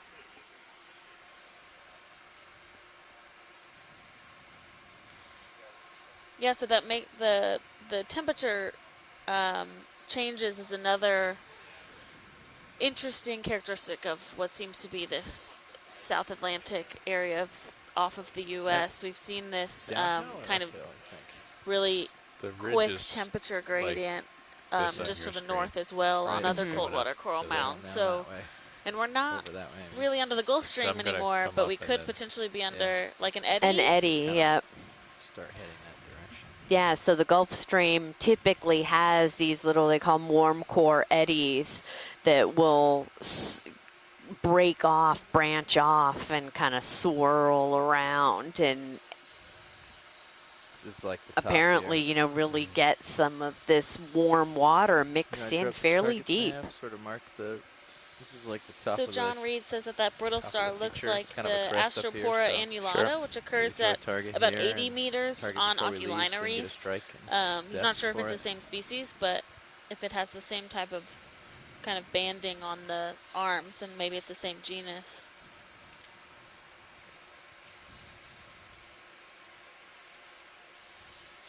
And it's with brittle stars, there do seem to be ones that really like to be down in the rubble, and there's ones that like to be up in the water column. Yeah. So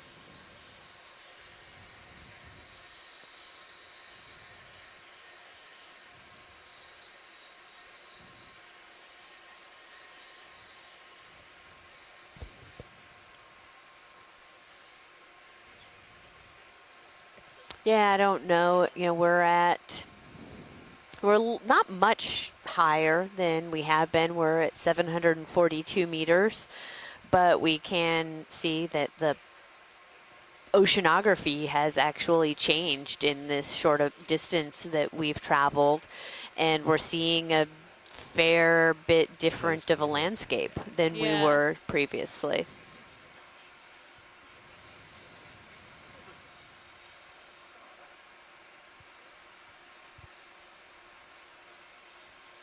This is just, I love this perspective looking out over these tops of these hills and looking off into the darkness of the ocean. And yeah.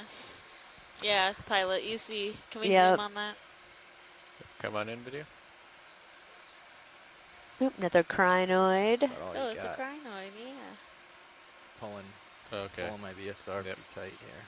And we're basically done with that move. So if you guys want to get another What are one, those little just put pink, another are one those, I Same guess, as all last. other Take brittle that stars pull in the out. background, Okay. all those Just pink gonna turn away things. for No, a I second. think they're really small, Get 'em moving. like, they look like paragorgid polyps. Same as last. Oh, the okay. colonies There's aren't actually, 280. like, haven't That'll taken get me off. close to him. Okay, Yeah, and then we're gotcha. coming back down, I guess. Is there another high over here that we're going for? Or is It's purple crinoid. No, I think that's kind of. that going to be very interesting to go down? I think that's kind of it. Okay. But you can kind I of, guess it's a little flat section here, so. yeah. I think if we run out of stuff there, maybe putter along the edge or something. I don't know. Okay. I think it was they found some coral stuff earlier on the rise and come up. Okay, so 30 meters at 280. Yeah. Bridge is ROV nav. Okay, come wide. Can we get another move in? Same as last, range 30 meters, bearing 280 degrees, speed .2 knots. Good copy. Thank you, Bridge.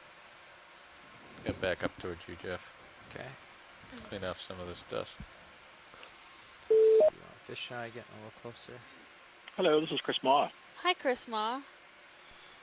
Hey, I usually turn and get you. steer away from identifying serpent stars, those long, sort of curly-armed things that are wrapped around coral. But the nice thing about the Atlantic is that a lot of the fauna is not only well-known, but some of it is really easy to identify just by, like, really characteristic features.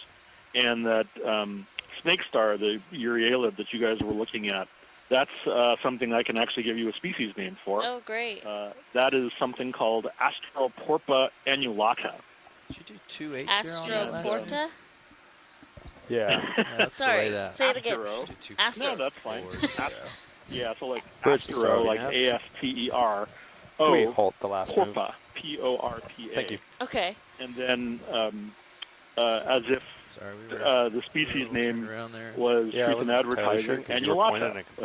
So like annulations, like annual, right? So like regular shot, I rings, was giving a little more tether by which is turning what off the like arm, that. the bands on the arm So now we're look like. And if back we saw the full configuration, we're thing, looking along the ridge, and it's like the disc and 240. everything, it actually has Go a that way. really 30 meters at elaborate 240? pattern of white and dark sort of ring patterns along the body.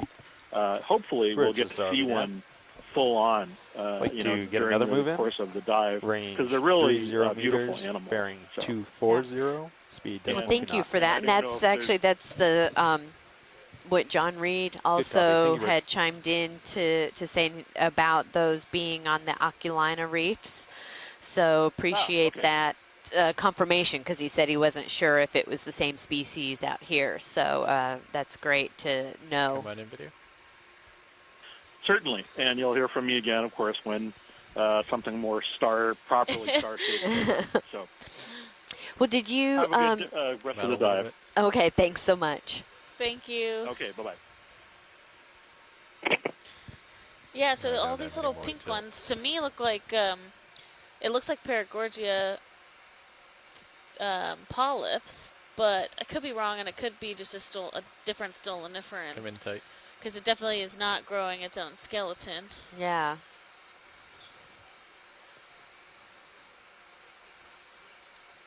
But like that to the left, the more like ball-like structure. The pink thing's in the back, Bob. Yeah.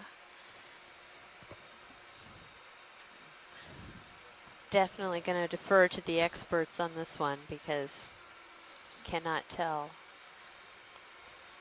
Yeah, based on just the way that there's numerous colonies growing along the dead skeleton, I would say it's a type of stoloniferan, but it just has very similar coloration to the Paragorgia corals as well.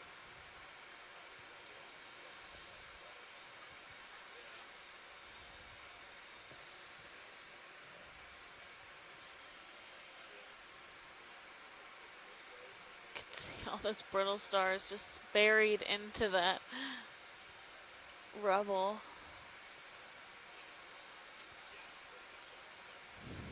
There's a nephtheid octocoral on the left too, so those really translucent, squishy looking soft corals. Okay. So a true Alcyonesian is the type of octocoral that is.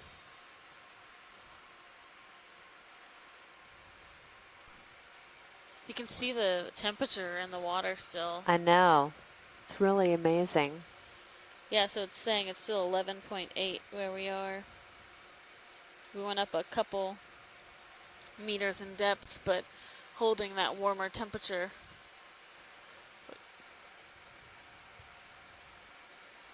Looks like a fallen over style asteroid.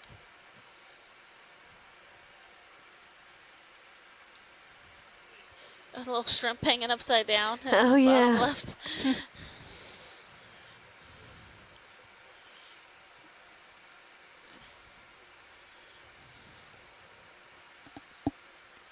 A little shrimpy home.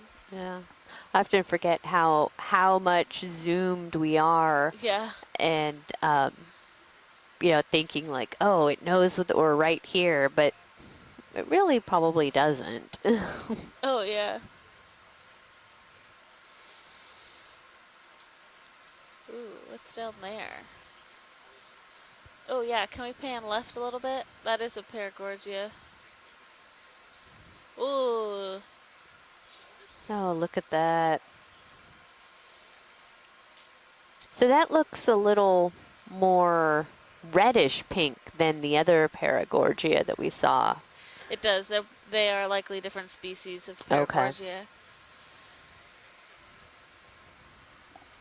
And because the number of polyps kind of on those balls, I think, is also quite different from the ones we've been seeing. These are a bit more, those balls are larger and there's more polyps within that area. Yeah, okay.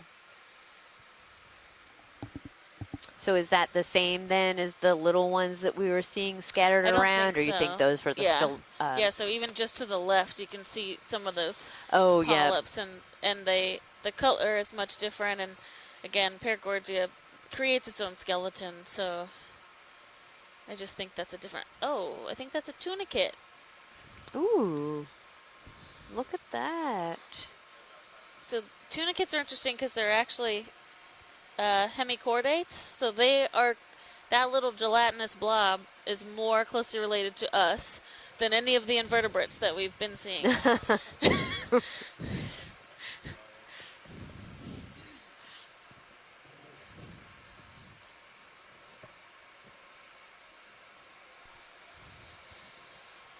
And then, yeah, can we go down? There's like a scale worm, maybe? yeah, it's hard to get a good focus on it with the Should be Temperature wrapping up and another maybe gradient a in meter the or two. water, yeah.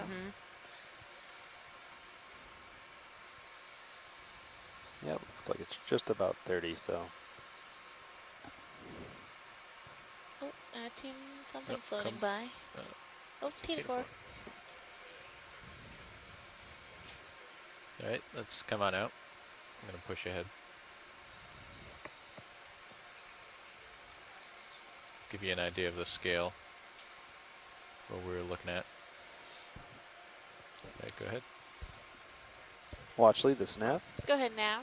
Just want to let you know we've covered about another 100 meters. Thank you. Sure thing.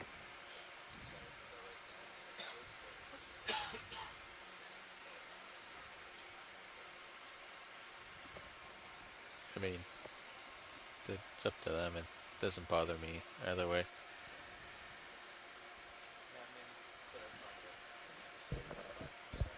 Gotcha.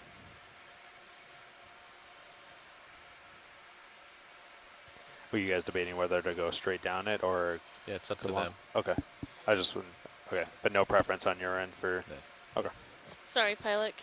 Were you talking to us? Nav is going to talk to you. Oh, okay. Hey, watch lead the snap. Go ahead. Yeah, I just wanted to check in. So we're kind of at the end of that little local ridge feature. Okay. Kind of right where waypoint 5 is.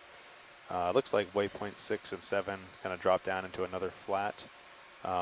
Is there any preference on kind of how we get there? If we want to just head straight there, or Yeah, your mouse was just kind of going around that edge a little bit. Is that? Oh, we have a siphonophore. Yeah, I think the most time we can spend on the highs. Okay. The best. If we see more Lophelia that's live, that would be really great to collect a piece while we're here. But yeah. So thank you. So maybe cut around this higher edge, or Yeah. go down. Okay. Because we were also seeing a lot more of the live coral kind of on the northern side of this. So yeah, we can. Okay. Sounds good. Thank you. Sure thing.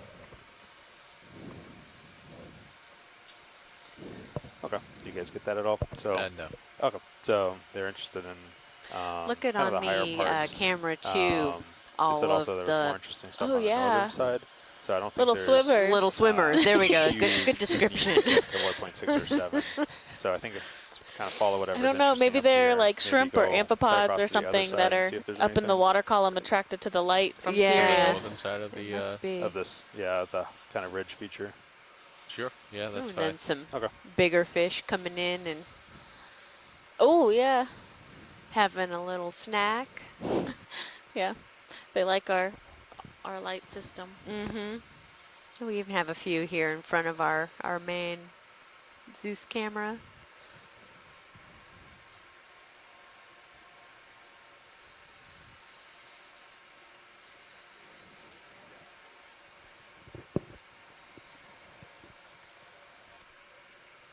Good copy. Thank you, Bridge. Or do you guys want to check out the northern side? I mean, what did you decide with the scientists? They said the northern side had more interesting features, so. Yeah, it's up to them on where they want to go. Okay. So. Yeah, let's head to the northern side of the ridge, and then maybe work our way down along here. We just can't go too far down.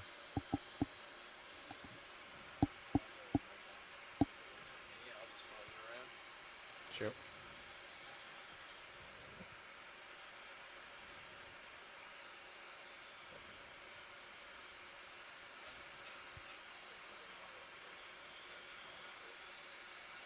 Yeah, there's no Mophelia, so.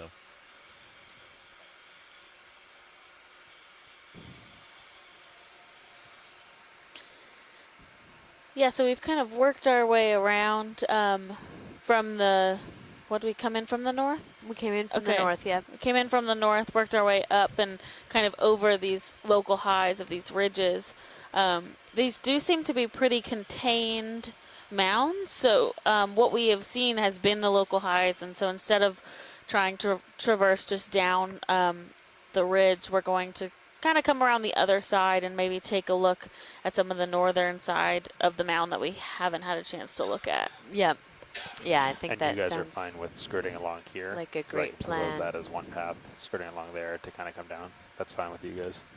Yeah. Okay. Watch lead the snap. Go ahead, Nav. Yeah, so since you mentioned kind of the northern side, they're headed there now. And I was thinking we can kind of skirt along that ridge going down towards waypoint 7, actually, more so than 6. Does that work for you folks? That works. Okay. And then if we get to the kind of flat part where waypoint 6 and 7 is, if there is any interest to go directly to 6, we could head down there too. But otherwise, we'll kind of follow this contour. Okay, sounds good. Thank you. Sure thing. Looks like a crinoid, maybe with his arms kind of curled up. Oh, yeah. Come on in, video.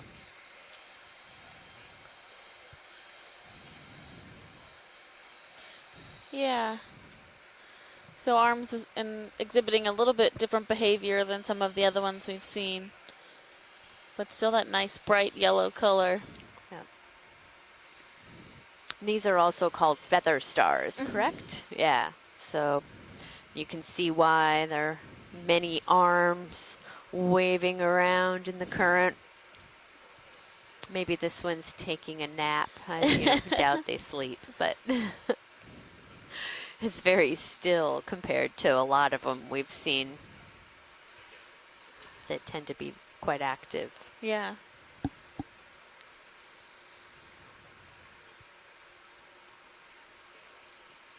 Right, coming up.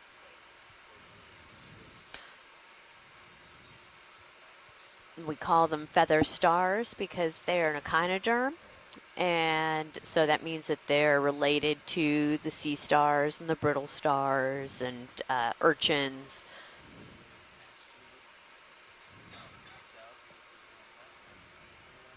Sure. Yeah, maybe like southwest and kind of come along that contour.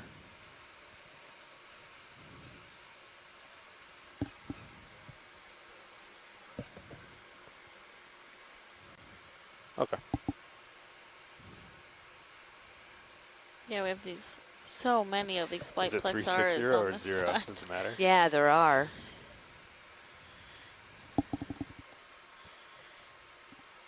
Looks like maybe a big anemone right there.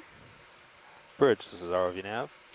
Yeah, we earlier we saw a couple of these. Oh, okay. And 30 meters, I bearing 360 don't know anything degrees, about, speed any decimal type knots. of, we didn't get any kind of identification on them, but they're Sure. pretty big. They're about 10 centimeters in diameter. Good copy. Thank you, Bridge. Yeah, I got those lasers on there, a little over 10 centimeters. Yeah. Come on in video.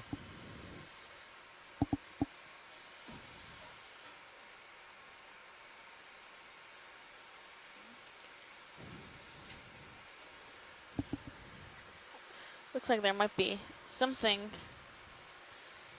in some of those tentacles. Mm-hmm. Yeah, so anemones are related to corals, just kind of like cousins, and they often, this anemone would be big enough to feed on just little organisms swimming in the water, and Come out a little bit. There we go.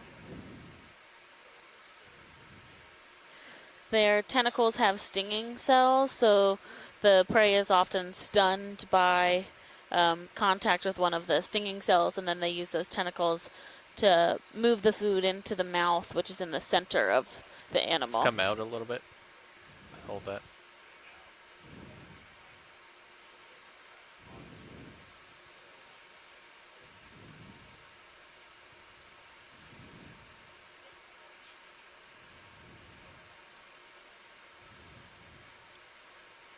Have we seen any? We haven't seen any hard bottom here, right, Amy? No, we haven't.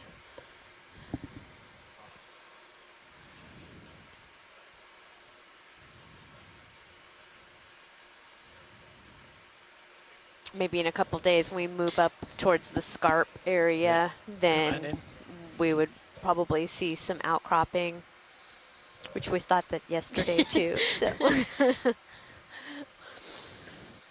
we had a little outcropping yet. We did. We did get a rock. We did. We had our first geology sample, so that was exciting. I got to put some, did the vinegar test. Yeah, it has a little polychaete or something. There's some, yeah, that brownish color I would think is something other than the anemone itself. Mm-hmm. Alright, come on out. Thanks, team. That's good.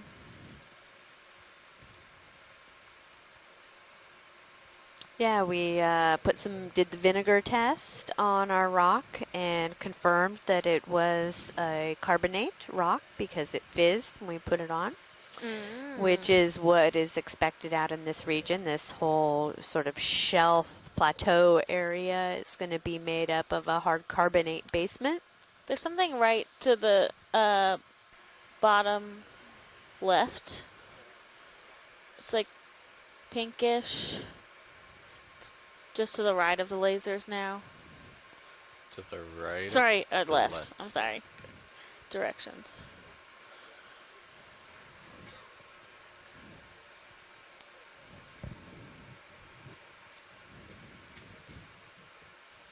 Alright, come on in. Another crinoid? Oh, yeah. Sorry, it just looked a lot different.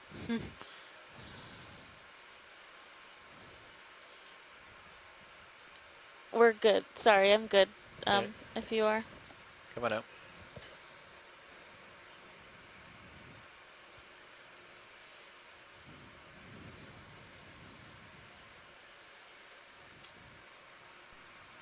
Copy.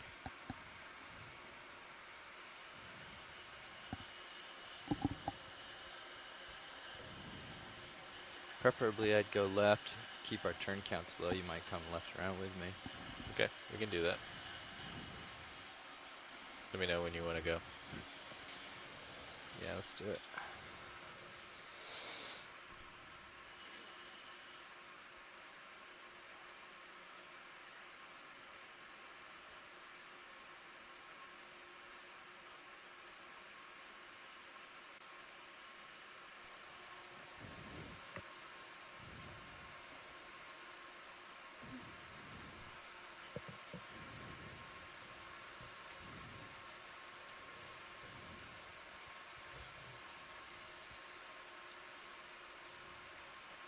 southwest. Oh, a little shrimp.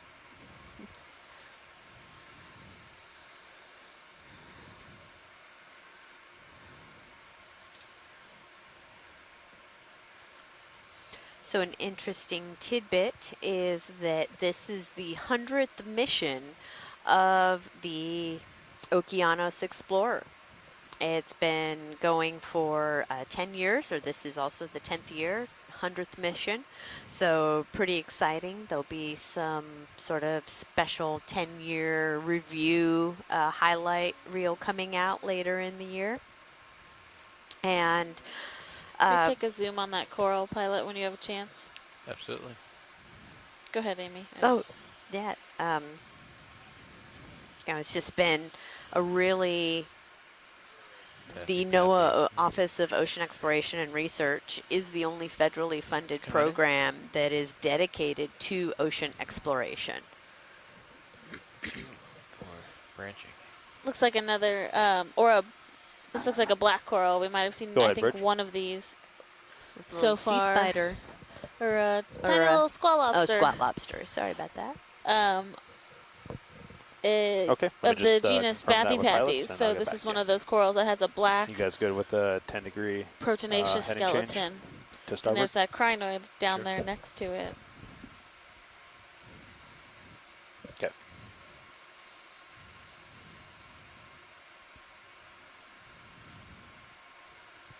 Coming in on okay, the sounds good. lobster. Okay, sounds good. Thanks, Burge.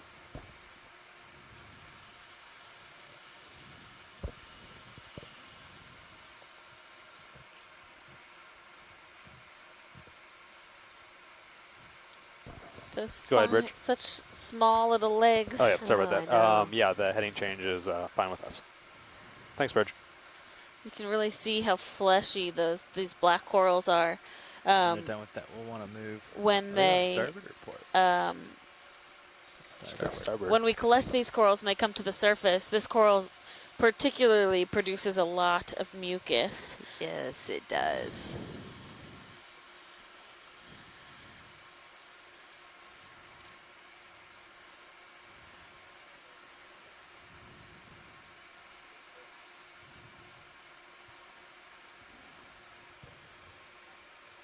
Oh, and we are back at 10.5 degrees. Oh, good. Oh, we were just at 12. Oh, wait, sorry. Just kidding. I had the scroll all the way back up to a couple hours ago. Never mind. Yeah, so we're actually still going up in temperature. We started the dive, I think, around 10.3, 10.1, and we're now up to 12 degrees Celsius. All right. Come on out.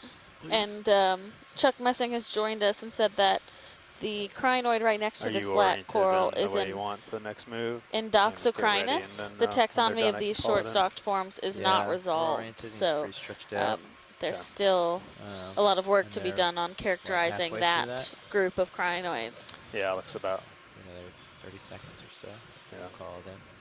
So 195200. Fish. Let's get the fish. Is that one of those ones that's normal? Oh, that might be a viper fish again. Ooh, yeah. Yeah. No. Is it? Well, what's the strike here? It has that same purple kind of photophore under its eye. Good. So, yeah, it could be. Just take a 200 strike, see where we end up. If we head that way. Yeah, yeah, we saw a viper fish early in the dive this morning, and an interesting tidbit about them is that they have these really long teeth, and that when they close their mouth, their teeth actually come out of the top of their heads, which is it's going to be one of those facts that sticks with me. Yeah. Okay, 200. It's crazy to think about, like. I mean, us, so like if your teeth went up the top of your head. I'm looking into the mound. Right. So I'm looking at him while he's sailing along, so you're going to end up doing like a 45 degree for me. Gotcha. So that's why, so 240 maybe is more what we're looking for. Okay. If you're trying to cut along. I gotcha. Yep. Yes. Yeah. Okay. So that's probably about the direction. And now we can go downhill, but he can be facing the ridge and not be flying around the blue water.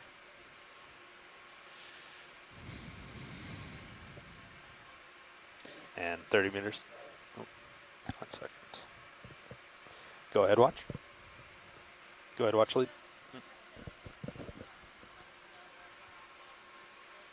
Sure. Give me 1 minute. You want to call that in first before you do it? Thanks. And you guys wanted 30 meters? Sure. Nothing really looming, so any amount is fine. Sure. Bridge is ROV nav. We get another move in, range 30 meters, bearing 240 degrees, speed decimal 2 knots.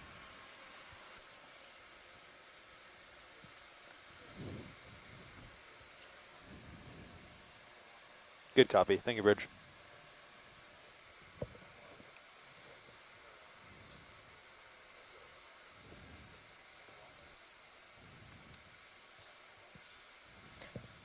So as we're hovering here for a moment, the ship is moving, and so we're just going to wait here for a second until we can get repositioned, and we'll continue working our way along this contour, see if we can get back to where we saw a bunch of those Lophelia, maybe do a collection before the end of the dive. Yeah, it'd be great to get a sample of Lophelia from out east from where we were before, and south from where we know of some of the other cold water coral mounds in the region.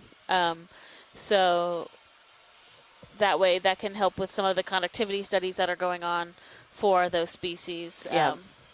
Not only on our side of the Atlantic, but across the other side of the Atlantic as well. Yeah. They want to backtrack to the Lophelia? Because we're not doing that. Watch lead, this is Nav. Go ahead, Nav. Got an update for you. So about the same time as yesterday, 20:06 UTC, a little after 4:06 local time, and we've got a little over 2 hours and 20 minutes, 25 minutes or so.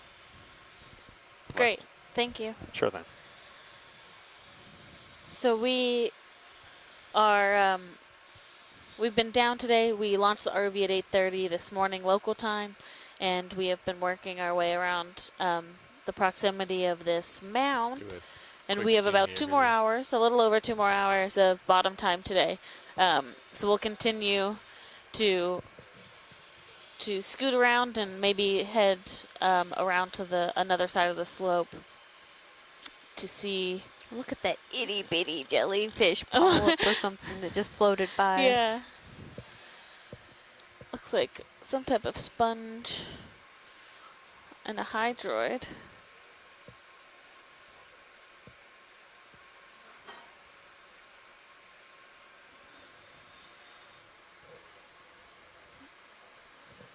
Right, coming out.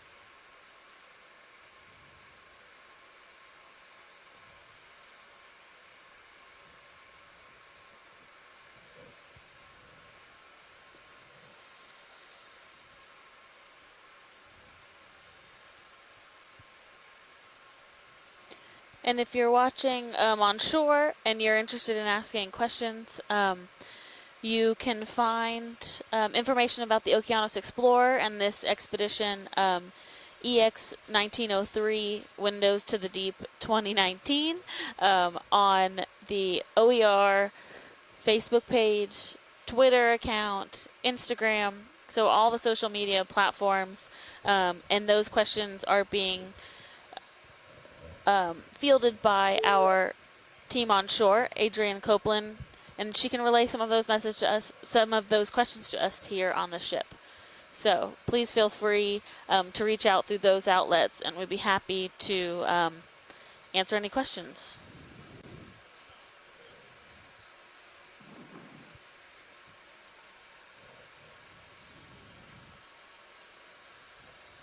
Hi, this is John Reed at Hover Branch. Hi, John. Hi. Hey, I had a question. When you when we came across the big fields of coral, live coral, that was off the northwest corner, is that right? Yes. Yeah, it's kind of interesting that it appears up on video. at the shallowest see it's a little part, dark? we're seeing almost all dead coral rubble, which is very untypical for these Lophelia reefs out here. That's in the Straits of Florida. We typically see growing live coral on the southern face and the upper slope on the peak, Gotcha. but on the southern part of the peak. Yeah, And sometimes it there's looks only super dark one right now. area where we've seen the opposite, where we saw the live coral on the northern face, Gotcha. and that was at the foot of Miami Terrace. Huh. And what we found out were the coral mounds there.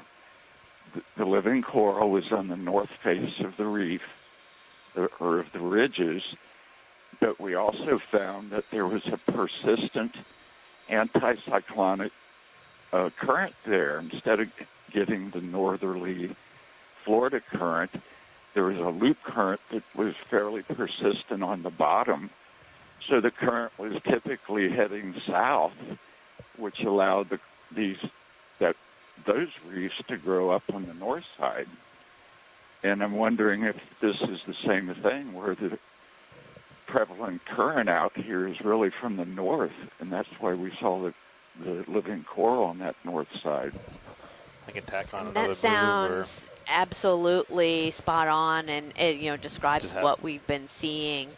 And even the Just do another one pilots have from where we're been at. talking about the current Yeah. is coming out of the north. So I think you're right, and it's a really good observation to last. have for 30 this meters, particular 240. site in this region. It would be Bridge is already really, nav. from a physical oceanographic perspective, interesting to like see to sort either of tack on to how that last move, or if it's how finishing much up, that just request extends another or one. how large that okay. anticyclonic loop is.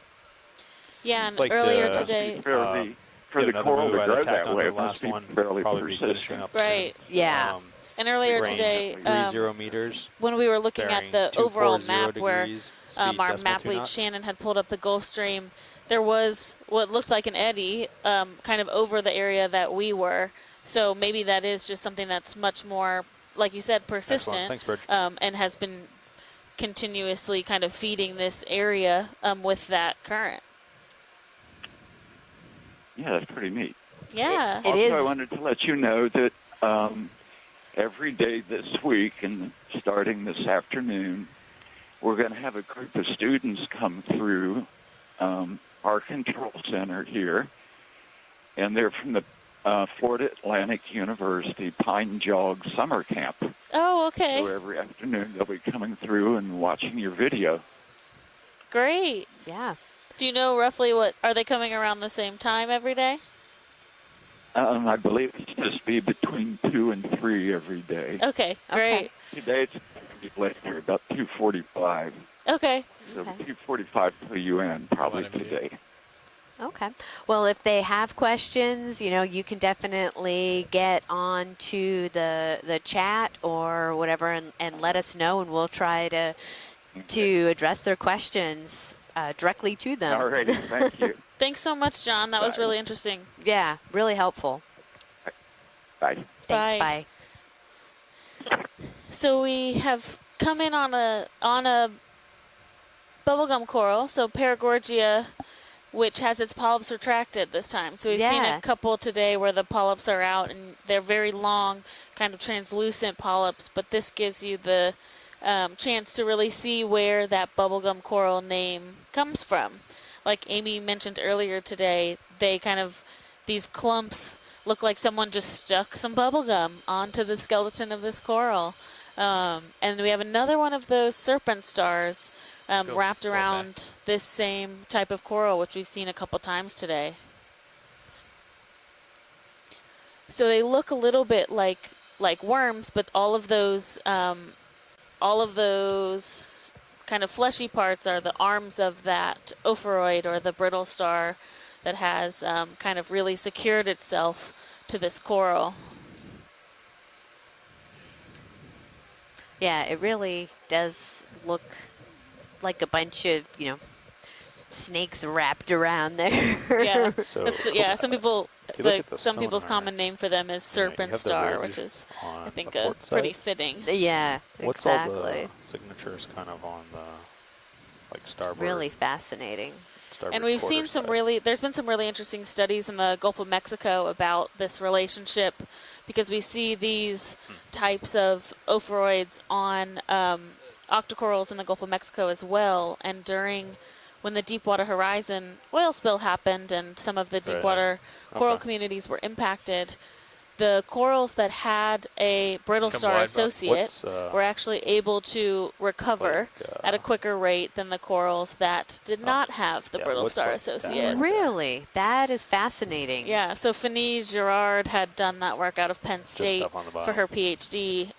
They did a lot of video analysis for that, where we went back to the Gulf of Mexico year after year and took the same images to assess the recovery rate of some of those octocorals. So do they have the same brittle star, the same individual associated with the coral? It like spends its life in that particular coral? So I don't know if anyone really has the knowledge to know if it spends its whole life with that coral, but every time over those, I think it was 6 years of going back after the oil spill to do that monitoring, those same ophroids were on the corals. Some of them had lost the ophroids, so every once in a while they, I don't know, jump ship, go somewhere else. But the tissue that was under the ophroid was still healthy, which helped in that recovery. That's really interesting.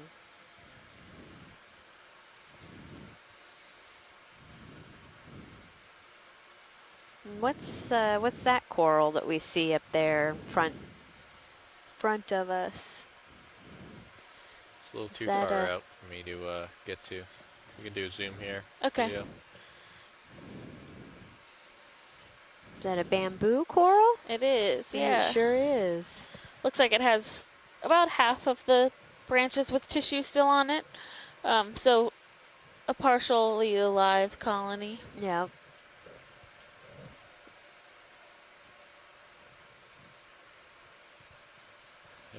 If you were with us yesterday, or when you take a look at the highlights, we just saw some fantastic bamboo corals on our dive yesterday.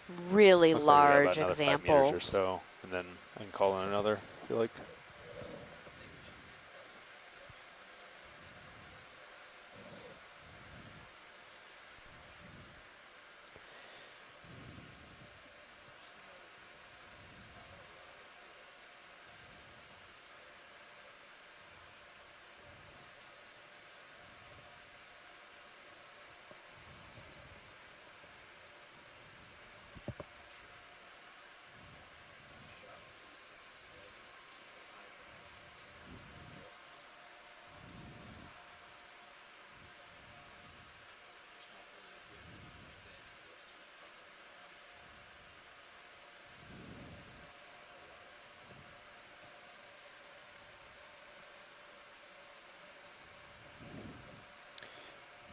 Yeah, roger that, co-pilot.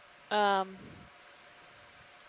mean, if I'm willing to take a shot at 6 and 7, if we want to head that way and just see what we see. We actually are kind of headed that way. Okay. Right? I mean, just on the northern side of this. Good copy. Thank you, Bridge.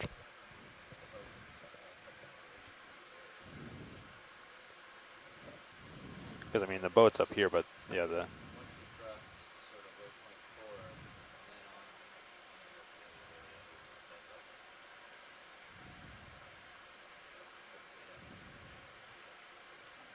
Okay. You want to just continue then? Because, I mean, we're basically headed down that direction anyway, right? Just on the northern side rather than southern side of it.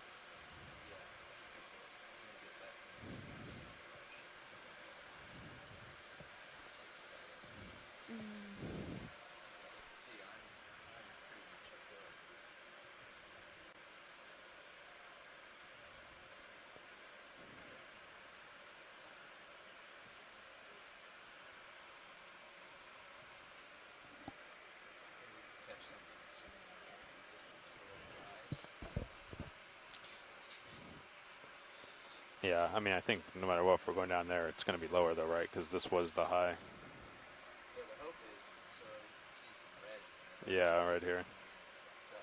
Yeah. The ridges like we were taking up for some reason come down. Just kind of like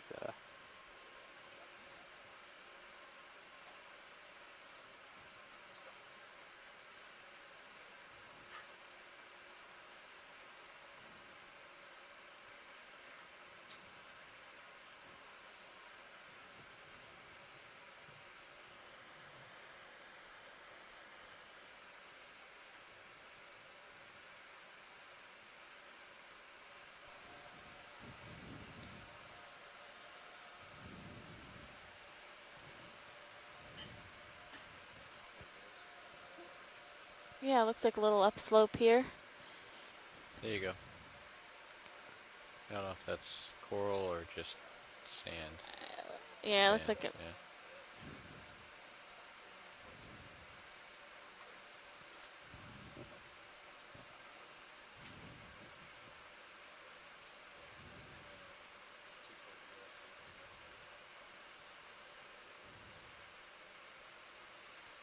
Yeah, it looks like we have a lot of these low-lying octocorals growing along this rubble on as we came around the corner here. Bridge is ROV nav.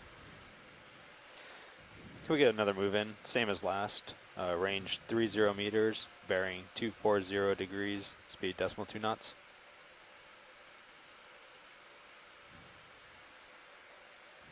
Good copy. Thank you, Bridge.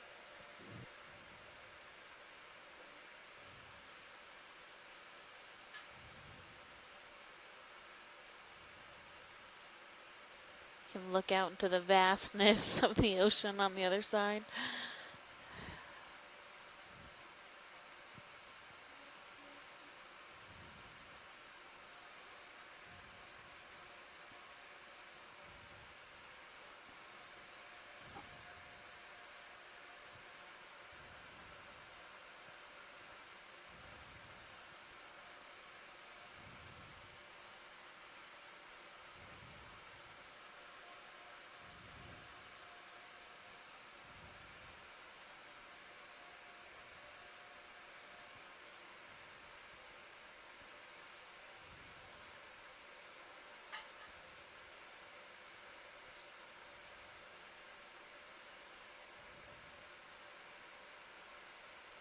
So with these coral mound type features, we do see a number of associated octocorals, but we don't tend to get the really large colonies like we do when we are on a canyon or a scarp feature that is more geologically sound, if you will. So the majority of these mounds are soft sediment with coral rubble underneath or on top of them.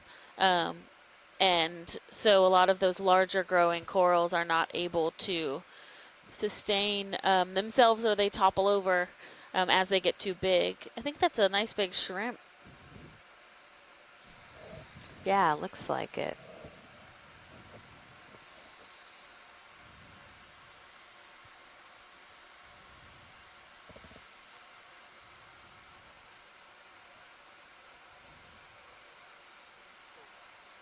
Let's come on in.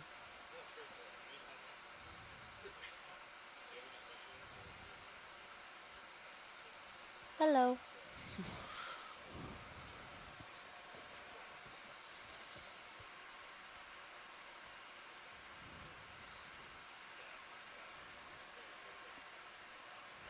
It's a pretty big individual. It is.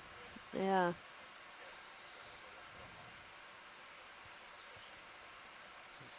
About partial. Go hang out with a bunch of his friends. Yeah, all his coral buddies. Yeah, so there's those white plexarids all around here. Some of those primnoids, the more feather-looking octocorals. One of those sea stars that I think we saw one like that earlier this dive, but we hadn't really seen. Or oh, sorry, probably a brittle star.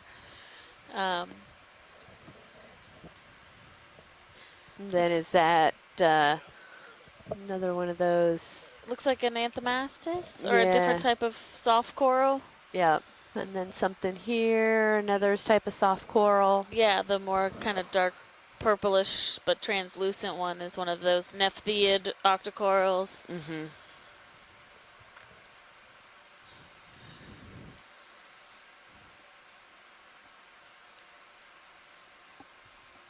Oh, if we pan down just a minute.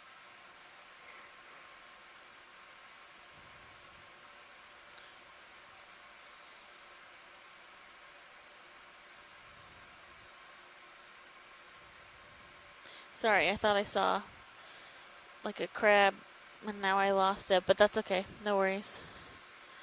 Oh, is that another one of those crinoids just to the right? Where it might have a really short stalk. Yes, it might be either this one or this one. Yeah, right to the right of the urchin. If we can zoom in on that.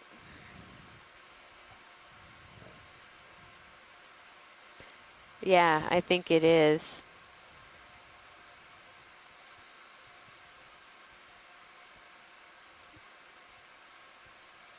So I think this is an endocrinus, which is a stalked crinoid, but they have a very short stalk, which Chuck Messing said is quite unusual, and there have only been a couple observations to date. So it would be really good to get some good video of this individual. Come in tight.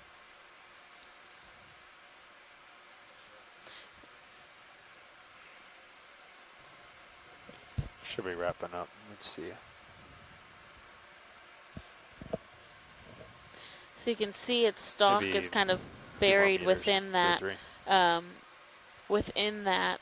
The rubble there. Yeah. And it has those, I guess they're called hooks. All those kind of projections coming off of the stalk. Yeah.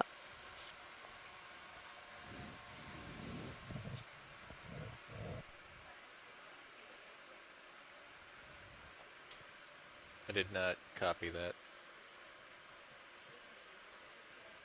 Sure. Let's come wide here. So we're going to set up to do a collection of this crinoid. Should I back the ship up? It's a How much pretty rare find, and I think there's currently no specimens that are of quality to do DNA work or any genetic stop sequencing. The ship if it's still moving. Do you want to reverse? Bridge, is this nav? Can't tell. Is that last move finished? Okay, copy that. We're setting up for a collection, so I just wanted to make sure we were stopped. Might have you reverse. I'll get back to you. Suction on this, Jeff? Do you think suction on this? Copy that. Thank you, Bridge. So yeah, we're done with the ship move, but so Watchley, we were going to try a suction sample on this. Is that something you would agree on? Can we just put lasers on it real quick? I just want to make sure that that it's not too large for the suction hose. You guys know better than I do, but I think it's pretty small. yeah, then let's go ahead and try that. Is it gonna? I mean, do you have a sense like how it's gonna be wrapped around material on the bottom? I'm not positive. I think that it is relatively rooted in some way. Okay, so we might try the craft then. Yeah, I don't think it will swim from you. Okay. All right. do you guys want me to move the ship back at all? I don't know how much it's gonna swing.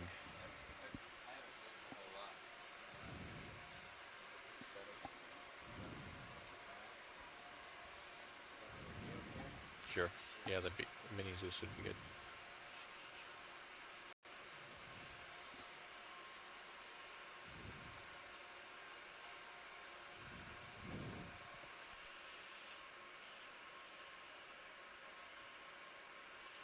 I might have to move. I don't think I have enough reach.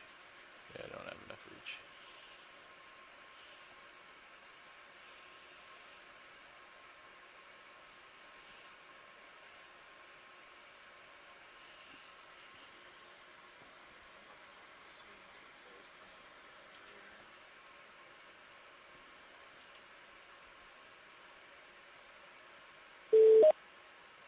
Hey, Alexis and Amy, this is Chris Ma.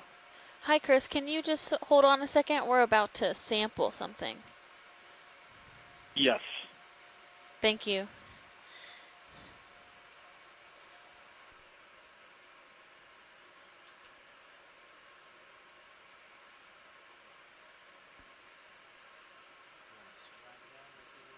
Sure. Yeah.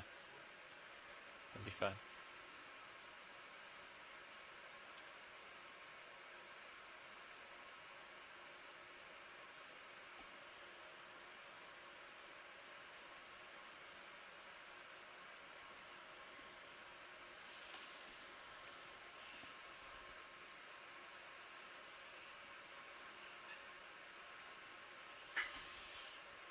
Yeah, do we have a bio box prepped? Yeah.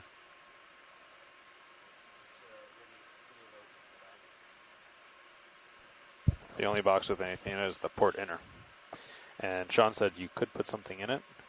Just be careful because of what's in there is pretty light and could float away if there's any current. So It's a sponge. yeah.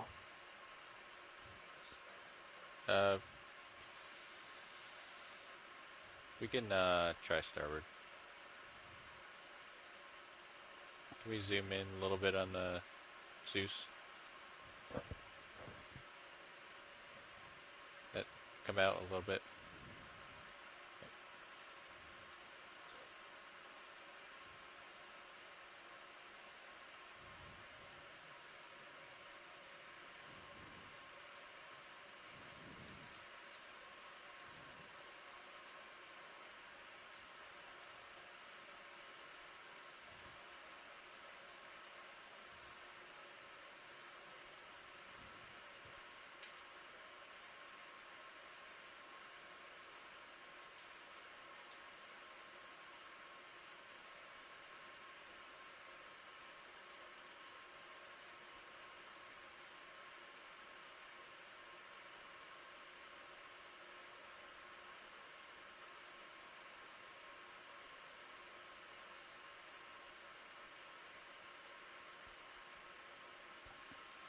Jar out when you're ready.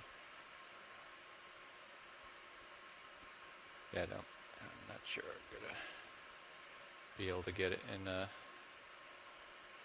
he's. Oh, no, no. All right, I'm gonna suction sample this.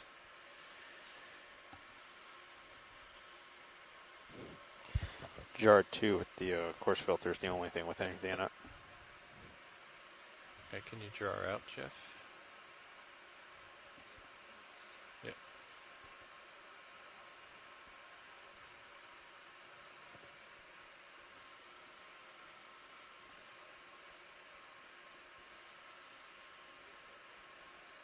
Yeah, I know. Yeah, keep going.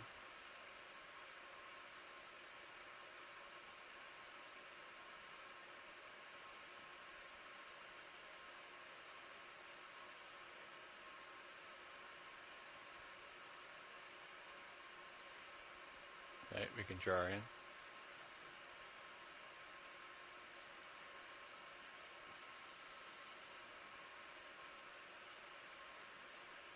Tilt down on Zeus if I have any.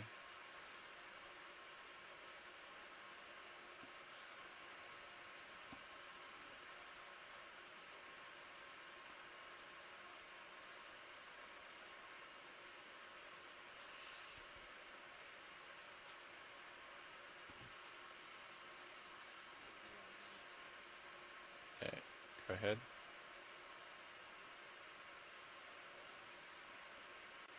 It's in.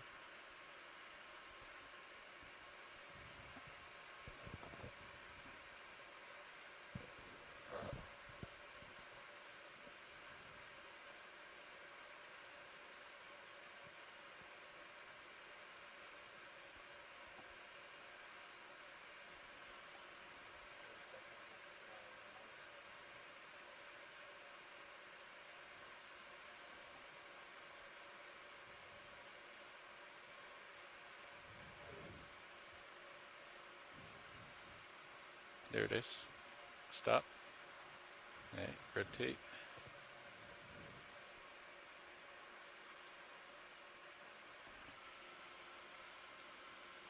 That's alright, I got it. That is correct. Alright, and then I'm going to draw her out. Okay, we successfully suction sampled that stalked crinoid. We've confirmed it's visual in the container, so successful sample there. Pilots, if we would be able to do one more sample while we're sitting here. Okay, what would you like?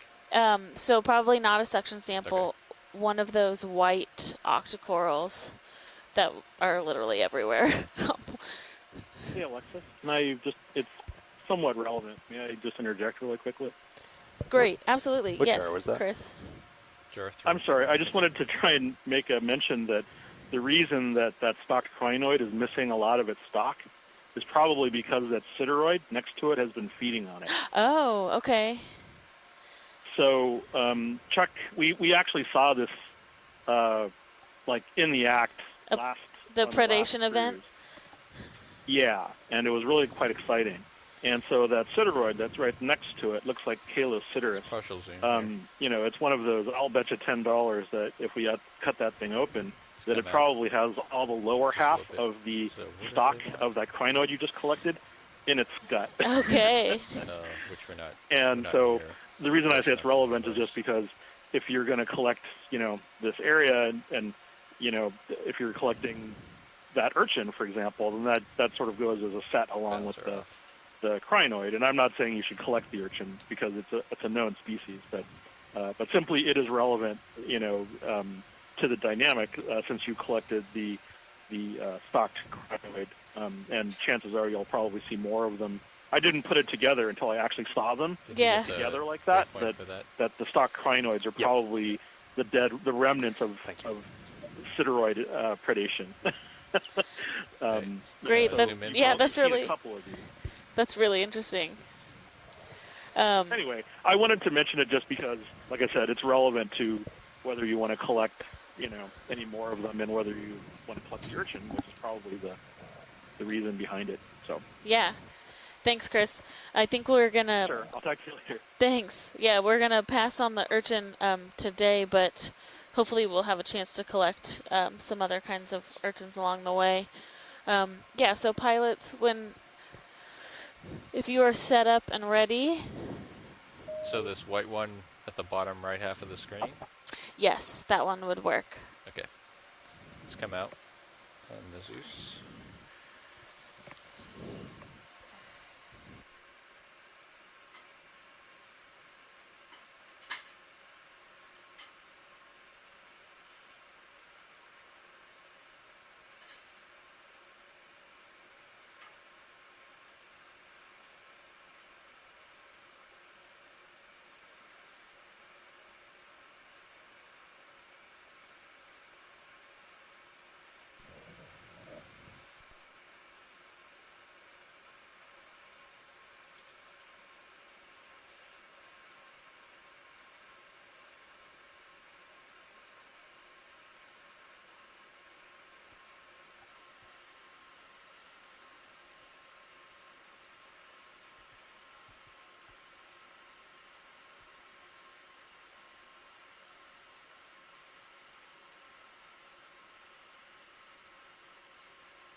Yeah, clear.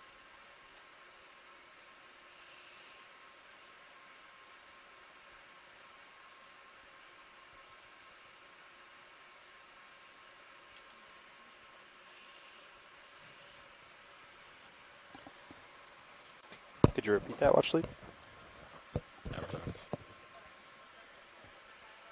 Starboard inner. Yeah, this one was the starboard inner, and the previous one was jar number 3. Sure thing.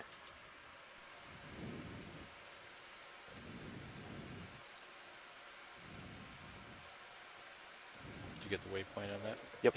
Okay. Just asking because I'm moving. No, I appreciate the reminder, so.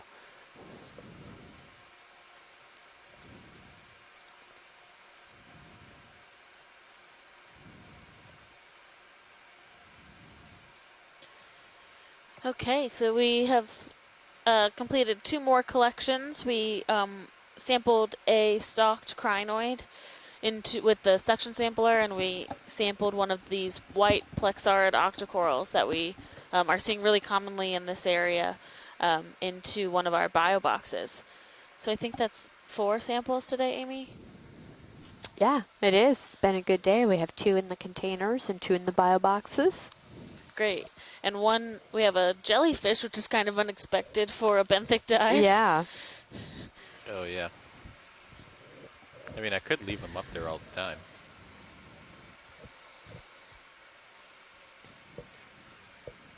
Yeah. I mean, that's not a bad idea to just have the jar buttons always there. And then you'd lose them when you went to do the other hydraulics, but that's not a big deal.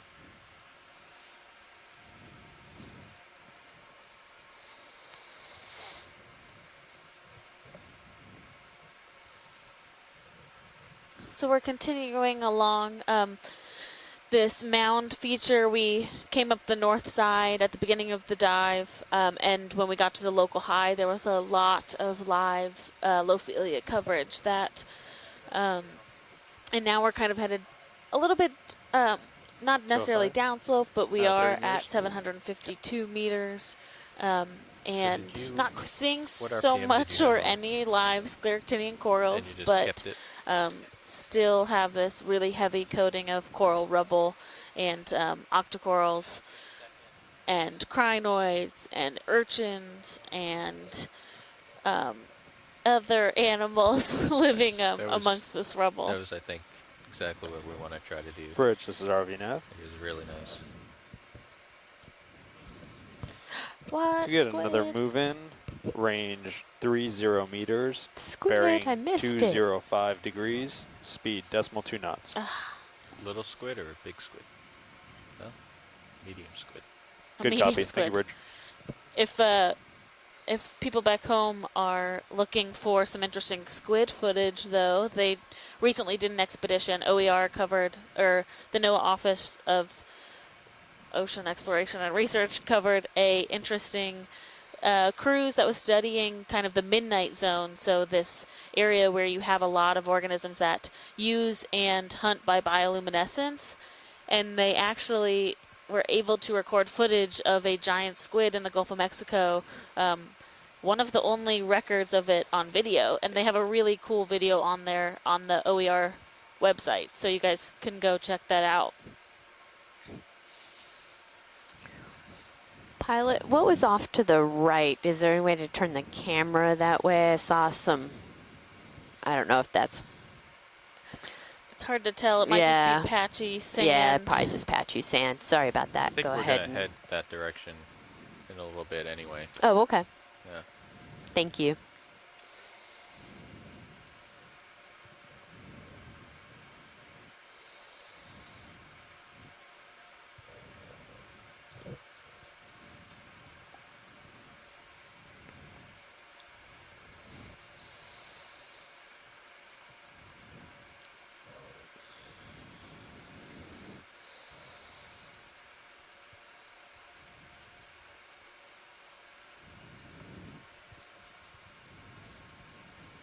A lot of these glass sponges. It's interesting. We saw the ones like we collected today. The Afrocollides beatrix. We really only were seeing those in the live coral area. Yeah. Yeah, we haven't seen many of them lately since we've been in more of the coral rubble. Yeah, I wonder if they really prefer that high productivity area that those scleractinians are preferring too. Yep.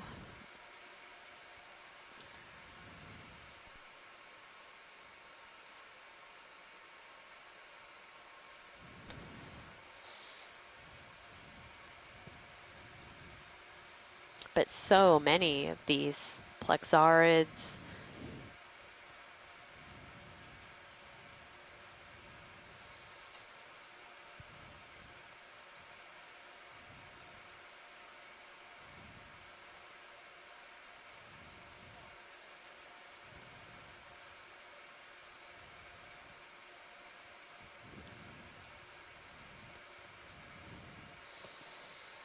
So we have a question from Facebook from Ella asking about how often we discover new species on these dives.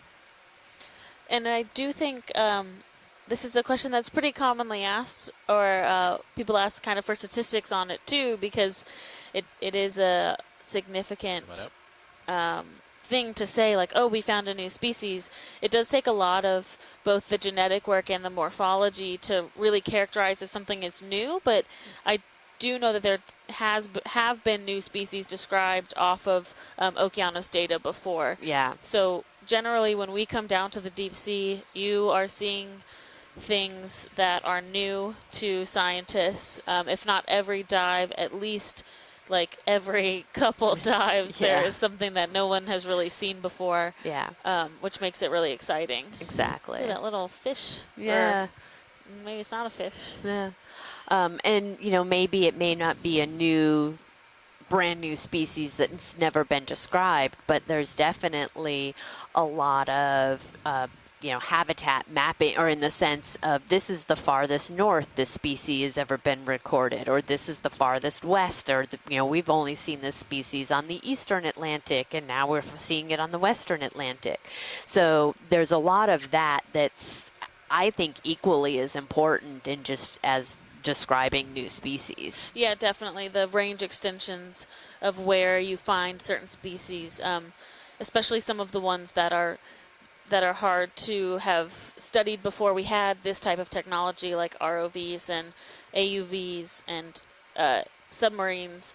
It was, you were trawling or you were getting things with bycatch. So if it was really hard, if it's something that's really delicate, you likely never would have been able to get it to the surface in one piece. Exactly, yeah.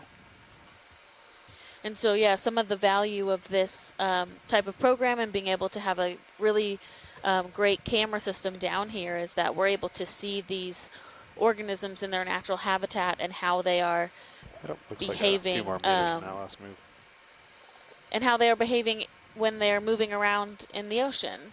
So if we bring a jellyfish up, it likely doesn't look the same under a microscope as it did when it was in the water. So having the video paired with the physical samples is a really great thing. Yes, it is. And sometimes, you know, especially the really more delicate samples, they don't make it to the surface, unfortunately, in their kind of intact form. So being able to get the video and the images of them, you know, in situ while they're swimming around, then can help biologists do the identification if the sample isn't in the greatest condition, you know. Yeah, definitely. Can we zoom on that little yellow coral coming into center? Come on in, video. Oh, there's also an urchin down there I should take a look at. Okay, so last one is done. Another black coral? No. Oh, this is a hydroid. It's just a different type of hydroid. Oh, yeah. So not a coral, but a cousin of a coral. Is there an ophiurite on it? Something... Yeah, it looks very pale, right? Oh, yeah. It or is in the middle of it, there is something, too. Yeah. It might have overgrown. That might be a cup coral in the center. See the pink kind of fleshy? Yeah, I see it. And then the hydroid has essentially just overgrown that area. And right below us was a urchin as well. Yep. Yep, right there on the lower left. Yeah, I don't think we've seen an urchin like this yet I on don't the think side. we have either. Just come on in.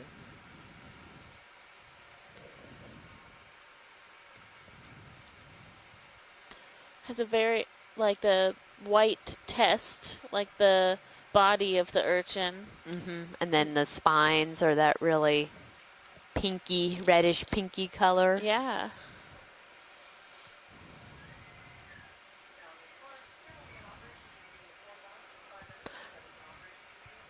So you may be wondering why, you know, a lot of the things that we see down in the deep parts of the ocean are reddish, and you would think that, well, red is a bright color, and that it would be easy to see, and so why would an organism be bright. But you have to remember that, you know, we're seeing this in perfect light, and that's because we have such a great light system on our ROV. But otherwise, this depth of the ocean is in complete darkness. And there may be some organisms that have some bioluminescence or whatever, but they're going to be so it's such little light that the red isn't going to be visible. That's the absorb the quickest in the visible light spectrum. So even if these are red, they're basically black in a black ocean. Yeah.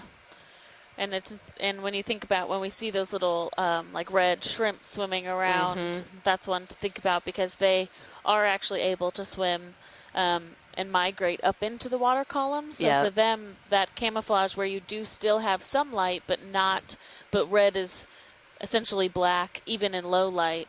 They can still camouflage themselves. Yeah, exactly.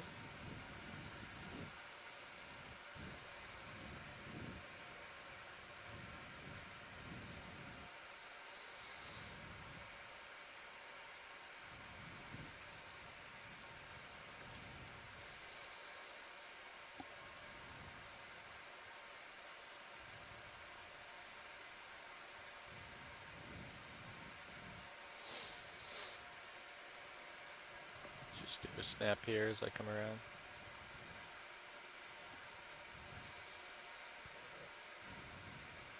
Another hydroid looks like. Next to one of those white octocorals like the one we just collected.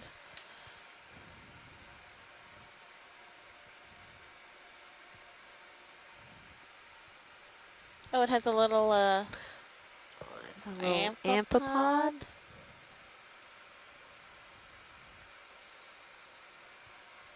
Okay, come on out.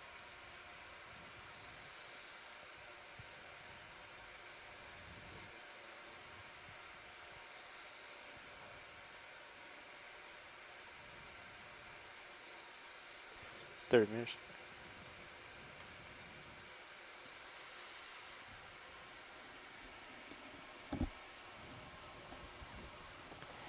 Bridge, this is ROV now.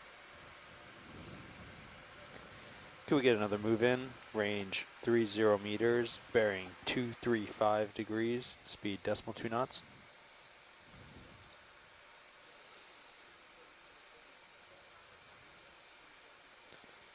Good copy. Thank you, Bridge.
Come in on this branching coral down here.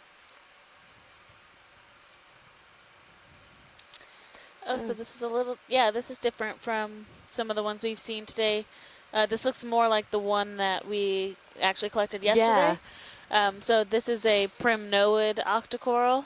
And I was showing Amy yesterday under the microscope. These corals have really plated, they're essentially like plates around their polyps. So instead of being quite so fleshy, they actually feel more crunchy when you bring them up to the surface for those of us that need that textile reference. But these ones have their polyps mostly closed, so their polyps closed looks like facing downwards, and that can be characteristic of genus.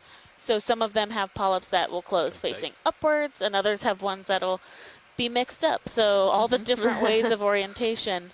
But you can really see those plates across the... In fact, the footage we're getting with this ROV right now is almost just as close as the microscope. It is. Right? Like, it really is. And it honestly is probably more clear than some of our microscope work. But for a true species identification, these corals are generally put under, you kind of dissolve out the calcium carbonate parts and you put them under an electron scanning microscope. So a microscope that can get really, really microscopic. And you look at the structures, because the structures inside of the tissue are actually what determine the difference in the species. Okay.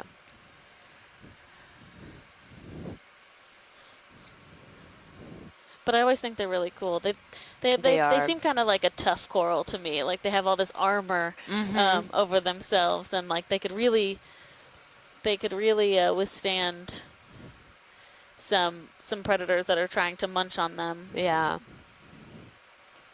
That's kind of like that little tiny shrimp. Oh, look at that! Right on the right branch there. Yeah, so that kind of platiness that you're talking about, the kind of crunchiness, is that similar to the kind of in a coral polyp, and it has all those little thecal walls that come around? Yeah. Looks like a little amphipod up there. We're at 10.6 degrees Celsius here, so we have come down in temperature a bit. In the dive a couple, maybe an hour or so ago, we were up around 12 degrees Celsius. So there's been a pretty interesting thermo profile to this dive as well. I would actually be interested to see that. Maybe I can talk with our mapping team about how to visualize some of that data. Or get the CTD data from the D2 and plot it with depth and see kind of where the change in temperature is, because we're back. We're about 750 meters, so I don't know. I think there was a little patch of the white stuff there. What we were at when we were in the warmer range. I mean, we were at 754, so only a couple meter difference in over a degree change in temperature, which to me is kind of a lot. Yeah.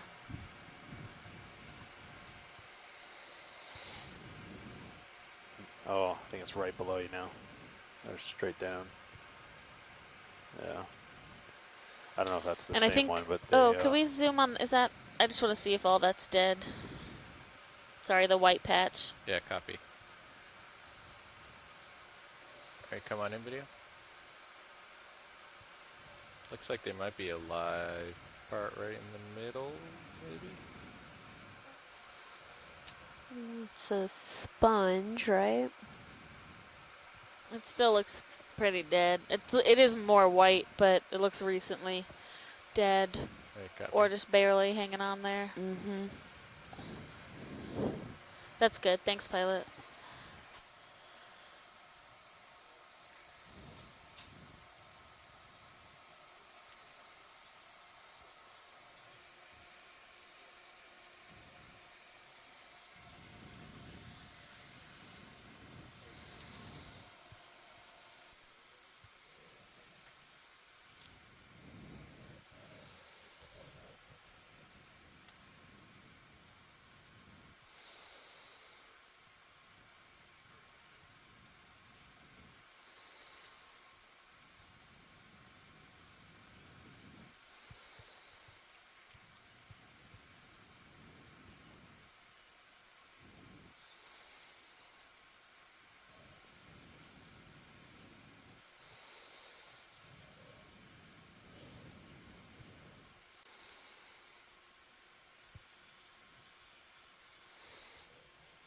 We have a lot better navigation conditions today, both at the surface and at the bottom, than we have the past few days when we've been a lot closer to the axis of the Gulf Stream. Oh, what do we have up here?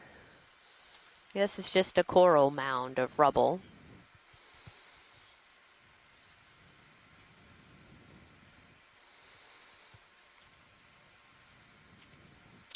Which is very odd because we're sort of at the top here. And there's this bit of rubble that's appears to be somewhat recently dead.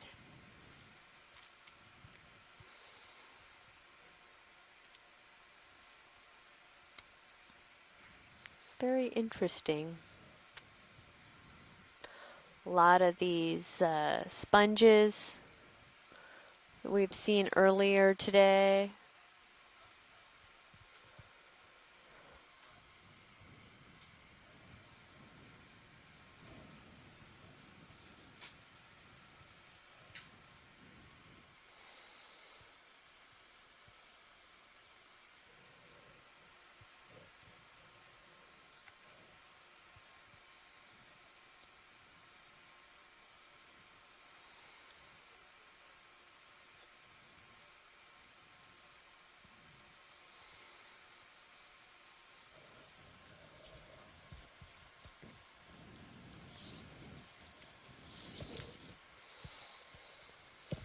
So if you're just joining us, Yeah, we have about another hour and a half. Off bottom is 2006.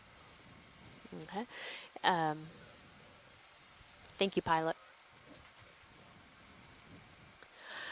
So All the if way up.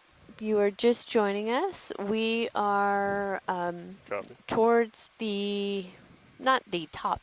We kind of hit the high a little while ago, but we're at the top of one of these mounds that's part of not that bad. The Blake Plateau. And we've been cruising around, checking this out. We saw an area of very high Lophelia coral thicket.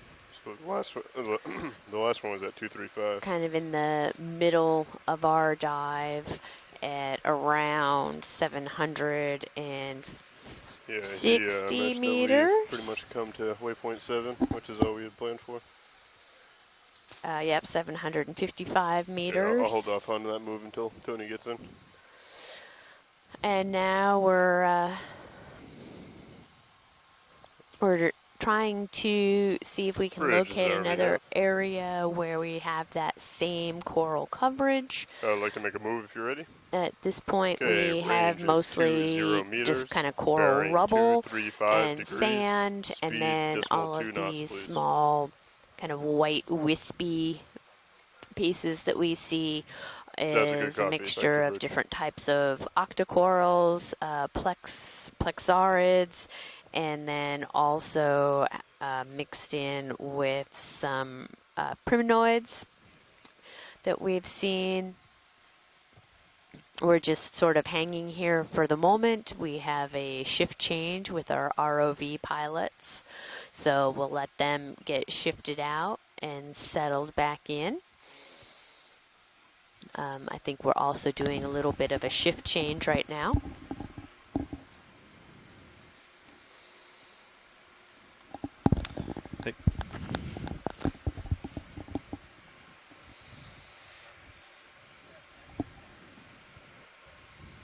Doing some adjustments.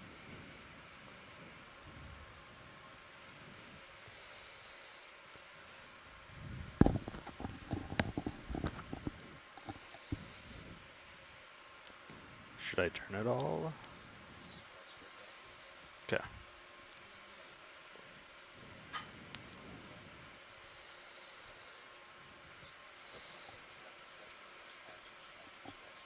Sure.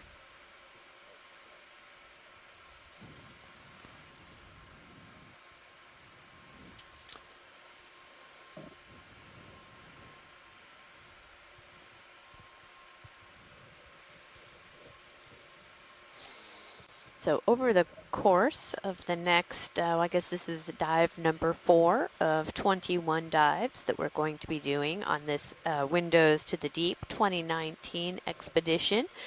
We will be doing a few more of these coral mounds or these kind of undersea mounds where we expect to see a high deep sea coral coverage and sponges and whatnot. We will also be doing in a few days a seep site, so that should be a very different type of coverage where we have methane seeps, and then we will be doing some canyon dives, which we should see a lot more of the really kind of large, maybe some of the bamboo corals like we saw yesterday. And then we're also going to be doing some underwater heritage sites, so exploring some potential shipwreck sites. So a lot of interesting things in different types of bottom environments to explore over the next couple weeks. What do you guys usually fly at, roughly? Does it matter?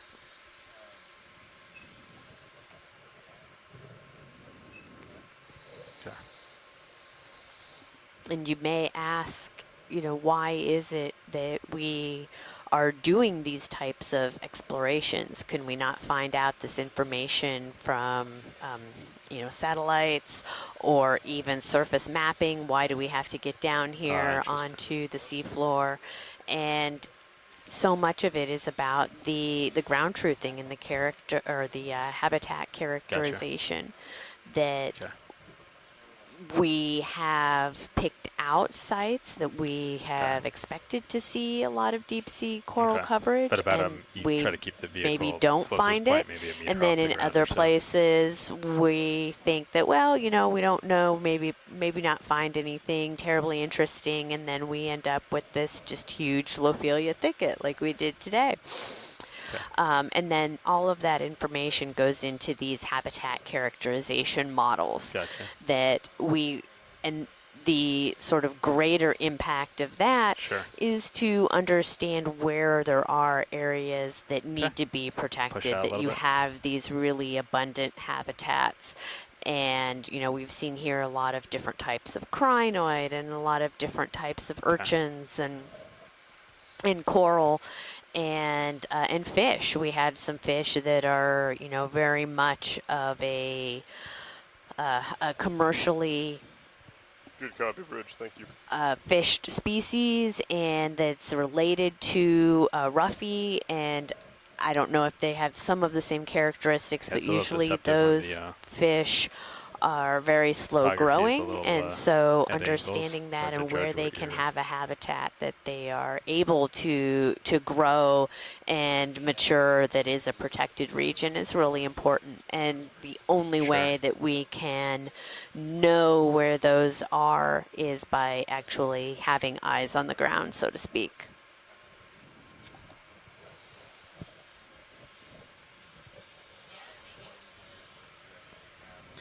Yeah, Amy just did a great job of kind of summarizing some of that and the importance of coming out here with the video confirmation of what these areas might be. I was just chatting with Eric Cortez from Temple University, who is the academic science lead on a project called Deep Search, which is also in this area, and characterizing these habitats. And, you know, he was saying he was really surprised to see the high coral growth in this region as well.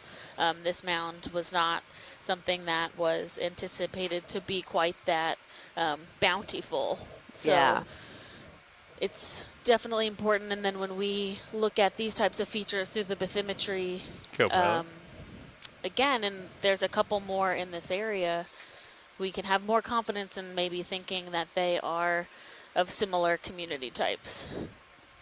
Yeah, absolutely. The ship just stopped about 2.5 minutes ago. And John Reed chimed in a little while ago and was telling us about, you know, that similarly in a lot of these mounds we see that the main coverage is on the southern side because the prominent current is from the Gulf Stream. But what we've seen at this site is these thick coral coverage was on the northern side of these mounds.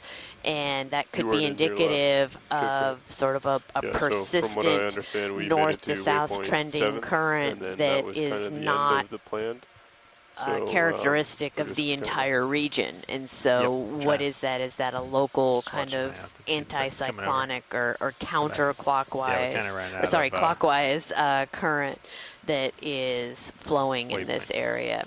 That's sort of branching off of that warm Gulf Stream, and is it would have to be relatively persistent for us to have that coral growth. Yeah, absolutely. Watch lead, this is Nav, when you have a second. Go ahead, Nav. Where we've made it to waypoint 7, it looks like we don't really have a high point to shoot for anymore. Was there any discussion on where we'd like to go next? We still have about a little over an hour in the dive. So okay. Yeah, thank you. Can you give us just a second and we'll talk about it? Of course, yeah. Thank you. No problem.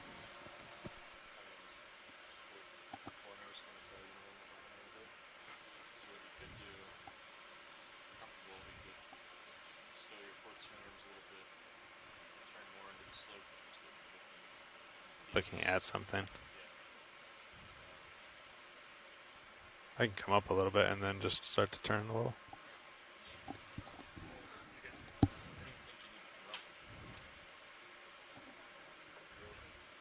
It's a little deceptive when there's nothing to judge.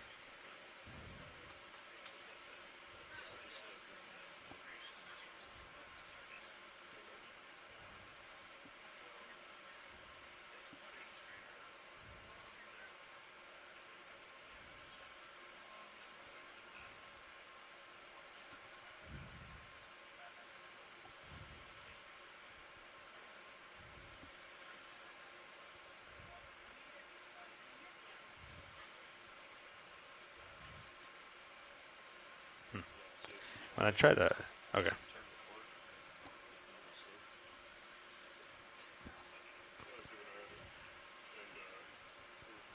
It's interesting when I try to like pull backwards, like, it seems to drop your altitude, unless that's just the changing in the topography.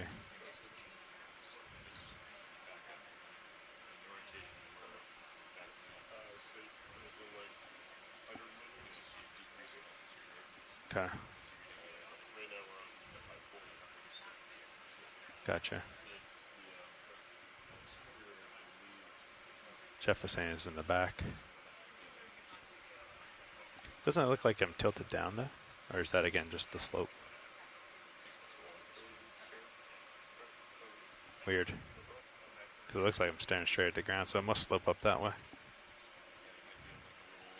Well,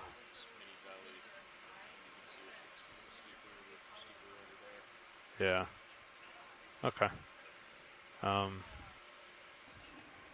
right, pilots. Dev Super just came down.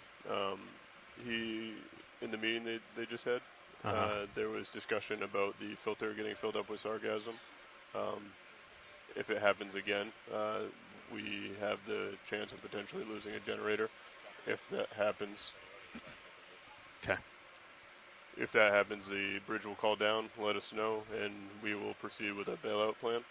We will rise up to a safe altitude, around 100 meters off the bottom. Where we are currently is the highest point in quite a distance, and our bailout is north. So if they start driving forward and we come up off the bottom, Sirius will probably rotate clockwise to get lined up with the ship, and currently as we are, D2 will probably just come counterclockwise a little bit to line up with her, and we can just rise up to 100 meters. Let me check.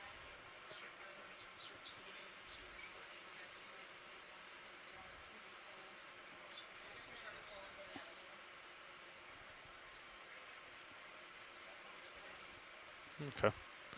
Do we have anywhere we're headed? So the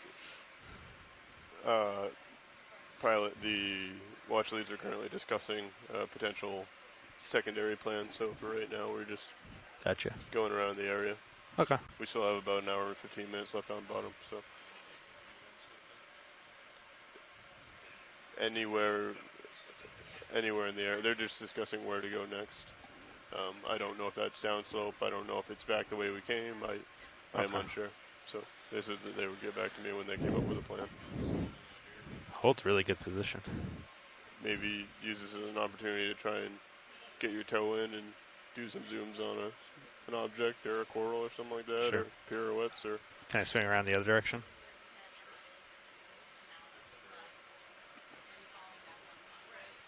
I just want to do a 180 here.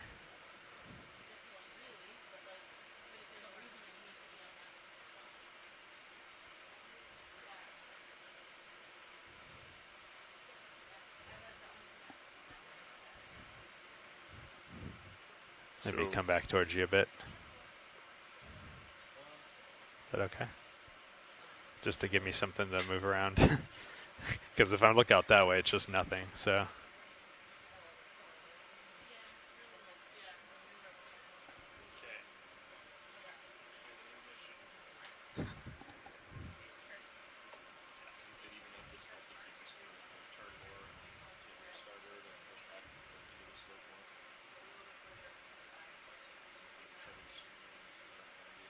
Okay.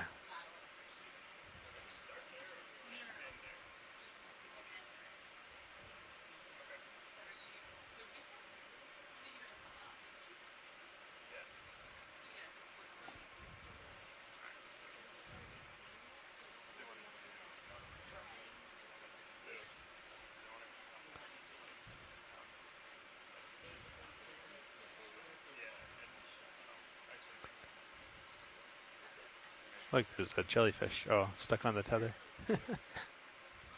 Okay, I'm going to come up just a little.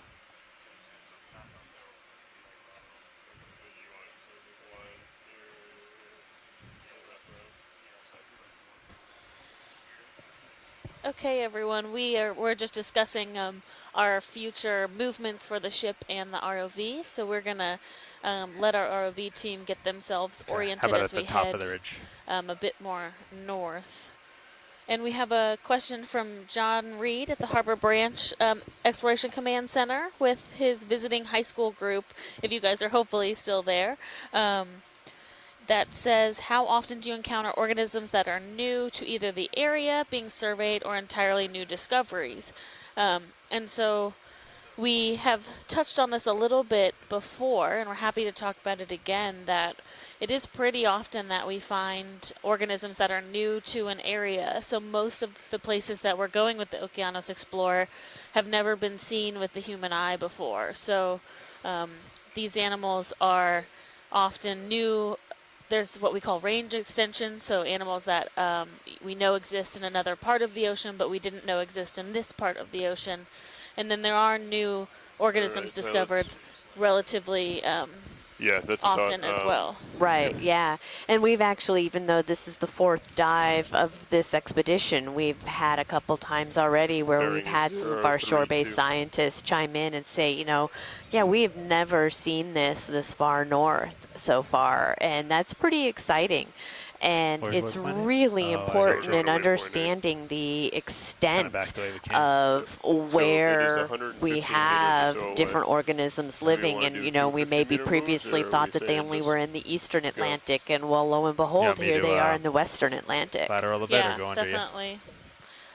So the answers to those are great questions, and thanks for John's group for tuning in. Yeah. Hopefully, while you guys are watching here for a little while as we move around, maybe we'll see a little bit more of that really densely forested Lophelia thicket, to be really awesome. Okay. Yeah, it is still you normally keep the rotator fascinating how these communities change in such a small spatial scale. It really is. And the different types, so even just next to each other, when you have the live Lophelia on one side and then this rubble on the other, the sponges and the ox corals and the other types of associates seem to change as well. So some definitely prefer or outcompete maybe the other types of organisms. Everything is really about space, the best space. So. Yeah, when you have the kind of dense other types of coral, the Lophelia or the scleractinian, then you don't see as many of these octocorals, and it is Am I supposed to turn? it's Or the space availability. There we go. So I gotta go. Okay. That they all need. These are all benthic. They need to have some type of hard That's part of surface the to test. attach to. Yeah. Right.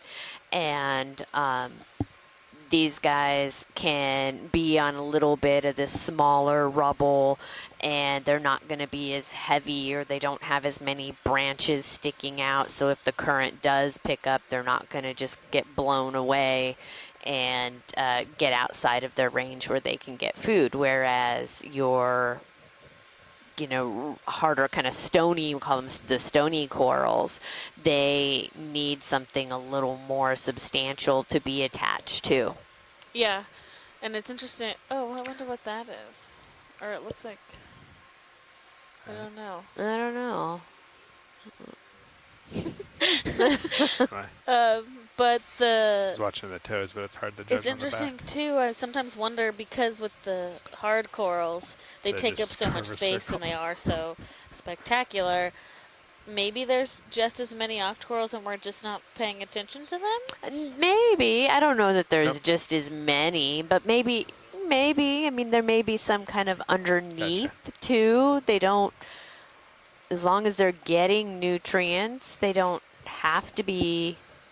Yeah, they might not be as visible, Yeah. but they might still be. We definitely see some of them, but yeah, it's just curious for people that work on habitat types to think about.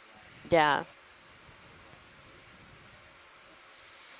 Well, and then we also saw something really interesting with even two of the species of the stony coral, right? Oh. That they were competing for space. And, we kind of zoomed in and looked at it, and you could see that they were morphing together because they were, fighting for space on this one branch, and one species was taking over the other. To waypoint 8. Yeah, right. So you see that the, competition right there in layer those stony coral habitats kind too. of half a rise to waypoint 9. Also, Dive Super mentioned that there's a significant amount of sargassum in the water, and that one of the filters has already filled up. They cleaned it out. However, if it happens again, there is a risk of losing a generator. If bridge calls down, that does happen, then we will ascend to 100 meters of altitude, and the ship will pull forward at the bailout, which is north. So that's something to keep in mind. If we lose completely, the ship will most likely start drifting southwest, which is another thing to keep in mind. So it's pretty much the opposite, depending on how serious, if there is an issue. So. Okay.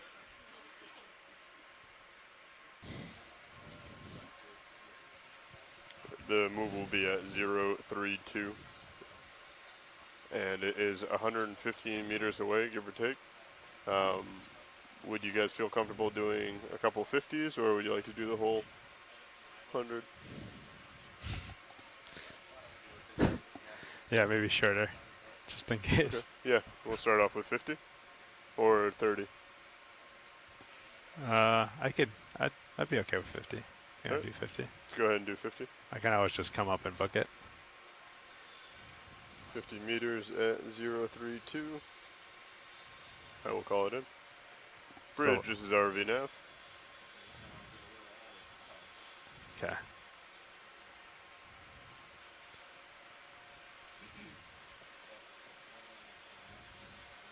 Okay. Bridge, this is RV nav. Would like So to make a left move button if you're ready. lasers or joy lock? Range is 50 meters. Left laser. Bearing 032 degrees. Speed 0.2 knots, please.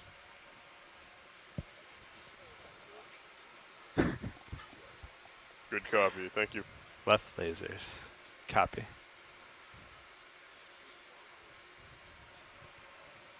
Well, actually, this is Nav. Go ahead, Nav. Just want to let you know that we are currently making our way to waypoint 8. We are doing it relatively quickly so we can get there and we can start going along this slope to waypoint 9. Great. Thank you. Yep.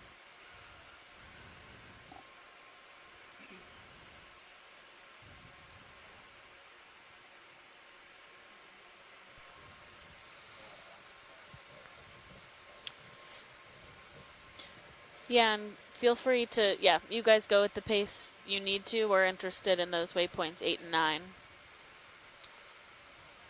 Copy that, watch lead. And I just toss those in there kind of randomly. Is that the general area that we want to go? We just want to follow this general slope, right, in between the two contours? Yeah, looks good.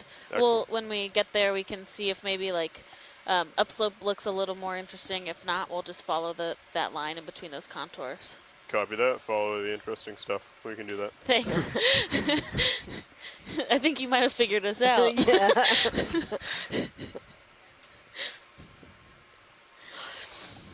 Yeah, so those of you that may be following along Yeah, that's what I was wondering. at home, we are actually much. being towed by the ship right now, basically. We basically did that. We're trying to get back over kind of around a little more on the And then we northern cut up side and of came this down. feature that we were looking at earlier. We have about an hour or so left That's of true. bottom time. So want to try That's to get true. back around and see if we can see some more of those Lophelia fields. And so we're just sort of going to sit back and enjoy the ride for a few minutes.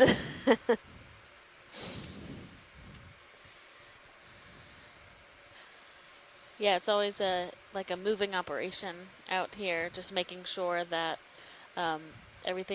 everything's in position for the ROV and the ship, and as we encounter the seafloor, and topography is a little bit different than what we thought it might be, kind of adapting our plan as we go. So today we had planned a 750 meter track, which we completed with still some time left. So now we get to do a little more exploration, just back towards the way we came, but at a different angle, essentially. Yep.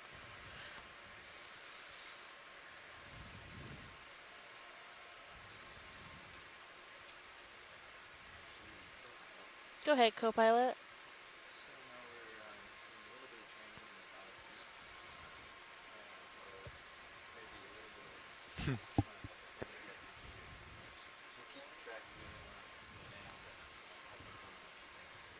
Yeah, absolutely. Extra points if you can ID them, pilot.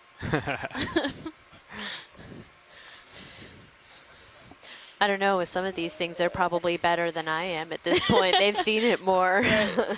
Yeah, we have a really great team who's been working with GFOE. Over the years, some people more recently adapted to, or have joined the team, and some have been with the team for quite a number of years. And sometimes when we have a little more time to talk to our pilots in the midwater space, kind of during And just ascent, Yeah. maybe we can have them give us a little more background about themselves. Gotcha. They like to, as they should, focus on their Yeah, jobs when we're on the drift over seafloor, there. and we appreciate that. Yeah. ROV drifting. But it's also really great to hear how they are in the professions that they're in, because we would be nowhere if we didn't have them. Yeah. Mostly try not to hit anything. Yeah, just in, kind of scanning through some of their bios, a lot of them have engineering backgrounds, and, I think it's very fitting, because having that, like, attention to detail type of mentality is super important for this job. Yeah. And the vehicle itself requires, mechanical maintenance, electrical Right, maintenance. exactly. So Yeah, they don't just pilot it. They all pretty much do everything. Right. They even built it. So that's pretty cool, too. That is pretty cool.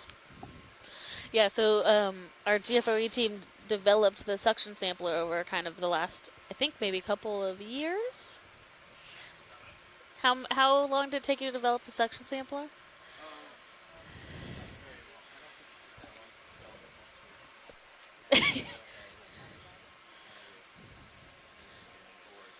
Oh, gotcha.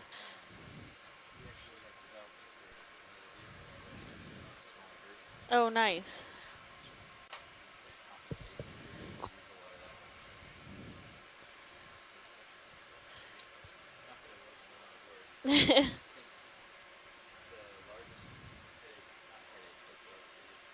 obstacle, maybe.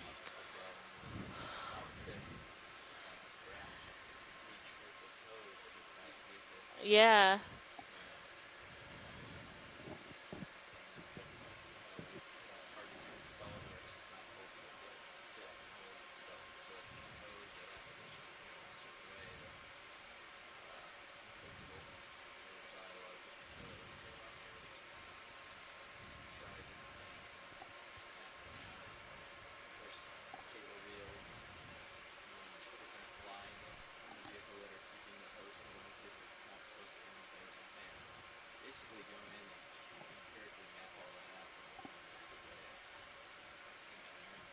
Mm.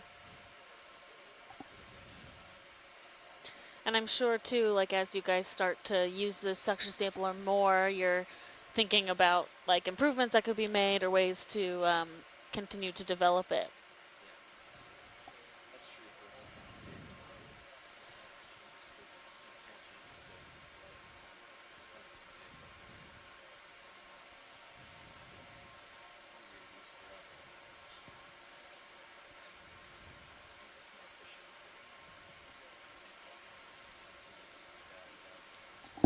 Are we still moving? Right. Thanks, co-pilot. Yeah, we still got a little bit left in that move. Okay. Just getting a little bit out there. Yep. Yeah, we should be getting close. Okay. Maybe another 10 meters or so. Okay. So when you guys zoom on stuff, do you always try to set down, or is that just best? Oh, really? So you just kind of watch your altitude, try to keep it steady, zoom in. Works and doesn't.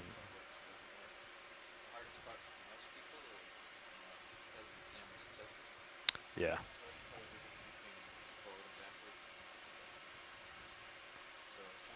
Sure.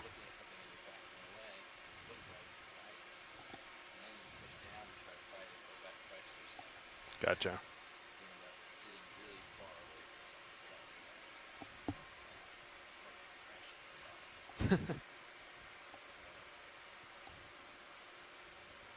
Yeah, it is a little awkward when you have the camera tilted.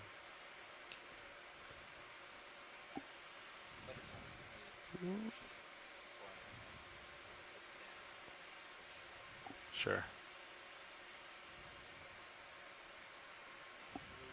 Okay.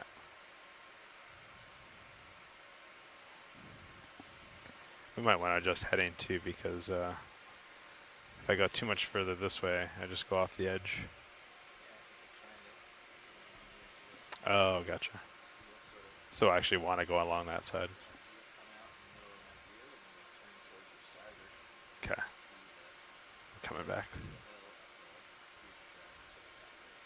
Gotcha. I think I'm headed back that way. Basically off the side. Gotcha.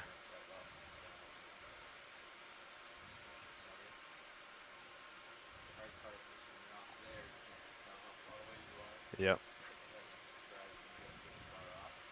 Yep.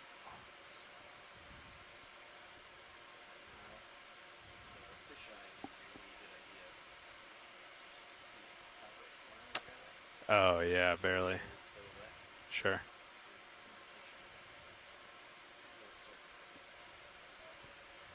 Copy bridge, thank you. All right, pilots, wrapping up that move. How are you feeling? A little bit easterly. Copy like a... Okay, 4-5. Well, I mean, all these points are relatively arbitrary, so we can... Okay. 50.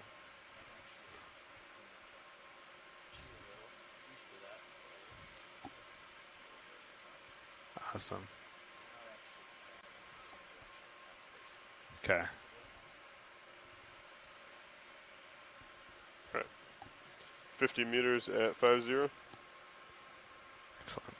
Pilot how did that 50 meters treat you? You fine with that? Yep. Excellent. Another 50 meters at 50 degrees. So when you're going down, how Brilliant, do you just as RV nav. judge your altitude? Are you just using... Would like to call another move if you're ready. Range 50 meters at a bearing of 050 degrees. Speed 0.2 knots, please. Okay. And then you just kind of back down? Good copy, thank you. Okay, and then just strafe along it. Yeah. Yep. Gotcha. Okay.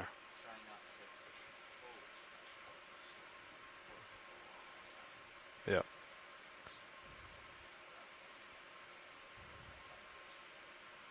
Yep. Oh, that's tricky. Yeah, you get an idea on the angle there. Okay. Okay.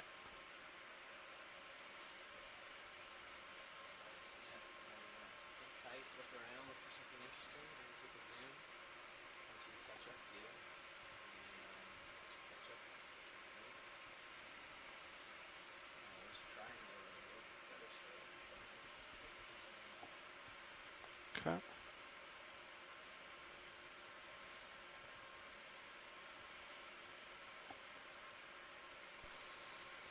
Bunch of those little kind of upside down umbrella crinoids that we sampled.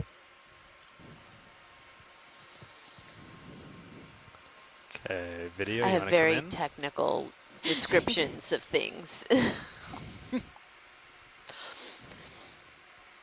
Oh yeah, it's very hard to judge once you're in.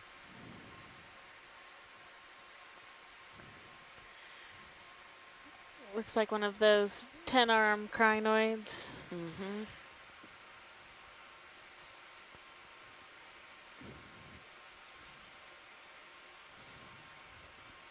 Maybe it has something in its mouth? So the oral side is right in the middle of all the arms? Yeah, it looks like it. Uh-huh. Or it's, yeah, right? It looks a little fleshy. Sure. Gotcha. Okay, video, come on out.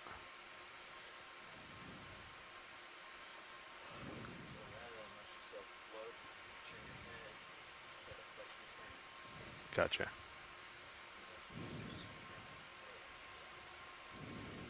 Okay. So it's easier just to lateral. Yep. Okay, video, want to try that again?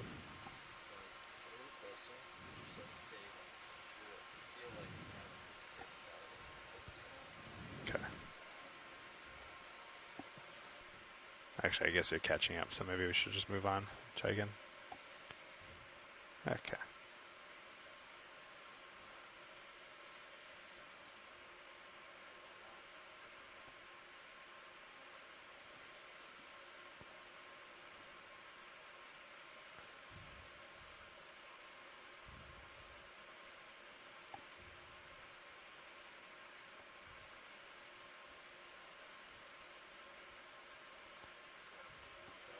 Yeah.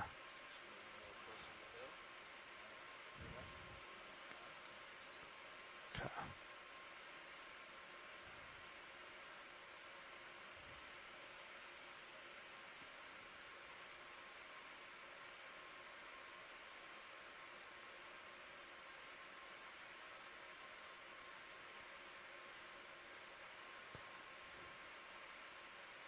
Get the toes out of the view.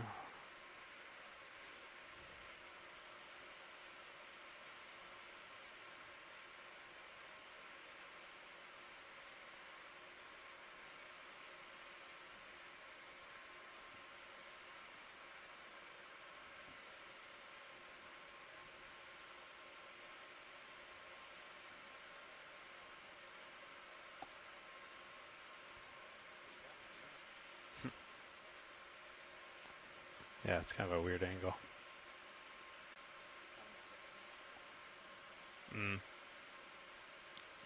It's a lot more, like, certain movements have a little bit more of a lag, but overall it's a lot more responsive. than I guess I would expect. Yeah. Oh yeah, the heading.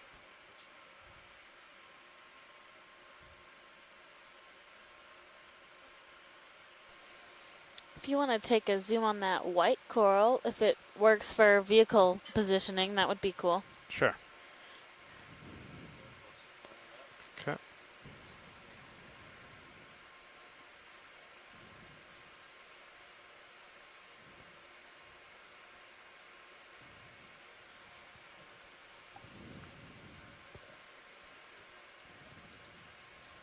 Okay. Just let it stabilize a second.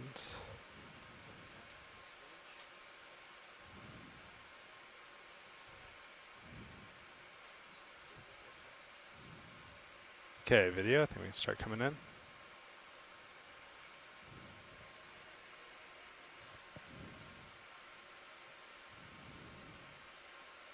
It's a bit of live Lophelia.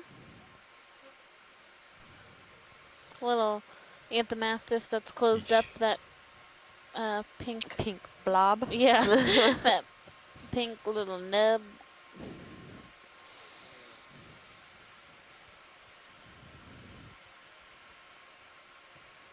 Okay, thanks, pilot. Sure. Okay. Oh, actually, that's. Okay, video come out.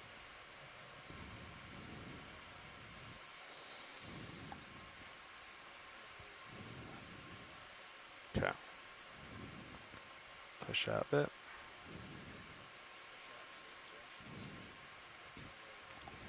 Okay.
Oh.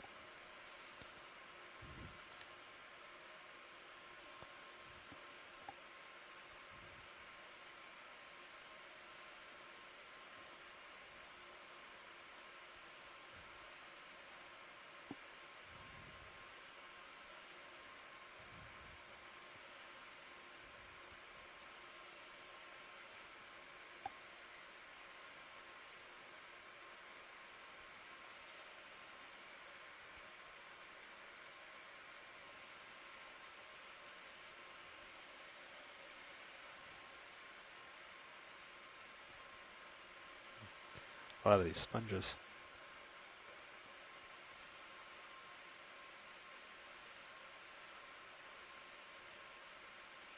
Are you still pointed in our general direction? Looks like it's starting to go uphill. Which I guess is, yeah, what it is on the map, yeah. Yeah, we have about 5 more meters left in that move, and then we can reassess and get the ship to follow this curve right around. Oh yeah, you can see it better in that one.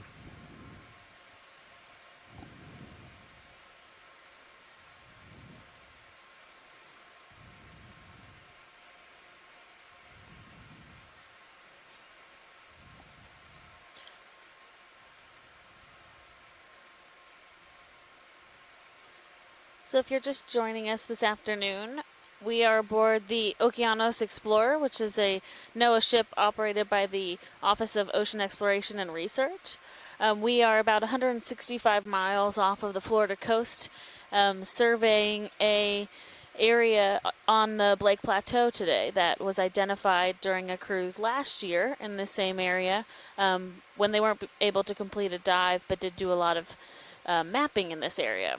And what they kind of uncovered were some of these mound features out here a little more further east than we were used to seeing them. And so we decided to do a dive on one of these features, and lo and behold, it is a cold water coral mound.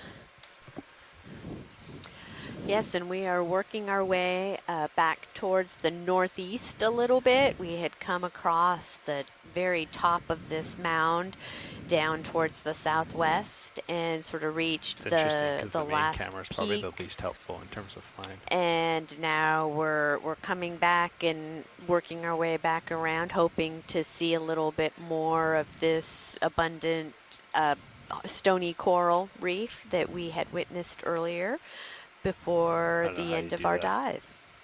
Yeah, we have about 40 minutes left on the bottom today. So we will continue working our way back that way. This rubble area does still have a really high diversity, and it's been pretty consistent across the majority of this dive with these white plexards just everywhere, along with a number of primnoid, and we've seen a couple paragorgias today as well. There's something pinkish coming up on the left. Oh, copy that. If we could take a look. It looks kind of like a siphonophore that is on the benthos. It actually does, yeah. We'd seen a couple of those floating around in the water column. But this might give us a chance to get a real close-up on it, because normally they're pretty elusive as we come by with an ROV. I don't want to touch down. Yeah. Okay. It looks like it's a little shrimp there, too. Still pretty far out.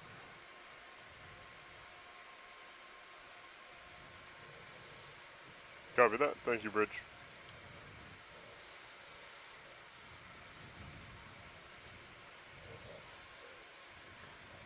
And pilot, just so you know, the ship is stationary, so you got time. I was wondering why I wasn't moving.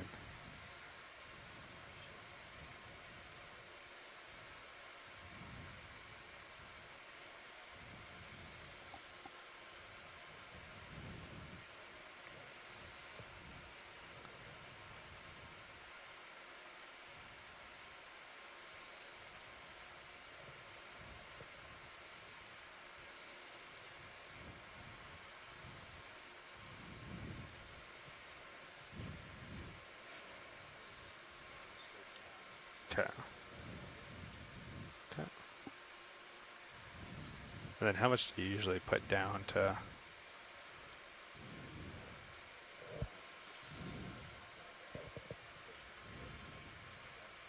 Okay.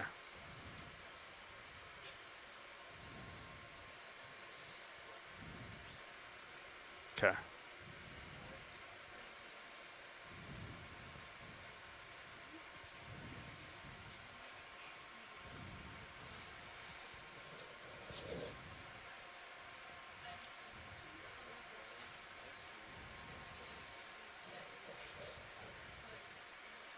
Okay, and then lock it in.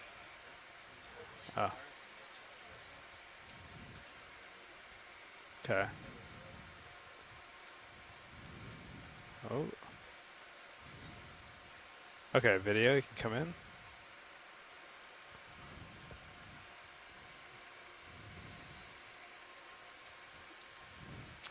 It's definitely a siphonophore. Yeah. And it is wrapped around that coral-ish? It is. I wonder if it's doing that on purpose or if it just sort of got wrapped around by the current. Yeah, I have a feeling it's just happenstance. I don't think that these generally interact with the seafloor. And man, that's really hard. Well. Okay, video, come out a little bit.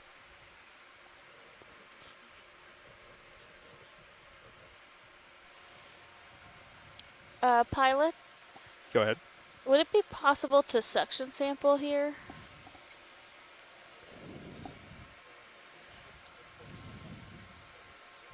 Okay. Yep. I think we can do that. Great. Thank Okay, you. thank you. Sure.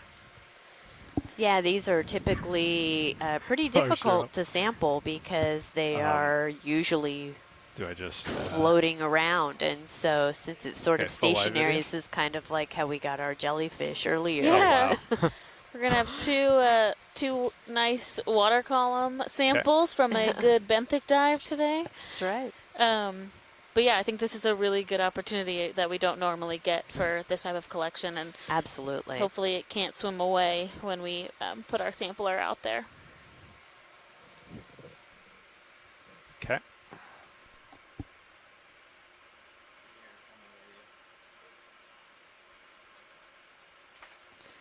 You want me to take?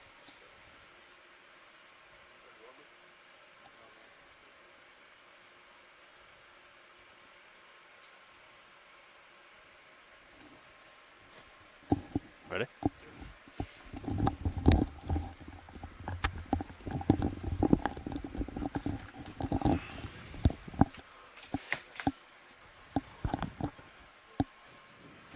Alrighty.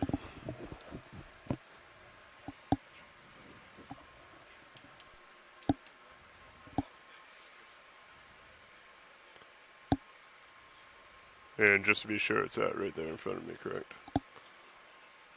Yes, that's correct. It's the long red thing waving in the current.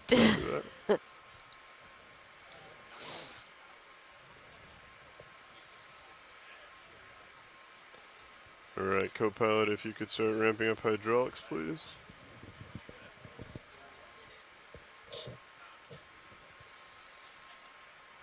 And then, oh, Yes. never mind.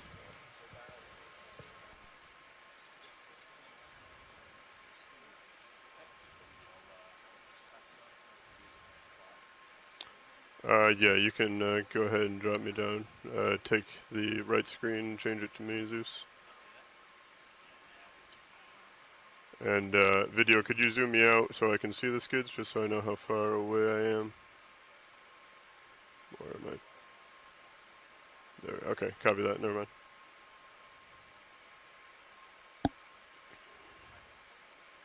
Okay.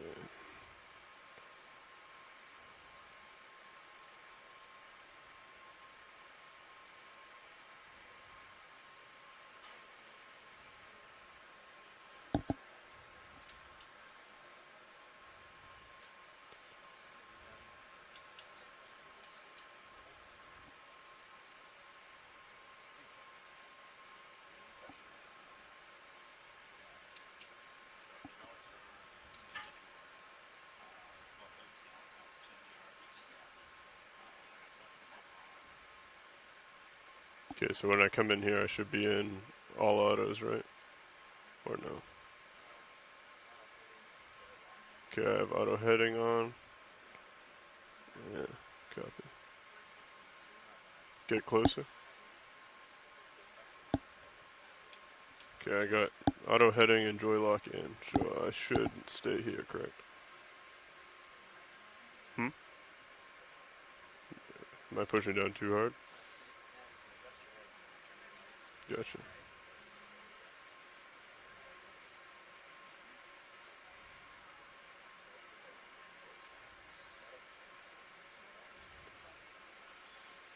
Excellent.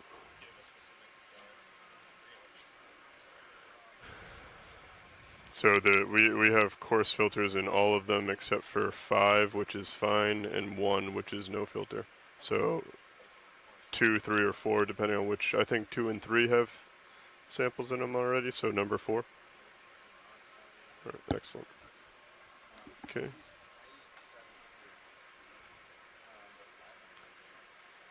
Yeah. For the jellyfish that we got earlier, yeah. It was 600. Yes.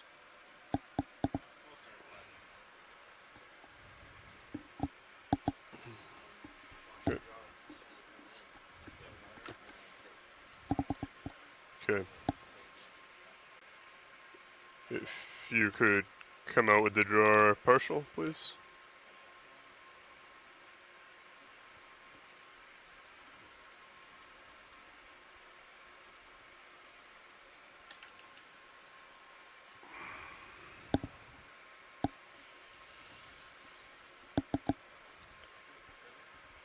That should be good right there. Okay, coming live with the arm.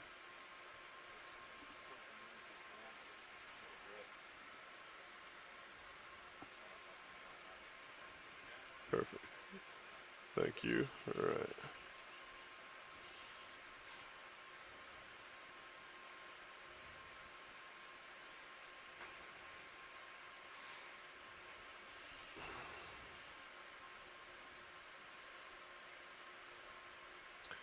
Normally jaws towards. Okay. You have not? Well, neither have I, so we are in the same boat. Literally and figuratively. You're so silly.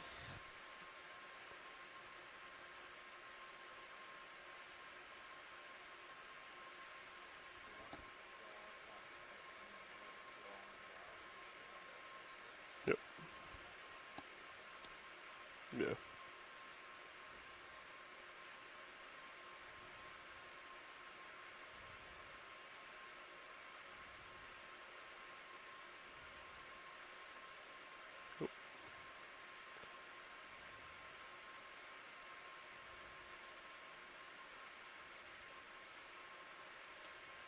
Little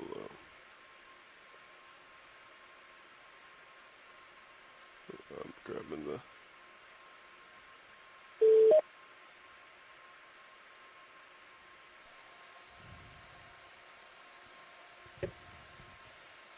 okay.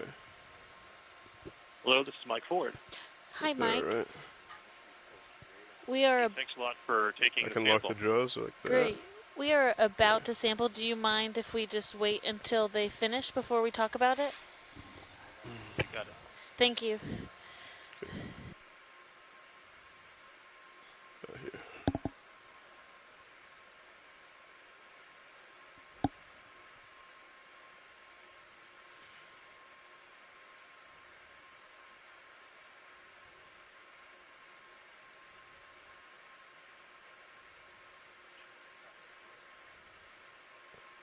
Not yet.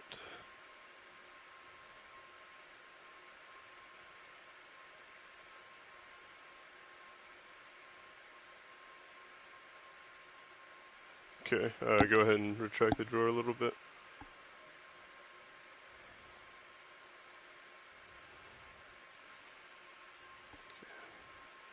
Excellent, thank you.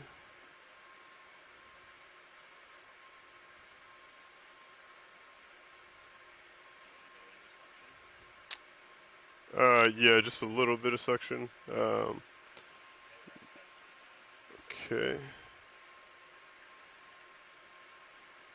I guess.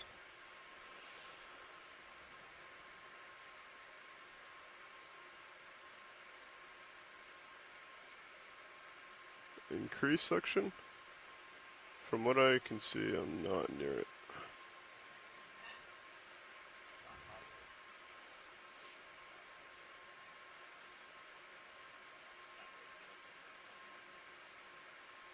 Can we see the indicator? It's coming in. Copy. Okay, turn it off.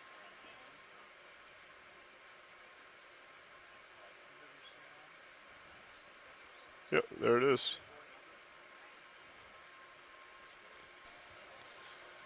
Nice job, pilot. Okay. If you can bring the drawer out halfway, please. Okay, Mike, do we still have you on the line? You do. Great. We successfully have that siphonophore in Cover one that of right our there's slurp good. canisters. Okay, I'm gonna Do you bring want it to back give in. us an idea and a little information about that? That's. Yeah, sure. I Do can we give have you some any? information about what I took a look at. It was pretty cool to see a specimen like that attached to the bottom. Do you want to bring it back in and shut that? Do interact with the bottom, but this one is particularly exciting to see. It might be a cystonnect siphonophore, which is like some of the large siphonophores that we have seen in the water column, but without the swimming nectophores that are characteristic of those water column animals. These might have most of cyphosome that we're familiar with, that red colored Taking off morphology grip that we lock. saw in this specimen. It's especially exciting to, if it's not a cystonnect, it very much could be a phystoneck siphonophore that was attached to the bottom for some reason that we'll have to learn a lot more about. It's really fantastic to get a sample of a siphonophore like this. And It's very likely if you don't that mind we have bringing the mini over all the so I parts of can the morphology see in where I'm very good condition putting in our the container arm. right now. That gives us the ability to take that back to the laboratory, Perfect. count some structures, look at some structures in detail Thank you, Tony. to help with the proper identification, which has kind of always been a challenge with siphonophore research, is to get the whole and complete animal for us to analyze. So Coming off this with is why I think the this is a really exciting arm. sample for us to get. Great. Thanks so much for calling in. Thanks again. Yeah. It We'll talk to you later. Starboard bio retract should allow us to move the. Thank you, co-pilot. Tony, did you want to hop back in? We have copy. Copy that. Shrimp. Yeah, there's one next to him. Copy that. Perfect. Thank you, Tony. Great. So that was our 5th sample for today. So it's been a very productive day with 2 generally water column organisms observed on the seafloor, which gave us a good opportunity to suction those up for collection. And then also we collected a sponge at the beginning of the dive, if I can remember back to that time. And then a, let's see, a plexaurid octocoral and Continuing on up this feature. Endocrinus. I think there's an X in there, and doxocrinus, crinoid as well. Copy. Right, so nice diversity in our collections today. Yeah. We haven't really seen any geologic features, so we haven't collected any geology.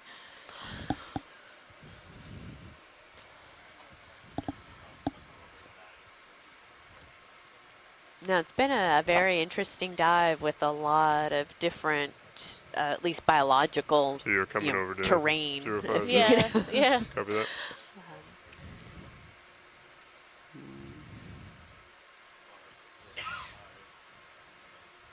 Yeah, I'd say 055 would be a little bit better.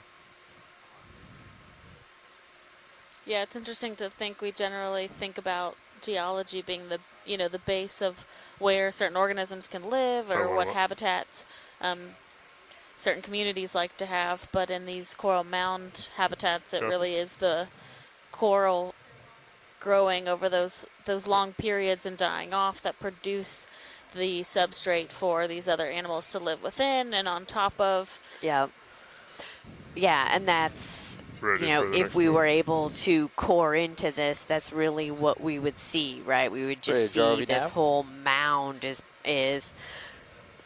yeah, I got another ship move most for you if likely you're ready. these layer Let's upon do layer 50 of meters, sand bearing and 055 degrees, old coral speed rubble that have .2 just knots. accumulated over hundreds to thousands of years. Good copy, thank you, Bridge. To get us this feature that we have today, or that we're seeing today. Yeah.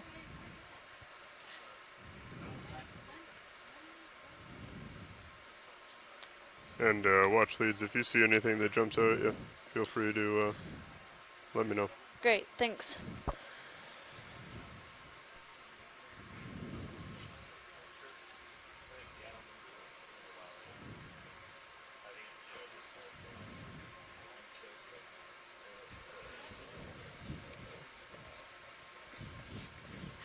There's another one of those Afrocalus, the sponge that we collected earlier. The Beatrix, the Afrocalides. Yeah, I think Afrocalides Beatrix. Is that something of interest? No, we can keep going, pilot. Yeah. Thank you. Sorry. We're Watch just lead. pointing. Yeah. Copy.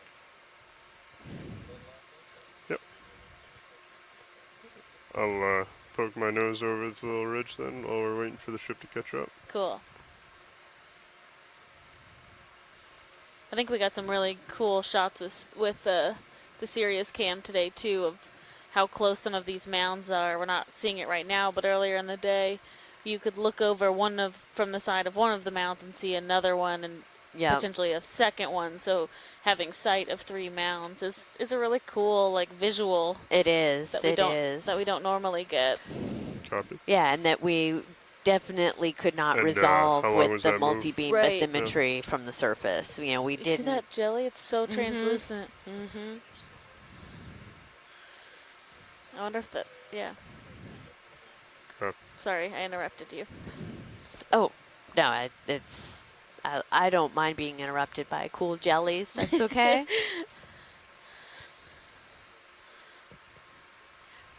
No, just that it's, you know, we were seeing these kind of ridges and valleys and bumps in the topography that we were not expecting at all. Right. So that was really cool, and that you could, like you said, you could see them from both the D2 and the Sirius, and it's just a really fantastic perspective. Back to the port side. As I get a little more room.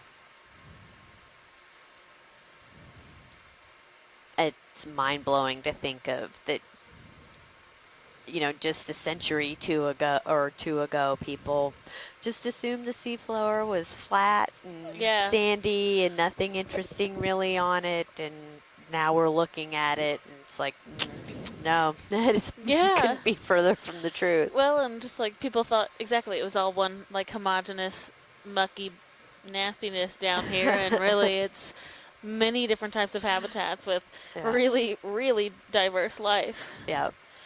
And coming at it from the geology perspective, even the areas that we don't have a lot of biogenic habitat, you know, the seafloor is very diverse in the types of sediments that we find, or whether it is more sandy or more silty and clays, and getting towards the mid-ocean ridges and more rocky, and just hugely diverse.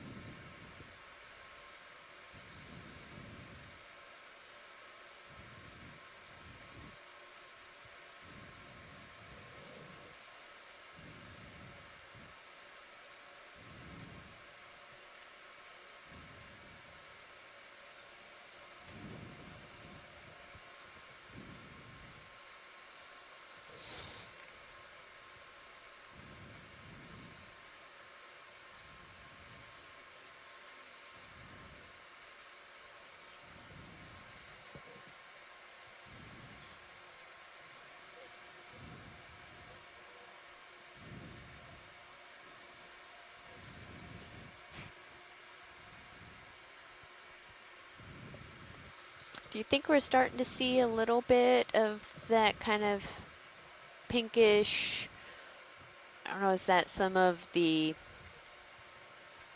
If we can just zoom right in the center, there's down below. A bit of pink, like a pink shading to the coral. Okay, go ahead in. I do not see the pink, but just kind of lead me. It just go straight in, I think. All right, video if we could come in. Video. If we could come in. Am I not talking to you? Sorry, video. Go ahead and come in. We're going for pink. Yeah, so just going to the top of the screen now. Top of the screen. Coming up. Yeah, there we go. Oh, okay. Upper right? Yeah. Okay. I think it's just some of that, whatever that stoloniferin that we've seen a couple times. Feel free to take zoom as you need to, video, if you got more. I think that's good. Excellent. We can come out. Thank you. No problem. We can come out, video, if you're all set.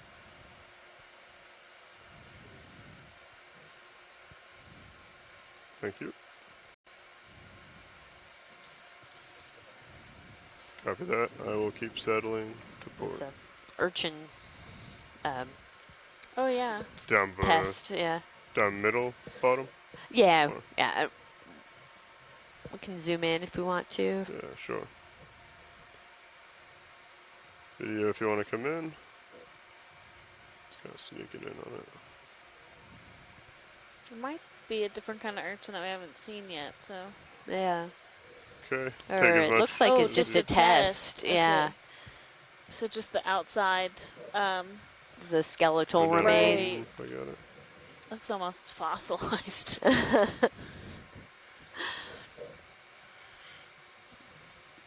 Well, they probably don't last too long. Yeah, you're right. All right. That's great. Thank you. Yeah, thank you guys. Let's go. Feel free to come out video.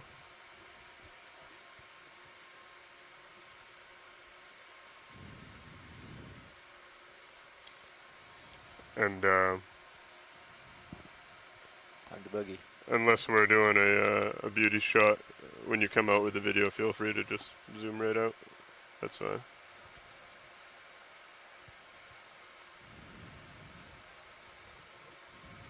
Okay, I'll push.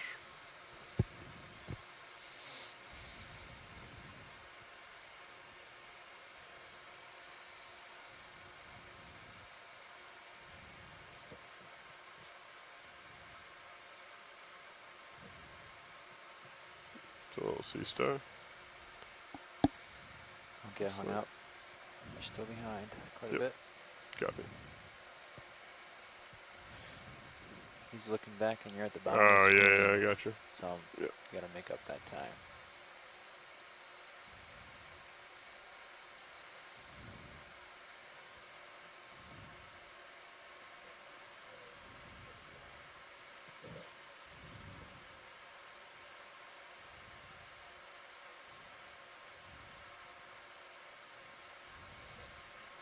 Copy.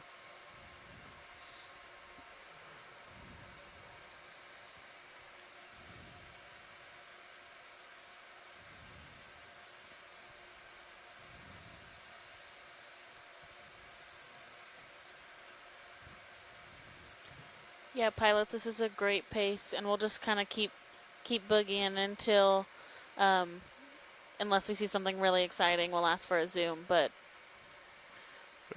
I'm down with what we're doing right now. Sounds good.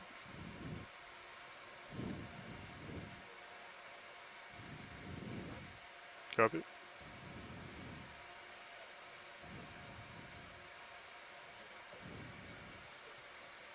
Looks like a little bit of that paragorgia. Of interest, or keep boogieing? Nope, we'll keep going. Copy. Looks like these corals are boogieing as well. Yeah, they are.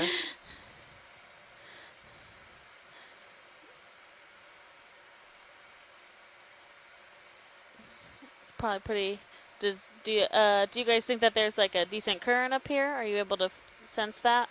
There's a little bit, but nothing like we were dealing with the other day. Okay. That's pretty much it for the ship move. Copy. And I'm following this around a little too much.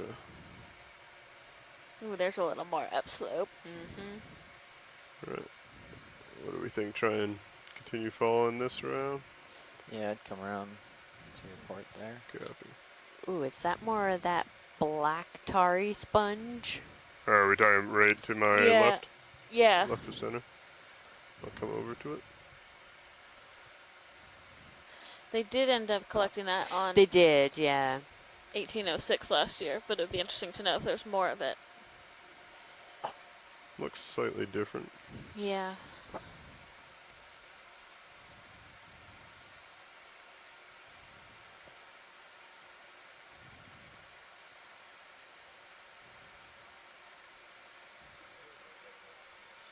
Copy. Oh, it's a coral. Can we do a snap zoom? Sure, 1 second. You know what? I'm trying to get used to this non-pilot flying.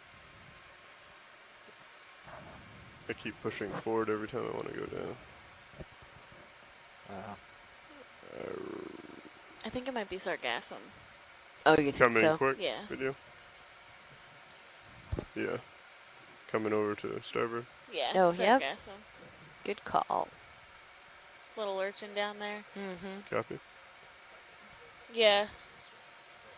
All And right. science is good when you guys are. All right, come out video.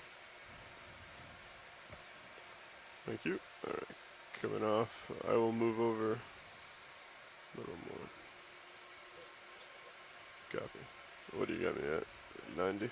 Alright, I'll push out and probably drop down as I come over to the port. Try and get saddle on this side. Go ahead, Bridge. Yeah. Thank you, Bridge. We may want to turn our head, because I think to follow the slope, I'm going to want to be more...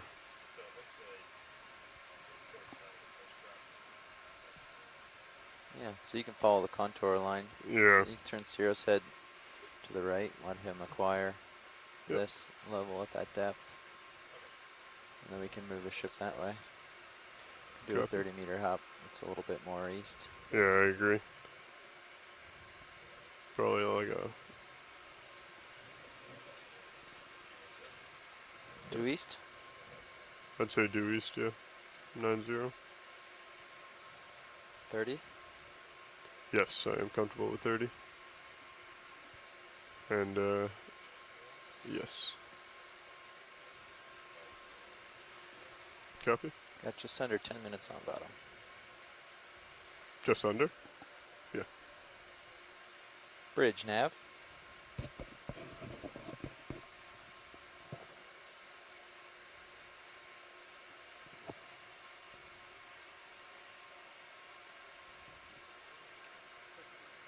Copy.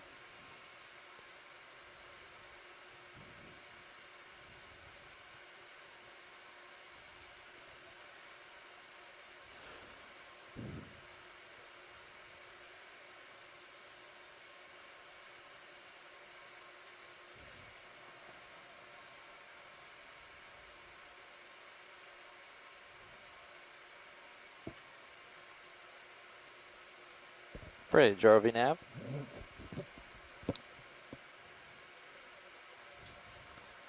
Yeah, we'd like to do another ship move, please. We'll do 30 meters, bearing 090 degrees, speed decimal 2 knots. Good copy, thank you, Bridge. And science, we're satisfied with these fan-like crinoids? Yes. In the upper. All right. Thank you. Are we waiting for the ship to move? Yeah. Oh, okay. Yeah, go ahead and zoom on that. Copy.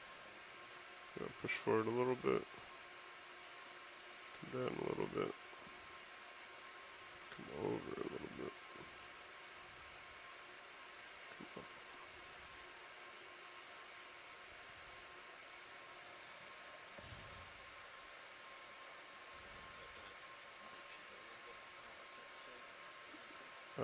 I don't think we'll need to. I'm just trying to figure out this current. Copy. Gonna come down.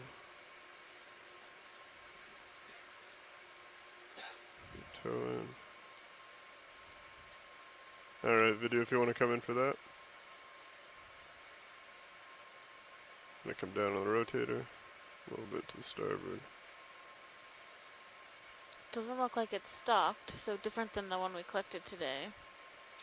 Just attached onto that coral rubble. Feel free to take as you will.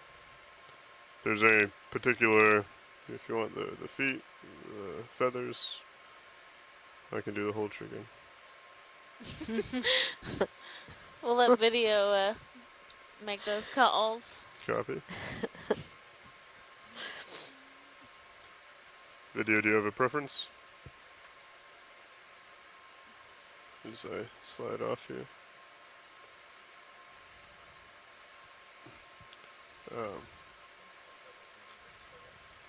Copy that. Video, do you drifting?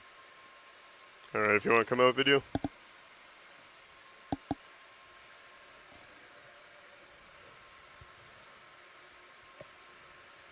And I'll start scooting again.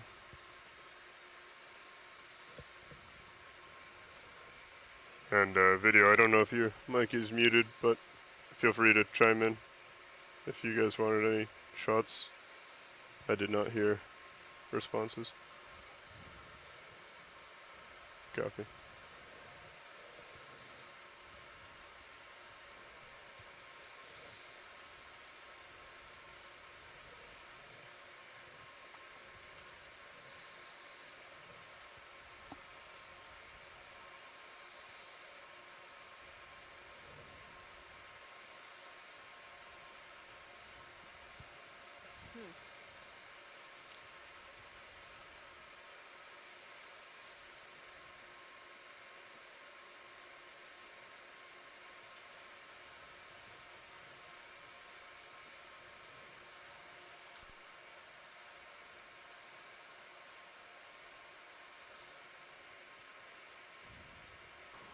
Should be feeling that move by now. About halfway through.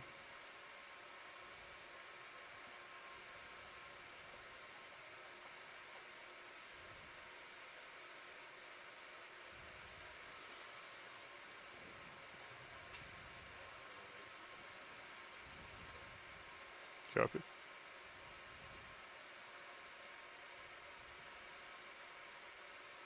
We got, what, 3 minutes left? 2 minutes left? Yeah.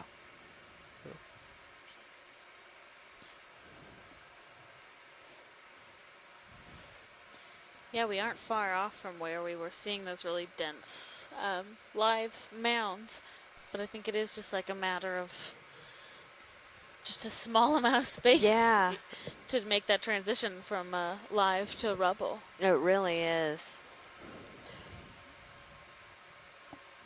Which I feel like... So we saw, I recall seeing those out in this region. Oh, roger, okay. So we're maybe 60 meters away. Okay. And we're on the north face, and most of that was on this easterly, sort of, all these little spires on the east. Okay. Okay. Yeah, so our navigator was just relaying to me on our high-pack map on the ship that we are still quite a bit a ways from where we were seeing the live coral earlier today. And I mean, we've seen these. In the perspective of things, 60 meters isn't that far, but... True, true. Yeah. I mean, but... Yeah.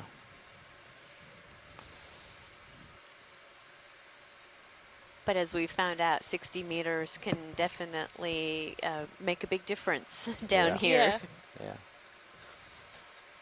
Well, and that's what's so interesting about, we come down with an ROV, which is a great piece of equipment, but we're essentially flying around a hill with a flashlight. Yeah. So we really do get a glimpse of what is down here, and that's what's so important about being able to go to all these different types of places and really try, and some people go back to the same sites to really characterize one area really well, so you know, based on current and temperature and these other variables, why there is life maybe on one side of a mound and not on another. Right, exactly. Because we're, just as our navigator was explaining to us, we're just a little bit to the western side of this knoll, and we were seeing the abundant coral more on the kind of northeastern side, and so it really is going to depend how the current is moving through here. That's about it, yeah. Okay. You guys can take another few seconds to get one more zoom if you can see something, but... Copy. Anything of note? No, I think we are good for this dive. Thanks, guys. All right, thank you, thank Watch you. Leads. Okay, so... That little orange thing, it's probably a little cup coral. I've seen a bunch of those today.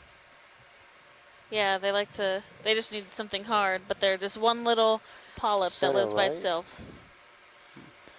Looks like we could have used a teacup today. No teapot. No teapot. We could have used it. Yeah. Okay, I just ruined your joke. I'm sorry. No joke, just a statement. All right, co-pilot, ready to set up. Come off bottom. All right. So. We went out to out switch second, out the and preservative right of our GT teapot earlier, and that. it was just soaking that ethanol up like a sponge. So just push left by the current. mean, That's what it is. So, Get yourself but thank you for joining us today on this dive at the Blake Plateau. Let him stow those arms real quick. Knolls. We have had a chance to come up one of these knoll features that was mapped and identified on the 1806 Okeanos expedition last year, and it ended up being a very prolific cold water coral mound. So we saw some rubble on our way up, along with a lot of these white plexaurids, octocorals like you're still seeing now. And as we made our way to the top of the eastern side of this ridge, there was a lot of live coral, Scleractinian Lophilia pertusa, and it was really impressive to see. Yeah, hard to get perfectly even. Yeah, that the not only the number of live corals, but just the density. They Right. were just really thick, and the kind of layer upon layer, it looked like a thicket, you know, just like, or a briar patch, right? You know, you kind of get in there. So first. it was a really fantastic find for this dive. You have these two and we cams to help you. we are pretty far out east compared to where we were yesterday. So to be characterizing these Lophilia communities out here, as well as on the western side of the Blake Plateau, is an important contribution towards these habitat suitability models. And as for not quite there you go. Tomorrow, we'll be heading more north, almost a little northeast from here, towards the central plateau. Yep. In an area that was just mapped on the first leg of this expedition. And we'll be spending a couple days up there looking at some of these same types of mounds and knolls. And then in a few days, diving on one of the scarps that was mapped. So a little bit more of a steeper feature, wall feature potentially. Right. And I think that with that we can sign off for today. This is Alexis Weinig, the biology science lead on board for this expedition. And Amy Wagner, the geology science lead. And hopefully we will see you guys tomorrow. Yeah, have a great evening. So you want to go right or clockwise? That was my mistake. That's all right. You're fine. You're good. Yeah, come on around. Copy. And he's close already, so as soon as you get spun around, he's going to push out, come up. And once the tether's just about taut, you'll come out of auto heading so that you're not fighting it. Yep. That's fine. That's fine. You're definitely going to lose him. Yeah. Spin right around. Line up forward with the boat. Lars is going to come off bottom and fly towards the southeast.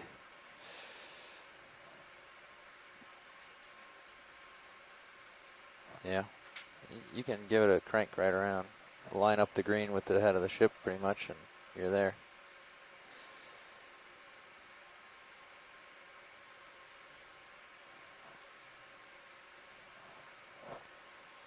Great. Push out, Lars. Yep.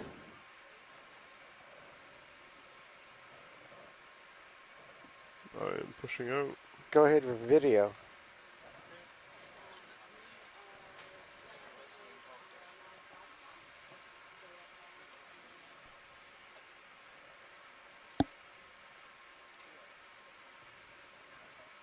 Bridge, RV nav. Yeah, the vehicles are off bottom. Thank you, Bridge.